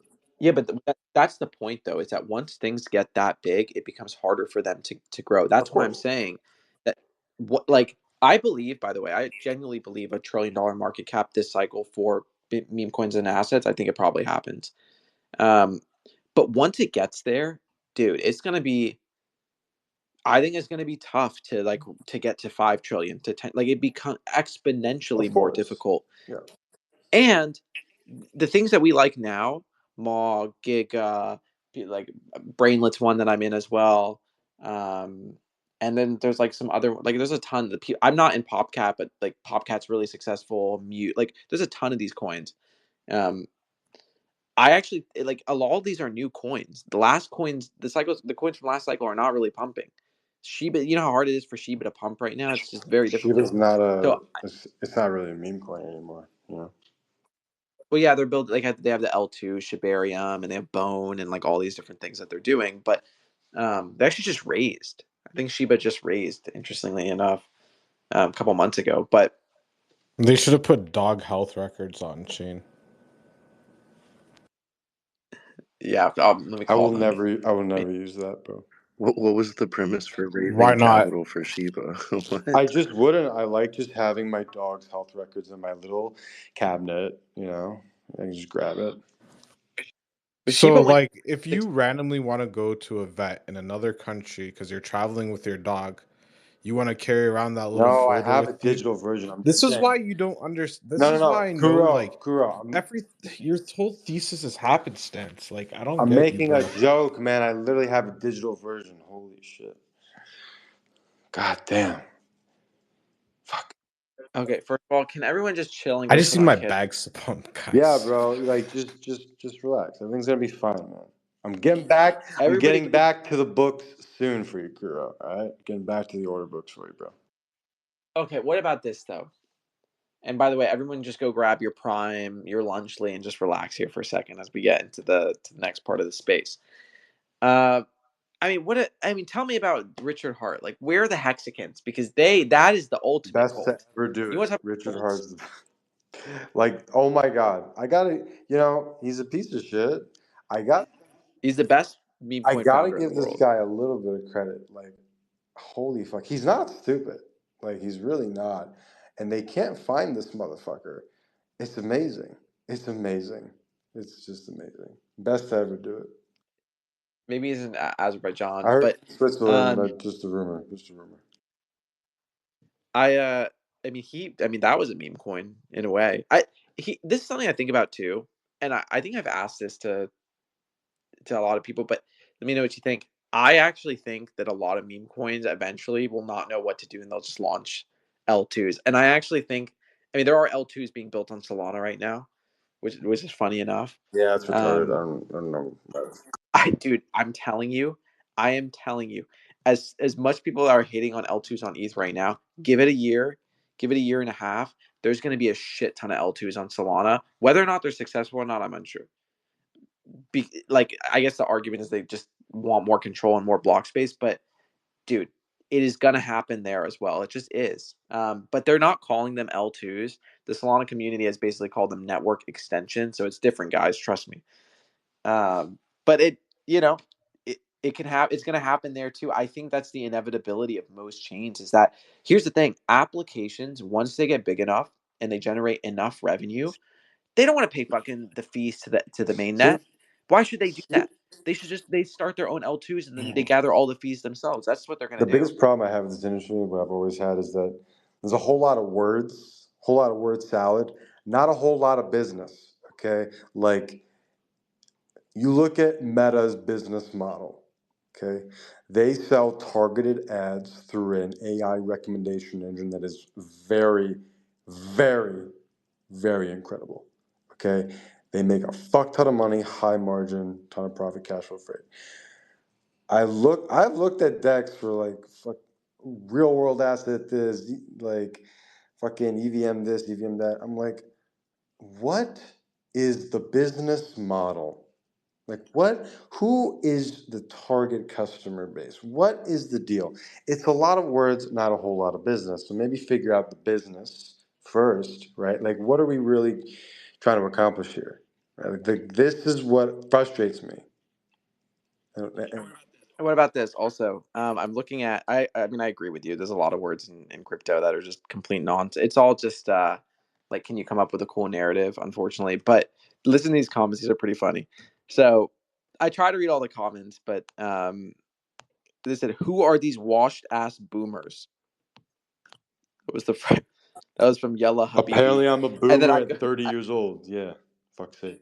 he said, they said, "Who is this Tiger guy? He's a boomer. What does he know?" Also, I go to the, I was I go, thinking that too. Dude, I I'm go to younger Yella than you, Habibi's. 100%. All right, hold on. I go to Yella Habibi's DMs because I wanted to invite him up on stage, um, to be like, come up and discuss. Like, I'm interested in your take. And I go, Yeah, you don't I see it. don't hide in the Wait, hold comments, on, hold on, guys. Like, get hold on, hold up, on, hold get on. your ass up here, bro. Okay, I go to the DMs, and his most recent DM to me is, "How much soul do I have to give you to kick OG off the stage?" Where's I'm OG? not even. I don't see him here. No, I guess it was from a different day. It was from a different day. Let me invite him up if I can find him in the room. It's a Bitcoin puppet. Um, Shout out to the puppets. But let me read the rest of the comments too. They're pretty funny. Yeah, I fudded pups and then I bought more lessons in that. BJ. This That's says, a true chat right there. it just says, "Who the fuck are these wash ass boomers?" And then Lord wrote, "Ha ha ha ha ha." Then Yella Habibi wrote, "Bro, this ain't real." And then Lord says, "Do they ever stop this guy from talking or no?" I think they were talking about you, Tiger. Yeah, you know what? If they Definitely. had any fucking balls, they'd come upstairs here and talk. So come upstairs. Well, I would love for them to come up too. Maybe they were talking about me. I tend to talk a lot. No, it was definitely me. It was definitely me. Because when I say something that people don't understand, have no way to respond, so they say, "You're a boomer." That's a response for people who are retarded and have no idea what they're talking about. So, yeah, I am the youngest boomer that's ever lived, guys. Absolutely.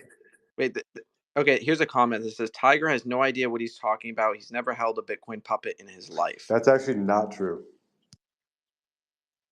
I don't know. Somebody commented that.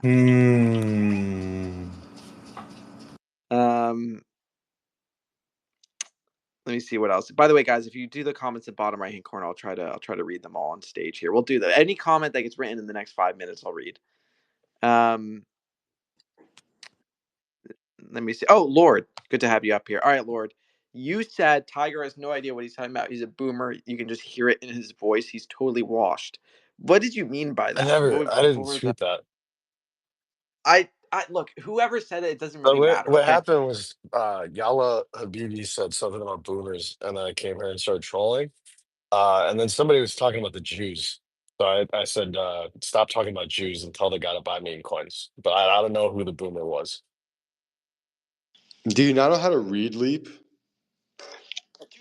Dude, I look at my googly Did this eyes. guy Okay, they're lie? pointed in Like, is opposite. he full of shit? Like, I didn't look at the comments. No, look at the There's comments. 97 comments, man. I'm not fucking doing this. Look at the I'll pin it up to the top. Then I'll pin it up. It must have gotten deleted. I don't know where it went. Must have gotten. Oh, here it is. Here it is. Let me DM Yalla because I'm interested in the take. Y'all is here. What's up, He's Yalla? here. Who the fuck are these watching? Oh, Oh, yeah. Yeah, man. all right. Yeah, dude. We're like You're with probably the the same boomers. age. We're probably the same age, which is pretty funny. I think the boomer was the All Jew right, guy, Yalla. right? Or no? BJ. All right, BJ. BJ. I don't know who was talking. It was whoever was talking about like the tech and shit, about how like, oh, the tech is so important and blah blah blah, and meme coins ruined the space. Like, nobody gives a fuck. Like, everyone's here trying to Yeah, retire. dude. That's, That I don't know who it was. I don't think it was Tiger. yeah, that Then was not us, then you man. I don't don't give a care shit about about the tech. the space It's that's intrinsically him, enough the to I see Jew. mean, it That's go the okay, up, like Jew. Susie. what was Satoshi's vision? Like to free us from this financial slavery, not to like build L2s. From central banking authorities. Right. And if meme coins is the way, so be it. Uh, Inshallah. Like, just because we're not World launching peace. L2s and L3s doesn't mean we don't believe in decentralization. No, dude, I'm trading meme coins, so I don't care about the fundamentals, bro. That's another thing, too. Your decentralization theater. Ha! all right, hold on for a second. I don't want to All hear it. memes I don't want to aside, hear it, bro. I don't want to hear it, dude. There's nothing decentralized in this all space.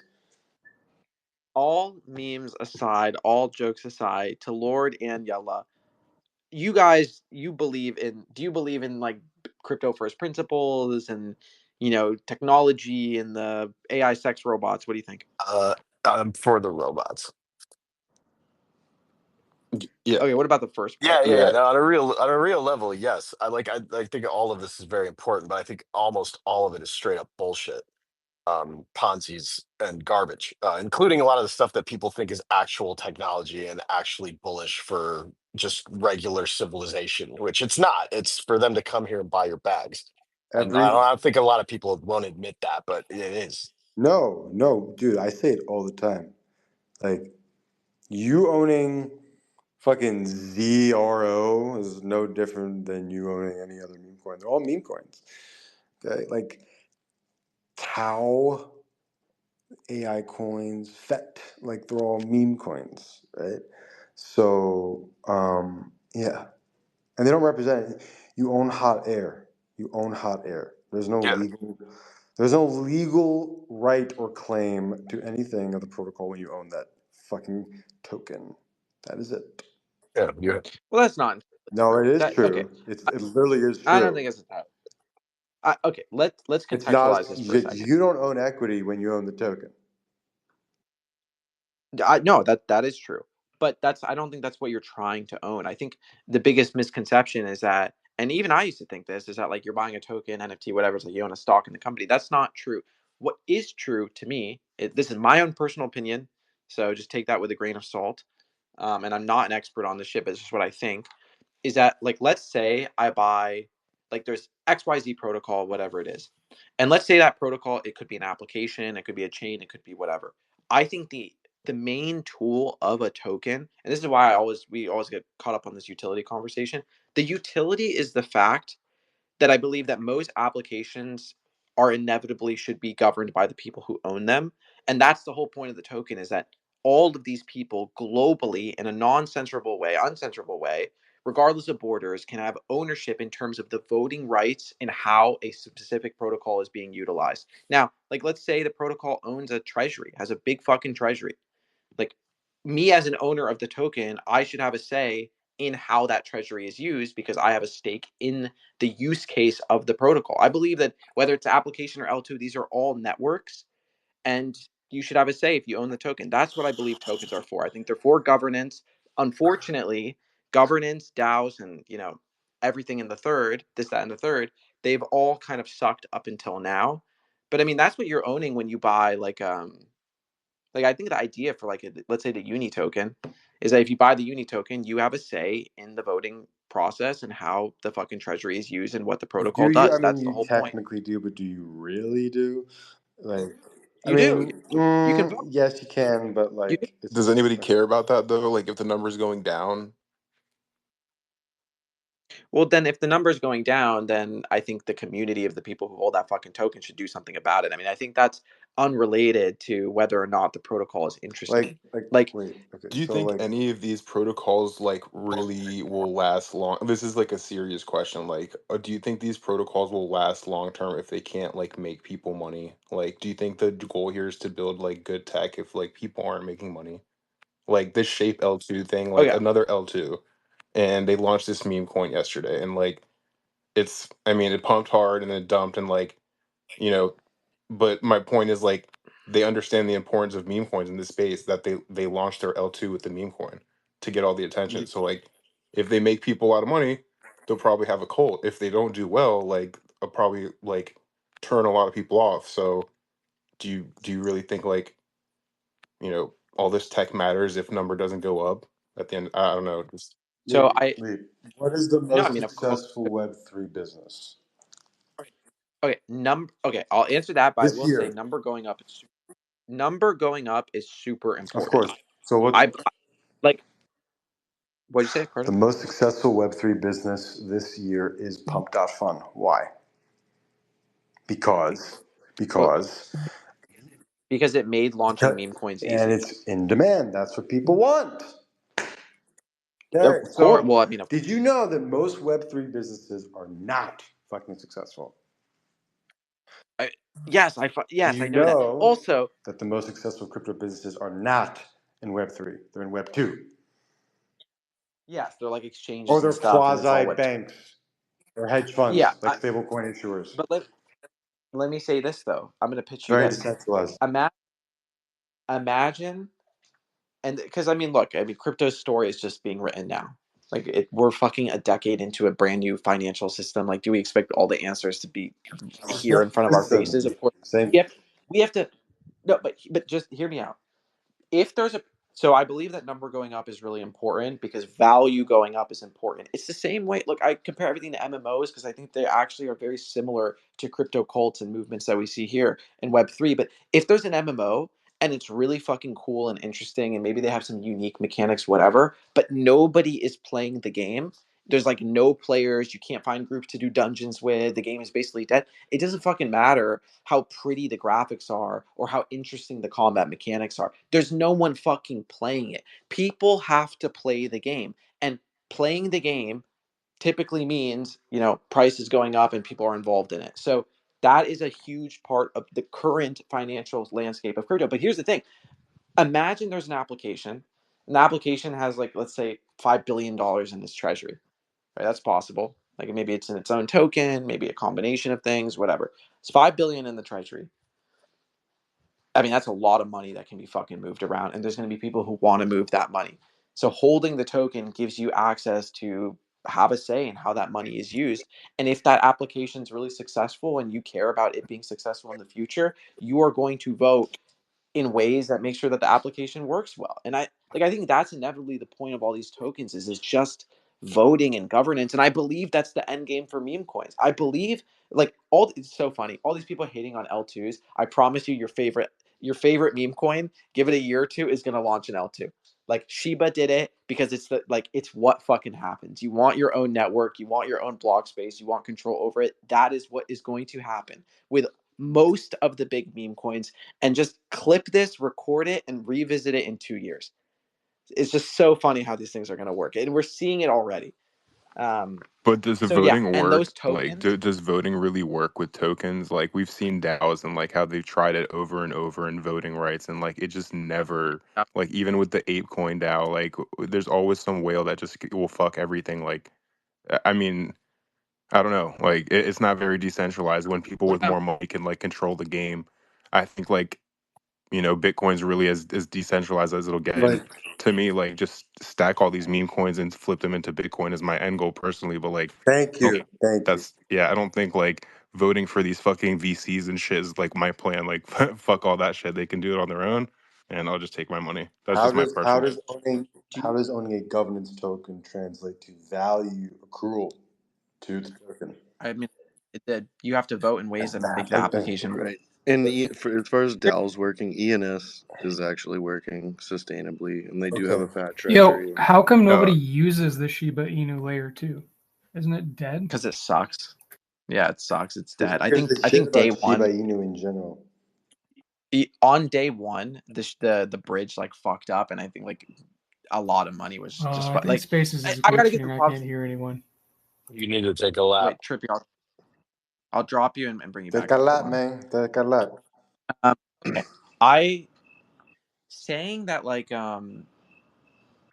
I don't know. I mean, this is the way I look at it, and maybe I'm oversimplifying it. I believe there will be applications or networks, whether they're L1s or L2s, that are worth owning a stake of. I think most people could agree with that. I think that's such a Do basic you know take. why? If you believe, Sorry. you said what? Do you know why Sheep? Well, not the whole reason, but part of the reason why they launched a L2.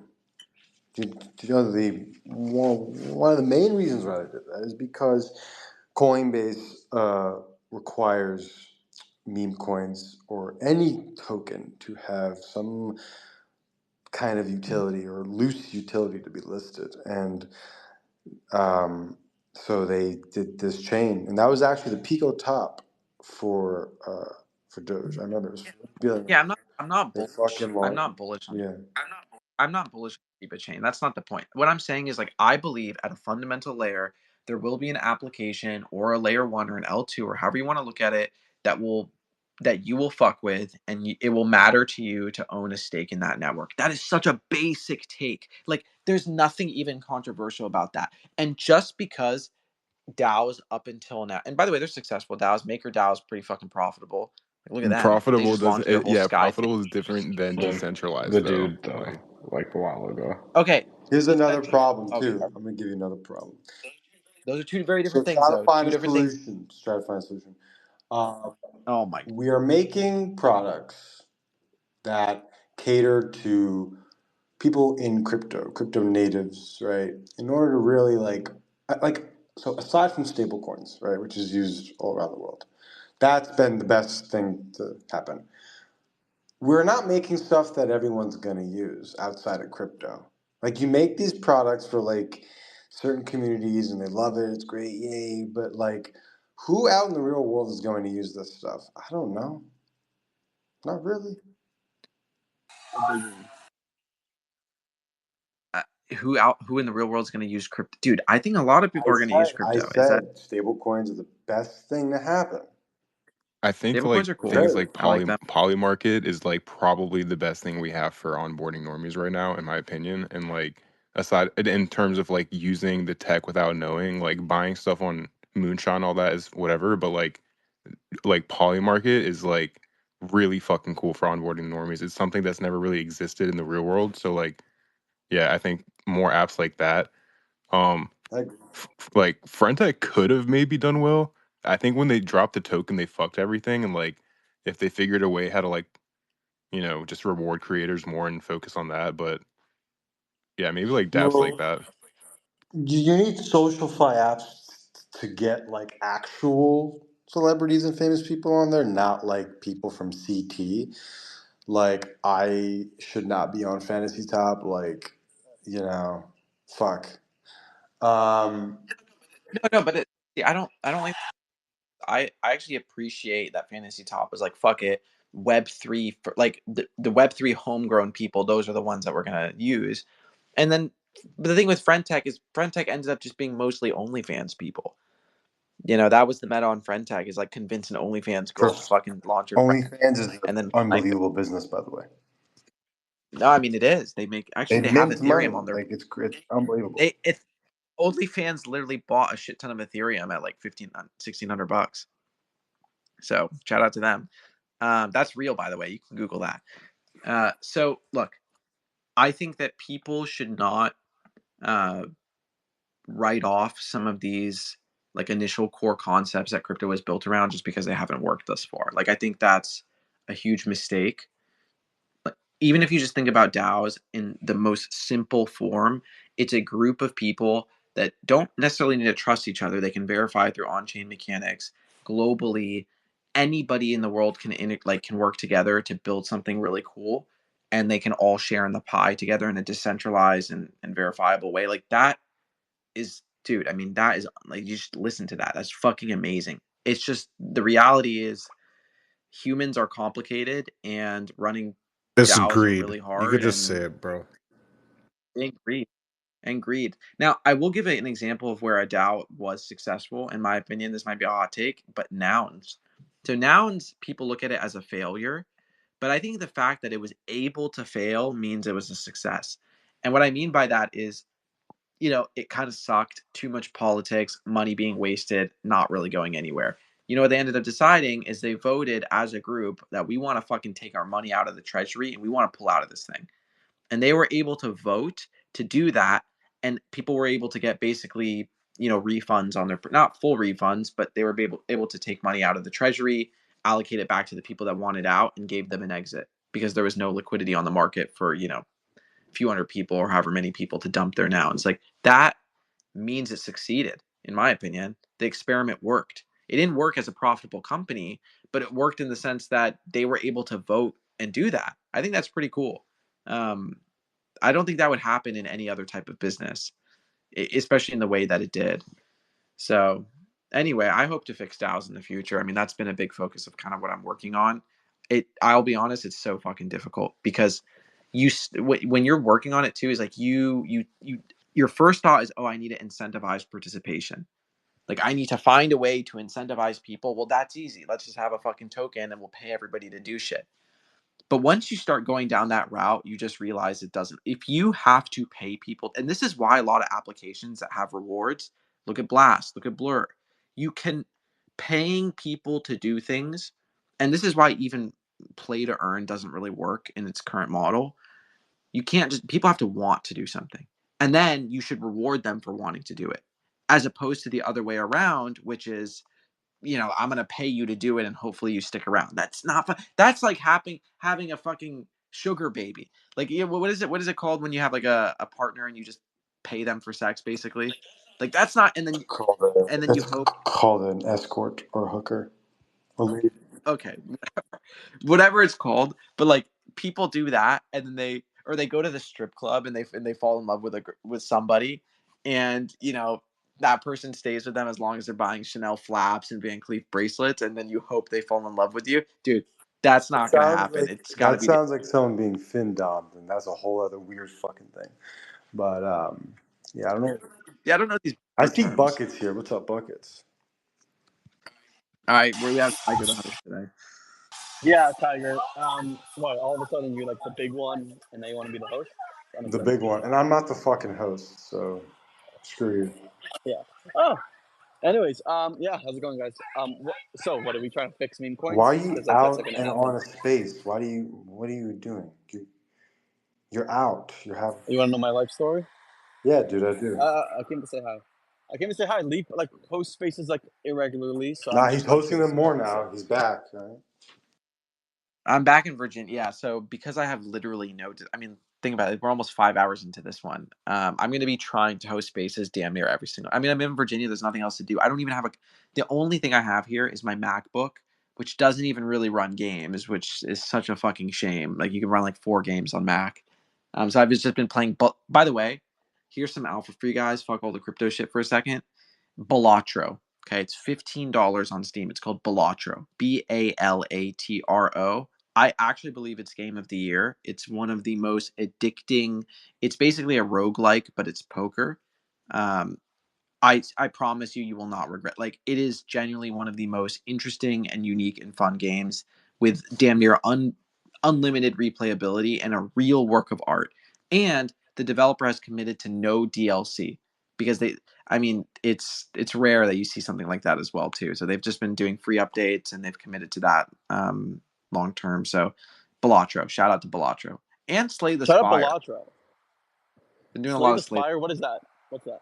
It's like another type of like deck building roguelike. Those are really the only things that run on Mac for whatever reason. But oh my god, dude, I'm not even kidding. I'm on YouTube and I'm just scrolling and I saw a bunch of Wizard 101 videos.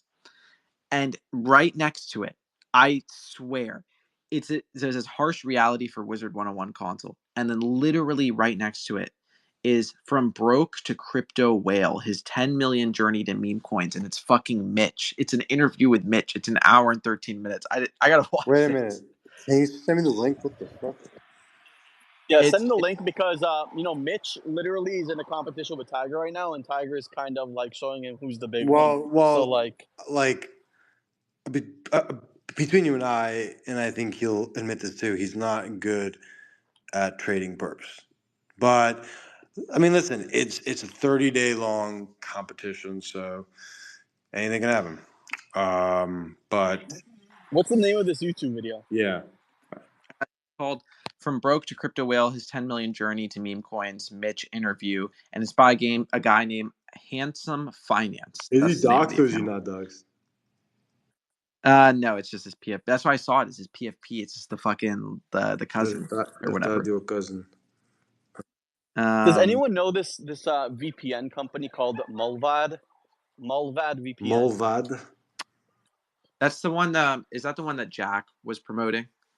I don't know because I'm like walking on the street and I see a billboard for it, and like the logo looks like what a meme coin PFP would look like. It's like this little like mouse type of shit with like a hat on its head that's covering its eyes, and it looks like a meme coin. So I was just like, some degenerate made the branding for this shit, but first time I've heard of it. Dude, we should fucking bring back Club Penguin. I guess we have Pudgy Penguins, but okay, Pudgy Penguins should buy. I watched this video recently. It was called the Lore of Club Penguins. It was 3 hours and 40 minutes. It was an exhilarating watch from beginning to end. I don't even know. I mean, there's just so much lore. Anyway, shout out to the Puffles. Fucking Pudgy Penguins should buy that shit. I just don't think Disney would ever let them. They'll just take that shit. There was a generation of kids that had like a Puffle fucking stuffed animals as a kid. I guarantee it. There's like an entire generation that had those little things, the little fluffy things. Wait, speaking of stuffed animals, why the hell did Build-A-Bear not just be like, fuck it, every bear has an NFT integrated with it, it's on chain, blah blah blah, and then like charge a shit ton of money for it? I feel like that would have cooked in the last cycle. Like it could have cooked like every other bro company trying to like do something to revive themselves as like an exit pump, It would have been a decent exit pump for sure. But, I mean, that's the second best pump. Yeah, no, it's the perfect one. I think it's the big one. Let me see. I think Care Bears also You had know an about NFT. the big Oh one? yeah. Who? Can you guys stop talking about your big fucking... one? Okay. By the way, I completely forgot about these. Do you guys remember Care Bears Forever on Ethereum? This was the official Care Bears NFT collection. Do you guys remember this shit? I'm looking at it. It just popped into my mind because we're talking about stuffed animals. Dude, this art was so bad. Like, you have to go look at. I own nothing of this, and it's fucking completely You don't remember dead, the dude. Rugrats? Like, Oh, that was the worst one. that was Oh, Not a so bad. fumble. Nickelodeon. What a company, you know? Nickelodeon. Jesus Christ. Great Also, company. what is the obsession with Web3 and stuffed animals? Like, I'm genuinely curious because like I never understood it. I was never a stuffed animal guy, you know? But like every project, every meme coin, whatever it is, like stuffed animals like the first like easy lift. And I don't know why. Because What we're a else are bunch they of low gonna do? IQ retards. Yeah, it's just easy. It's easy. Also, The somebody big bought one. one of these Cheer Bears, the first one, Cheer Bear number one. You know what they spent on it? 14 ETH. That is insane. It was the highest selling one. 14 ETH. I mean, Going at the that is just, largest sales. Remember, Leap, when you used to stream on Twitch and you used to go through the collections and see just the highest purchased sale of like random rugs? It's like you have oh my 15 ETH God. there, 17 ETH there. It's like, dude, that's like back in the day, it's like ETH was at 4K, dude. Like that's a lot of fucking money. Like, oh my god. Looking back at People that, Jesus. people don't realize, and what's crazy, and that's why I think we haven't really started the bull market yet, because the level of money that was thrown around in the NFT, I mean, it was, dude, I mean, there were NFTs selling for hundreds of ETH on the daily basis, hundreds, when ETH was like 3 to 4K, and CryptoPunk selling for 5 million, fucking Fidenza selling for insane. Like it was insane. Any NFT, like now with meme coins, it's really fucking hard because unless you can get in on Pump Fun or really early, like it's just tough. Like, of course, we have some runners that have gone to insane numbers, but I mean, I've bought 4 things in the last 24 hours that are literally $0 right now. Zero. I, I think I've lost of like Sol, like Solana money, like not even just from other bags, like Sol, like real Sol that I put in. I probably lost like 4 grand in the last fucking day and a half. Just be honest on like whatever the fucking timeline was chasing. And I wasn't even buying at that high of market caps, but I would just like go to sleep and wake up and it's literally $43. I'm not even, it feels bad. It was after that I realized that's when I went into some group chats. I was like, guys, market is cooked. Like it's fucking cooked. We need a cool down period. Like it can't be up only forever. The Murad thing it's been insane, but I don't think it's Well, gonna. We like I we. I think think we the like a market suffers off. from like flex culture and stuff, right? The moment that people start seeing people post pictures of new vehicles and stuff like that, they're like, I want that. So they have to be as extractive as possible. They can't wait like a week, 2 weeks in order for their bag to pump or to gain traction. They need to get whatever they can get out immediately. Yeah, it's frustrating. I got no patience. I got no conviction. I don't know. My best plays here have just literally been weeks or months, and that's like it. I Like right now, it's just too much shit. Yeah, I mean, my the best guys play buy was Lamborghinis and they live in like a tiny house and they show the Lamborghini far away from the house. Bunch of fucking LARPs. what's interesting. So my apartment in LA is not like a super nice apartment. It's literally a 1 bedroom, like it's just a normal Yeah, but tiny Leap, you apartment. have humility though. Like, No, but this is the point I'm trying to make is we have a garage. And in that garage is the fucking nicest like Lambos and there's multiple cyber trucks in there. I'm like, who the fuck? Like these are not expensive apartments. Like who is staying in this tiny ass apartment has like a $200,000 car? There's a Ferrari, a couple Ferraris in there. It's got to be all crypto scammers. I mean, it has to be. It's LA. So they all have to be scammers. But yeah, that's how people operate. They spend their money on these really flashy things, and we saw that with NFTs. You know. People undervalue the power of social equity. Is what it is. Oh, facts. It's a bar actually. Well, see, okay.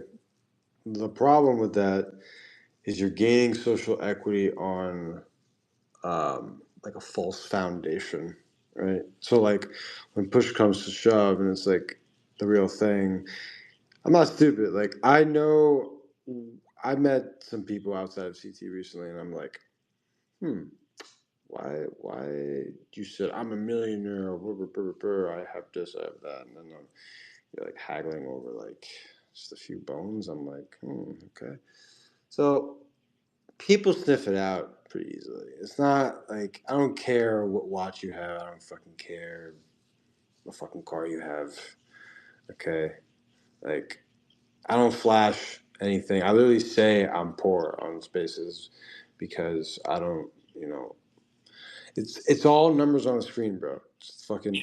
You know what's the best thing, Tiger? This is the best part. This is what I've realized. And I was talking to my brother about this today. There's a couple things that make me very happy, and I buy pretty cheap clothes. All my clothes are like vintage and like thrifted, and I will buy my pants for like $8. Like I take pride in trying to put all my fits together as completely thrifted, like cheap, like lower price clothing. I don't buy designer things like that. So clothing, that's not something for me. Even like jewelry, I don't have any jewelry. Maybe I'll get a watch in the future, and I don't have a car, and I have a small 1-bedroom apartment. But there are two things that I think are really nice to spend money on. One is a big part of my budget is I will eat good food every day that I can. Every single day that I can, I don't give a shit. I will spend I money don't there. think that Like, and vacations. Yep. okay, experiences. I'm not huge on vacations because I just honestly enjoy, my favorite thing in the world is sitting in my room by myself at my computer. That is the most fun thing to me. I can scroll YouTube. I can maybe I pull up Discord and chat with my friends. Like, I feel like I have the world at my fingertips. That's so exhilarating to me.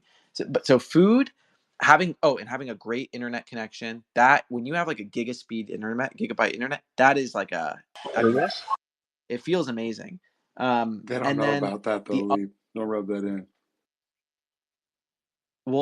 dude, my internet right now in Virginia is 12 megabytes a second. In LA, it's like almost a gigabyte, but here it's 12, so it's a lot Look, slower. the But point is like you don't need to tell people what you spend money on, what you have.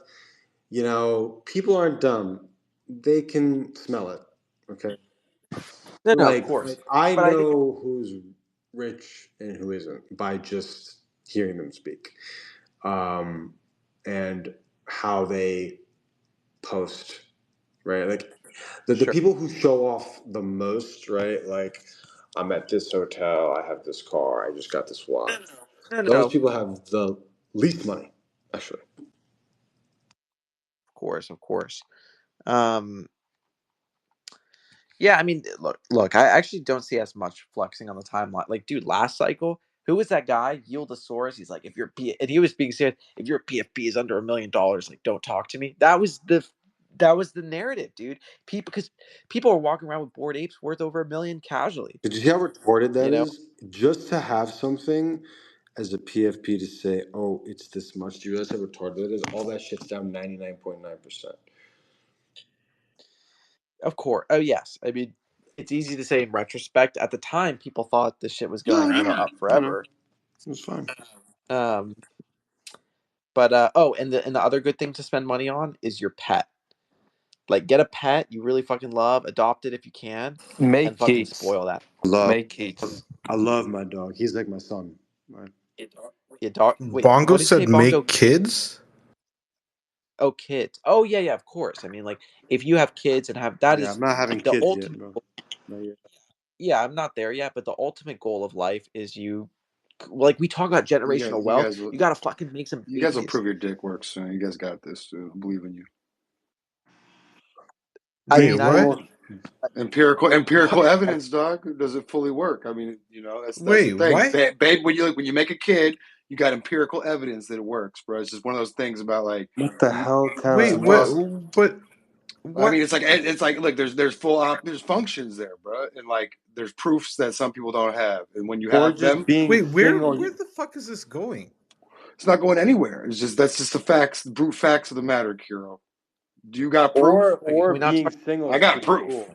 Being single is pretty cool. God. I gotta admit, it's pretty awesome. I'm single with Okay, proof. both.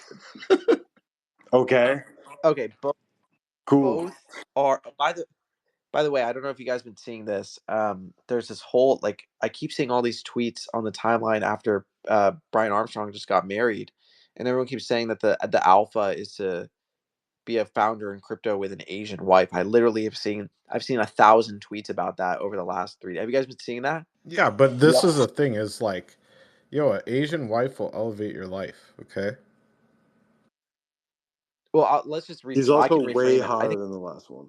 So okay, guys, That's relax. kind of Okay, bullish. I will say having having a strong partner by your side is the alpha. Peak. Like guy, girl, whatever. But if you have a strong partner, but dude, that will fucking it's like your life is on steroids. You have someone there backing you up, like in your corner all the time, like someone who's really on your team. I'm not gonna lie, that is how you make a shit ton of money. That is how you build something that's really big, is you have a fucking partner who's really there for you. Because the reality is, you know, relationships online are one thing, but when you have somebody who's there with you day in and day out, like watching you grind, build, and you're helping them build and they're helping you build, like it's a two-way street, bro. That the most successful people, they have a strong partner by their side. That is the reality. I couldn't agree more, bro. That's like, it just so happens that they under. Oh, that sounds racist. I'm just gonna shut up. Sorry. Wait, hold on. Okay, guys, relax. Okay, everyone just chill for a second. Well, shout out to Brian Armstrong, but also it's a big thing about apparently being bald. Ever since I shaved my head, it's been up only for me. I swear, like there's something about you taking off all of those attachments, like you're just removing everything. You're humanly binds. Just shave that thing. Depends what thing you're talking about, but I mean, you just shave it regardless, and it's just up only from there. Yo, So those are bars, actually. Yeah, I'm it makes sense. You telling you, shave it and it goes off. but okay, let's I guess let's talk about the next thing here. As we've now talked about shaving it, and we've talked about Hawk Tua, we've talked about having a strong partner. I mean, really, just all the topics you It's could runes possibly imagine. time. Okay, we can talk about runes. Okay, Tiger DM me. He said anybody who likes runes does not know anything about crypto. Boy, the Tiger, what do faders. You know, even though I cannot The confirm entitlement. though I cannot confirm whether I did or not say that, I hope everybody enjoys their rune season. you are very political. I It's am very democratic. very, very, very good at Well, words. I'll say it. Other than like uh Magic Internet Money, $1 Billion Cat, Billy. Like, I don't see what these other ones are not that funny, bro. Like, Change My Mind's pretty good. Uh Dude, but like, Retardio No bro, Fall was I pretty like funny though. struggle with when a lot of these people are like, oh, there's gonna be future, like people are gonna build utility for these runes. No, how about you make them funny? Make them Wait, did you say funny. there was That's the utility. Or actually Retardio? make them liquid and tradable. Yo, bro, That there's got Retardio saucy. Nafal. That one was pretty funny, That but show's it kind pretty of funny. sucked. It kind of sucked, yeah. What's happening with based Internet Panda? I mean, you gotta understand that what we consider funny on BTC right now is not what you will find on ETH or Solana, but you should focus more on communities and people rallying behind and diamond hands that are not selling and holding a chunk of the supply and showing up every day, chilling the runes non-stop, and also consider some Bitcoin, and you're getting sad for your runes, you're not getting USDC. So when BTC goes up, your market cap goes up. No, that's true, but the I agree. liquidity pools aren't there yet. Like, Treat them as there's NFT, some bro. growing They pains. work. Just They buy them. work? Where? Where are they? Magic Eden, best place to buy them. We don't have like official price oracles or AMMs running with runes yet. It's coming. It's Yeah, coming. it I will. think Magic Eden be pretty good on executing on that, and I actually probably sooner rather than later, from what I've heard. It's only been a few months though. Like, it's still so early. I think runes it's going to take a full cycle. It's going to take to a 3-4 digit ticker for things to get really spicy, which Well, is fine. I people mean, it got to basically do gives us more. They got to do ample more time. building of the Exactly. protocols and stuff like that instead of fucking tweeting and LARPing like they're getting on tier one exchanges. Like, it's just that simple. No, I mean so there are there's good people building within the runes ecosystem now. Like I don't have to go through all the You got names, but BRC20s on Binance, and that's worse than runes. So you can get runes on Binance. That's not far of. I mean, it can What happen. conditions do they need to meet though? Like that's you know what The I mean. fuck That do should I be the know? focal point. I will Big say, old chunk of supply. like, yeah, I mean, it depends. I think I think we inevitably need Dog Go to the Moon to just get on fucking Binance. I know they want like supply things like that, but I think that will probably be the one that breaks the barrier, and then it's the floodgates will just open Well, again. the AI That make a rune yet? Too that soon? Too they just soon? made a fucking ETH one. I mean, Yeah, you raised an interesting point though. So, like, exchanges, and I see Leo down here in the audience, exchanges will want some sort of a supply. And given the free and fair nature of Dog, would it not make sense for the community to get together and chip in a small percentage of their holding, of their bag, into a communal pool that could be used to seed the pool that Binance would expect to be able to list something like Dog? Why, as a community, could we not make it Fuck easier for that. them? Binance has enough money. They need to buy that shit. Yeah, but they're Fuck not that. going to. so They don't play that game. They They play the Web 2 won't. They game. won't. They Bro, want money Dude, they from Web will 2 if there's enough they, volume. they put up Nero Like yo, CTO at it's a 15 matter of million. Fuck out of here, volume. bro. Yo, guys, listen. It's a matter of volume too, right? Like people have to trade it more, right? You got to make it easier to trade like outside of expecting a tier one exchange to list them, right? Like that's it's just that simple. It's like you think look at this shit that's listed on Binance from ETH. The only reason they're it, able to it do that is because they can fake the fucking volume really quickly. Let Magic Eden collect the fees. Let Magic Eden keep building the centralized trading experiences for runes. Let's just keep buying the runes and keep growing the community. That's all you need. We have examples. Pops went to a Billy.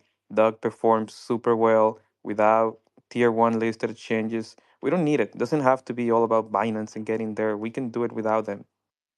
Okay, so okay, but I think all of these things, like tier one exchanges, are important for more reasons than just like pump the back. I think Like what? distribution of any token distribution is the most important thing. More people having access to a token is undoubtedly the most important. Like everything comes after. Just get it in as many people's hands. You have less dump risk, less centralized entity holding too much risk. Like that is what makes a coin good is when more people hold it. That's what I personally believe. Now, the reality is runes are hard to trade right now and they're just not doing that much volume. That is the truth. That's totally fine. But any asset that has a lot of friction historically has performed well. Like the early believers who get in early, blah blah blah, and then it becomes easier to trade, or easier to be involved.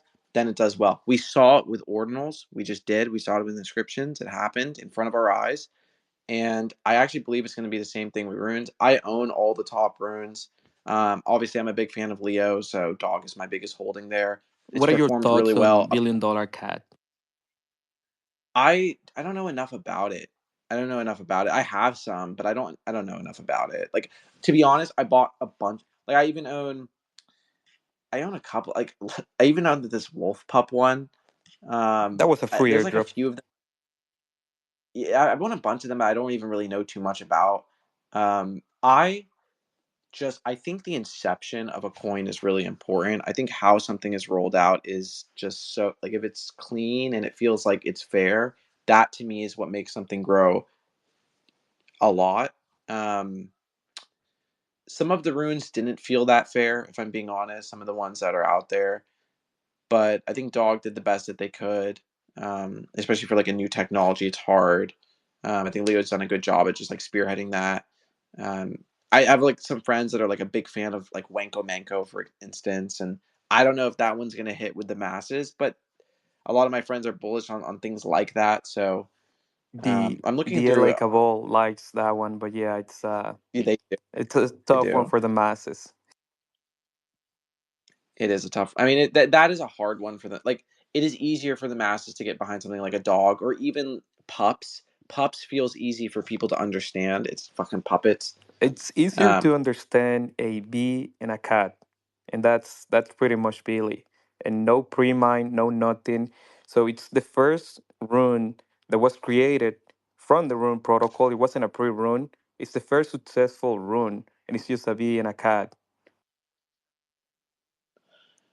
here's the thing though, is I'm looking at the chart, and just for you, Bongo, I'm going to buy more. But I mean, the thing did 800K in volume today. You don't like that? 800. You said what? You don't like that?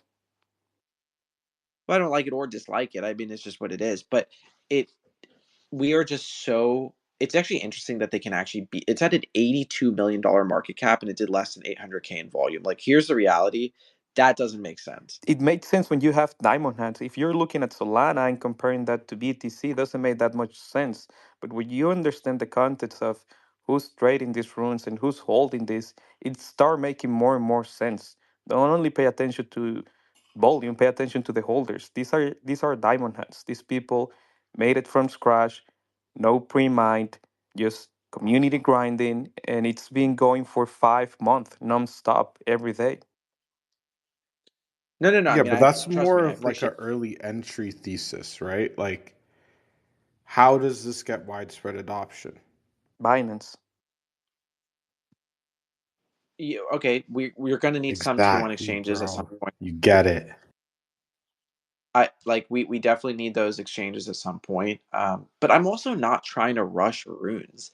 Like, I don't know this upset. I don't not saying you are, but I've seen it on the timeline. I don't know this fucking obsession. Wow, $1 Billion Cat's up 98% this week. Good shit. But I don't understand this After a obsession with trying to. 90%, I mean, it went down 90% and just bounced back like a G. Wait, why can I only? Okay, I can only do. Wait, 1 month. Oh yeah, it was. It's actually just now going back to its all-time high. Wow, it was so low at one point.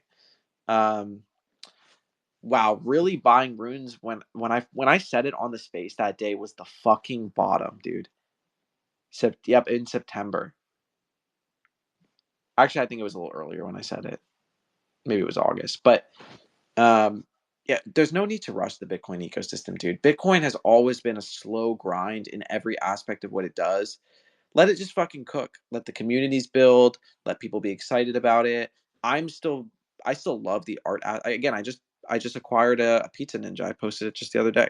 Shout out Great to buy. Tim. I think runes made people smarter. People researched, they put up nodes, they studied, they became more educated on the network, they read the white paper finally. I think it was a net positive, whether or not it brought a bunch of liquid, dude. And shouts out to that. I think if you are in crypto, it is like I think you are actually just completely missing one of the most interesting bets because everything we're doing is taking bets, right? We're betting on this meme, we're betting on this blockchain. You are missing one of the most interesting bets you could ever fucking make by not throwing even a small percentage of your total stack into the top 5 runes or just some runes that you find interesting. Again, I'm partial to Dog because I'm a fan of Leo and I know he doesn't quit. So that's my biggest recommendation. But Bongo's up here talking about $1 Billion Cat, and I've also known Bongo for a while, and he doesn't quit. So maybe that's a good one too. I don't know. But It like is. to take even a small part of your stack, even like 3 to 5% of your total stack, if that's what you want to do, and just fucking throw them, just like fuck it, dude. You're throwing money at the worst meme coins on Solana on a daily basis. Take a bet, diversify the bets. Do think something that's a little bit more complicated. It might take you a second or two. Get an expert. By the way, shout out to experts. They've been really nice to me. But even like Magic Eden has all these great ways to do it as well. So it's just I don't know, man. The people fading runes, it just doesn't make sense to The me. Mora thesis is runes. You got people believing in something, not only in a token but an ecosystem. Everyone is pushing runes as a group. It's the same people that were pushing ordinals. It's the same people that spend all their day on Bitcoin. They have high conviction. They're diamond hands. They're not going anywhere. They want to see the Bitcoin ecosystem succeed. They look at Solana. They look at ETH. They look at their market cap, and then they look at their NFTs and tokens, and they see the difference, and they're not going to stop until they see Bitcoin on top of that chart. It's going to take a few legs, but it's going to happen, and nobody's giving up. It's been going for over 2 years now. And also, I will say, I had the chance in Singapore. Thanks to Trevor. Trevor invited me to a bunch of Bitcoin stuff, but um, to go and just like meet more of the Ordinals community in person, and I mean, it's just a different vibe. It is just like a It's different. not kids. I will say the age group is definitely older. For sure, the age group is older. I'm But I think 28 that's and interesting. I'm one of the youngest guy in the originals community. I believe it. No, I believe it. But again, I think it's about taking interesting bets. Anything that I've been successful in on crypto has just been interesting bets. Um, so I don't know. And it's fun too. Like if you're in here in your crypto every single day, like even let's get a little bit more crazy with it. Sui, there's a lot of shit cooking there. Aptos. I just think it's good to Shouts out experiment. to my best friend. I just think it's good to experiment and just fucking like you're here every day, don't you want? Imagine you just eat the same meal every day, you play the same video game every day. You would never do that in any aspect of your life, so why do you do that in crypto? The people who have historically made the most money are the ones who have been willing to adopt new ecosystems and trying like I was so resistant to Solana at the beginning because I believe the whole, the Ethereum community fucking hated Solana. They still do to a certain extent, but it was crazy back in the day. And it's interesting too because a lot of the people that moved from early ETH to early Solana and caught a lot like SMBs, DeGods, all like the big early Solana movers for the NFTs, or even just adopted Bonk early, whatever. A lot of those people are the same people that went over to the Ordinals ecosystem. People like ZK Shark. yeah, ZK Shark's a perfect example of that. But I you love know why ZK. ETH people hated Solana people, right? Because like they came out as the Ethereum killer. That was like how they branded themselves. So it's like, how do we not hate the motherfuckers that came to try to kill us? Like it's kind of some awkward shit, right? Like, And they did kill you. yeah. Okay, hold on. Oh, okay, hold on.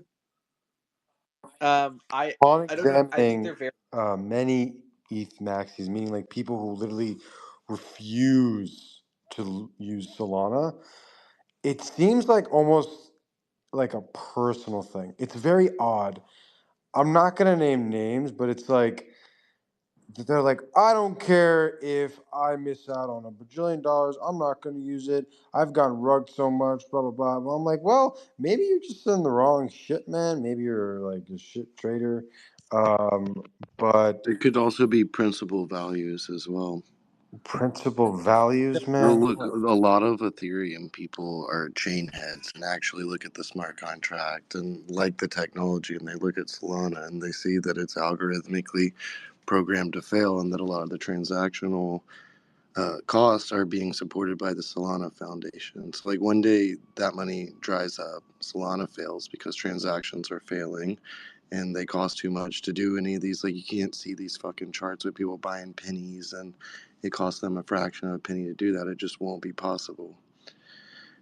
Which also brings to the point of like why the ordinals and runes ecosystems extremely undervalued. Is like you have a lot of Bitcoin maxis that for all of these years they've been watching people get to Ethereum and buy shit coins, get on Solana, and they're buying NFTs, making all these huge gains, and they're just so hardcore down to the root, a maximalist with Bitcoin. It's like people are underestimating the amount of liquidity that's going to be unlocked here. And even at this point, also we unlock a tenth of what the Ethereum liquidity was, and let's just say NFTs or the shit coins or altcoins on top of it. It's like, dude, we're not even anywhere close with the market cap that we have right now on Bitcoin. no, I No, agree it's Yo, with just that's that. like an just I like agree. absolute things don't add up. nail on the head. Nail on the head with that. Beat me to it, and you Mhm. just beat me to it. But if you're not putting any allocation of your portfolio into the Runes ecosystem, Bitcoin, ordinals, even just a small percentage, you're massively going to miss out on this next cycle. Like it's just ridiculous how hardcore the supporters of that ecosystem are. All the Bitcoin maxes, all the laser eyes, the amount of liquidity that's going to flow into it is just going to be insane. No, I agree. I agree. Like I think about it like this too. Imagine you love video games. Like I said, you wouldn't play the same video game forever. But imagine you love video games so much, and maybe you're just a hardcore Microsoft and Xbox guy. Like you're someone who only fucks with that. Like you just refuse to touch anything PlayStation. And then The Last of Us comes out. Like one of the greatest. I mean, maybe it's not aged the best compared to other games, but at the time, like one of the greatest narrative experiences you could experience in gaming, like tear jerking, just unbelievable. Or insert any PlayStation exclusive, or flip it. Maybe you were a PlayStation person and Halo came out and you didn't want to touch it. You are depriving yourself of some of the most interesting and unique things you can experience in crypto if you don't dive into the Bitcoin ecosystem. That is my take. It is just genuine. And yes, I have OMBs, I have a Quantum Cat, I have fucking Doggo to the Moon. I have Pizza. Like, I have these projects, so I don't want to sound too biased, but I also believe in these people. I believe in Udi. I believe in Leo. I believe in Trevor. I believe in ZK. These people, and insert however many other people. There's just a lot of great people within that ecosystem. But are you really gonna bet against these fucking visionaries? These people are visionaries. Now they might be wrong sometimes. Visionaries can definitely be wrong. They could take L's, 100%. But like, fuck it, dude. We're here. As I said, we're here every day, all day. Not 100% of your money needs to be in the newest Solana meme coin. Like, split it up a little bit. And yes, it's a believer's market. And some people would tell you don't diversify, just pick one thing and hold it. And like, maybe that is true for some assets, but that's not my strategy. So also, The Last of Us was a good game. I'll throw it over to Zintani. Zintani, you came up and you said like you had a really passionate take about runes and the protocols and what's I up. love Here we go. RuneScape, but I What? don't want to talk about RuneScape. I wanted to say, kind of on a serious note. Actually, maybe I don't want to say that. Okay. Well, that was a great take. Thanks for Yeah, that. anytime. Thanks. It's too late. It's Thank too you. late. Thank you for that. This is why I left that group chat. RuneScape, RuneScape, chopping trees, All right, no, no, cooking no, no, no, no. krill, Okay. fishing for krill. Yeah, Tiger, this is my time I was called on. Catching krill with the net, He literally taking left. them to the campfire, and cooking them. I have seen Tiger put up with some shit on this space and not leave. Him getting grilled, He loves attacked. me. Tiggy loves me. I don't know if He's in Taiki. denial about it, but he does. I think you might be in denial, but um, Imagine drowning okay. in denial. Okay. And on that note, and ending on that note, can I have co-host? You know what? Let's let the community decide. Let's let the community decide. We have 178 likes. Actually, I need to pump this tweet. Actually, fuck it. We'll do it on the space. No. We'll pump this tweet. Give me a second. Just gotta shamelessly promote. Also, I said this at the beginning of the space, but I'll say it again here. So I do have a new, like, I signed a partnership. I pinned it up to the top here. To my first kiss was a meme coin. I don't know who. I think who named the space this. I'm unsure, but I did sign a partnership. And I don't want to do like 1,000 sponsors, but at the end of the day, like, I have endeavors that I'm trying to fund, and having a long-term partner just makes sense for me. And I had been looking for a while, talked to a lot of different organizations, and I've had basically zero income outside of crypto for the past fucking year. So I've had like crypto, but in terms of like money going to the bank, yeah, not that much, if anything. So it was like they've been super kind to me and treated me really well. So just to be 100% transparent, like, obviously it's paid, it's a partnership, but they're really fucking cool. It is an L2. I know people are going to just shit on me for that, but I'm still bullish. I don't give a shit what anybody says. And what I find really interesting about them is that they are SVM as opposed to EVM. Again, we did a whole like AMA at the beginning, but y'all were probably not there for that because it's a different group in the space now.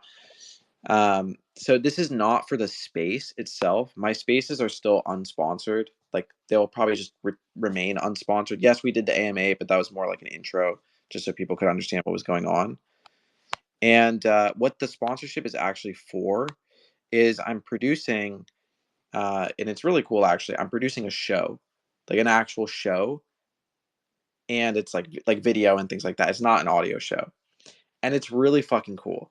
It's not like it's a podcast in the sense that it's going to be like me interviewing somebody, but it's not us just sitting down at a table podcast. Like it's something completely different.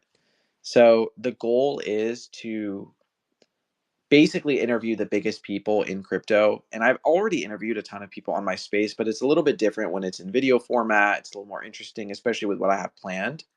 So I'm flying back to LA in 2 weeks because I have a studio and like a whole production team for this, which is what like, yeah, they are paying me, but a lot of the budget is going into producing the show.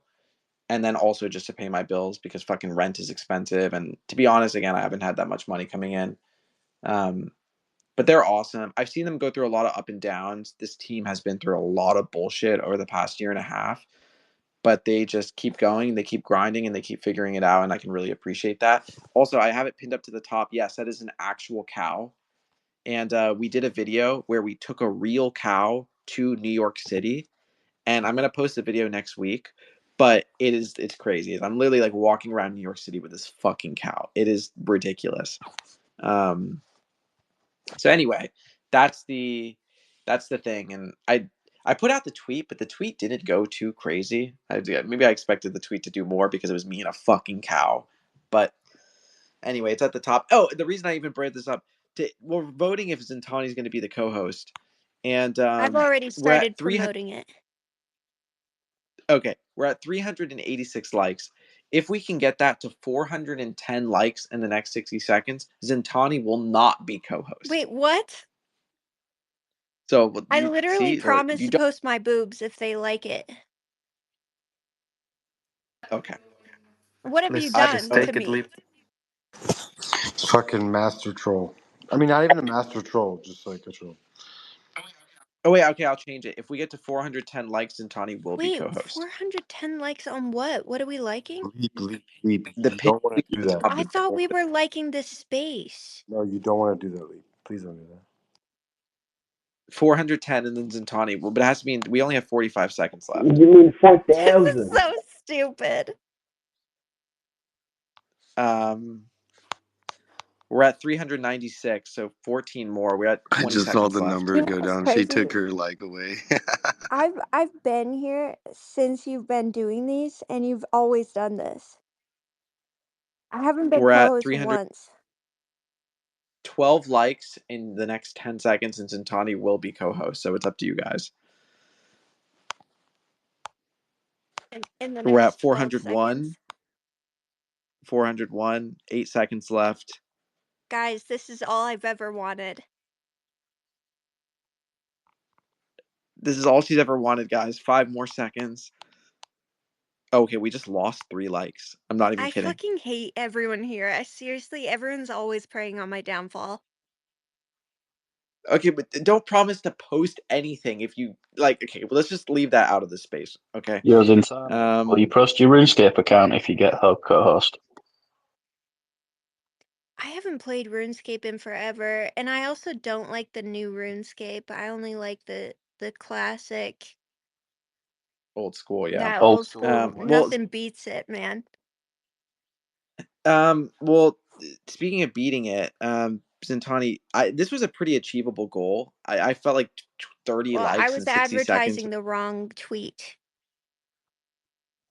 Well, okay, let's run it back. We're at 403 likes. If we can get this to 430 likes in the next 60 seconds, Zintani will be co-host. Why That's is it 27 likes. always so short like this? 60 seconds. We're at 50 seconds left. I mean, do you want to plead your case to Zintani the will not room? be Or? 60 co-host. seconds is a lot So of time if you use it. You're not going to make her co-host, Leap. I'm telling. If we hit What the is goal, I with would. these I'm guys telling. No. preying on my downfall? Why don't you want to see me thrive? I mean, oh, fuck's sake. I support you, Taigi. Your little Giga Taigi Chat is stuff. crazy. You know, I Taigi is really crazy. appreciate you just call me Tiger. Well, I That's support you. Why you prey on my downfall? All I've ever wanted is a co-host for Leap. it's very late, right? And All Just- I've ever wanted. okay. You know what? You know how I'd walk down the street if I knew I co-hosted for one of Leap's spaces? You know how I'm gonna be walking down the street now? Tony, why did you quote tweet the space and say, if you like this post right now, I'll post my boobs? Yeah, I gotta I think thought you were about how I'm joking. gonna get out of that one. I thought you were joking. Don't Well, post that. That's ridiculous. And then How we somebody, went from runes and the Wow, opportunity to -1 Syntonic likes. That's space. crazy. Yeah, I ain't even gonna lie. I you have to guys. unlike it. I have to unlike it just because I've seen him post that. So I have to unlike it. Yeah, Sorry, bro. actually, whatever. Fuck it. all right, Zintani, I'll make you co-host.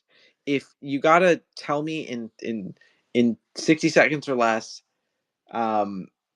why you're bullish on the runes ecosystem in a meaningful manner. Go ahead. The reason that I am bullish on the runes ecosystem is, first of all, Wait, she just disconnected from this. I don't know. Somehow she just got removed from the space. I don't did. I feel like someone might have kicked her from the Oh, space. I'm my not sure bad. how That that was works, me. but Yeah, that was me. We did a community DAO vote, and we decided that it was best. We fixed DAOs here on Space, Leap. Aren't you proud of us? well, I mean, here's the thing that you guys need to understand. What you need to understand is that there's so many dormant Bitcoin whales. So when they see something to spend on Bitcoin, they're gonna ape, bro. They're coming out of the woodwork, I swear. Yeah, Runes are gonna this is pump. the problem I have. Is like this thesis. Like, I'm sorry if you're like a big. I'm talking like you have $10 billion worth of Bitcoin, like, or a billion, or even $500 million.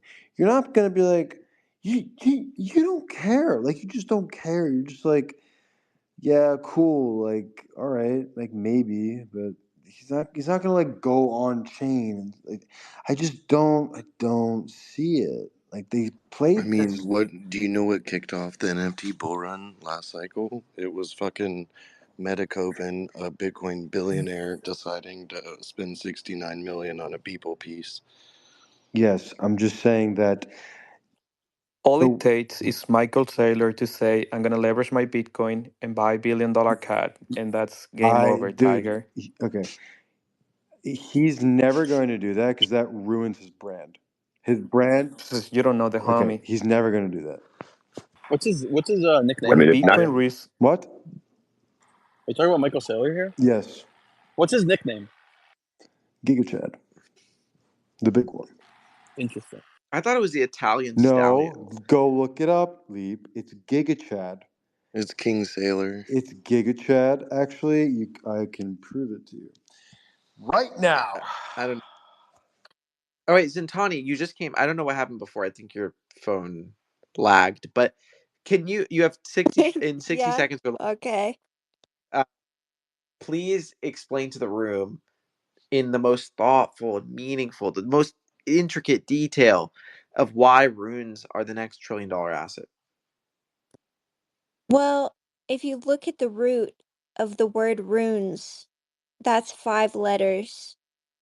Letters in its Latin root, lettere, means the legs of the alphabet. So you have 5 legs. What else has 5 legs?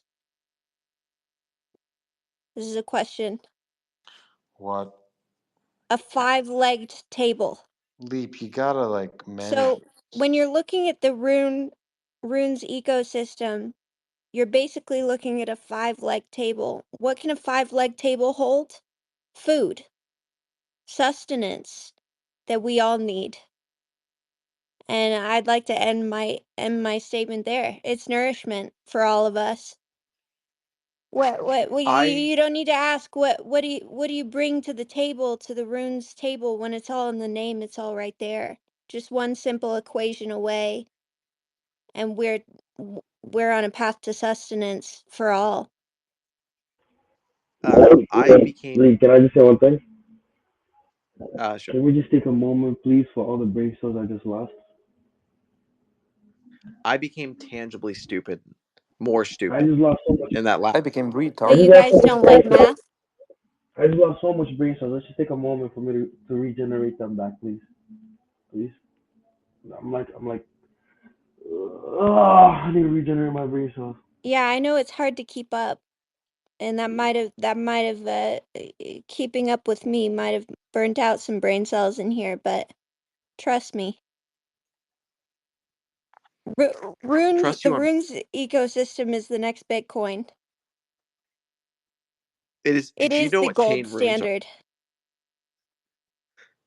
Do you know what rune? I have no What idea is what it rune? is now.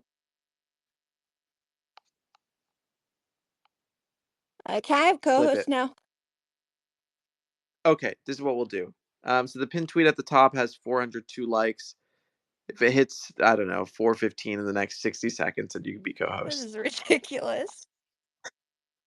I'm just saying. Like, actually, we're literally losing likes. you're the raid Okay. boss of co-hosting. I've been co-host for everyone. Leap, if you make me co-host, I'll do something so funny. No. You're just gonna kick her. No. Just why do you guys have to do this? We were having a good conversation, and then you guys just smooth brained us. I'm so sorry. I'm so sorry. And I know Zintani's doing this on purpose, because I've had conversations with her. I don't know what that was. Somebody DM'd me and said, "Remove this Zintani girl.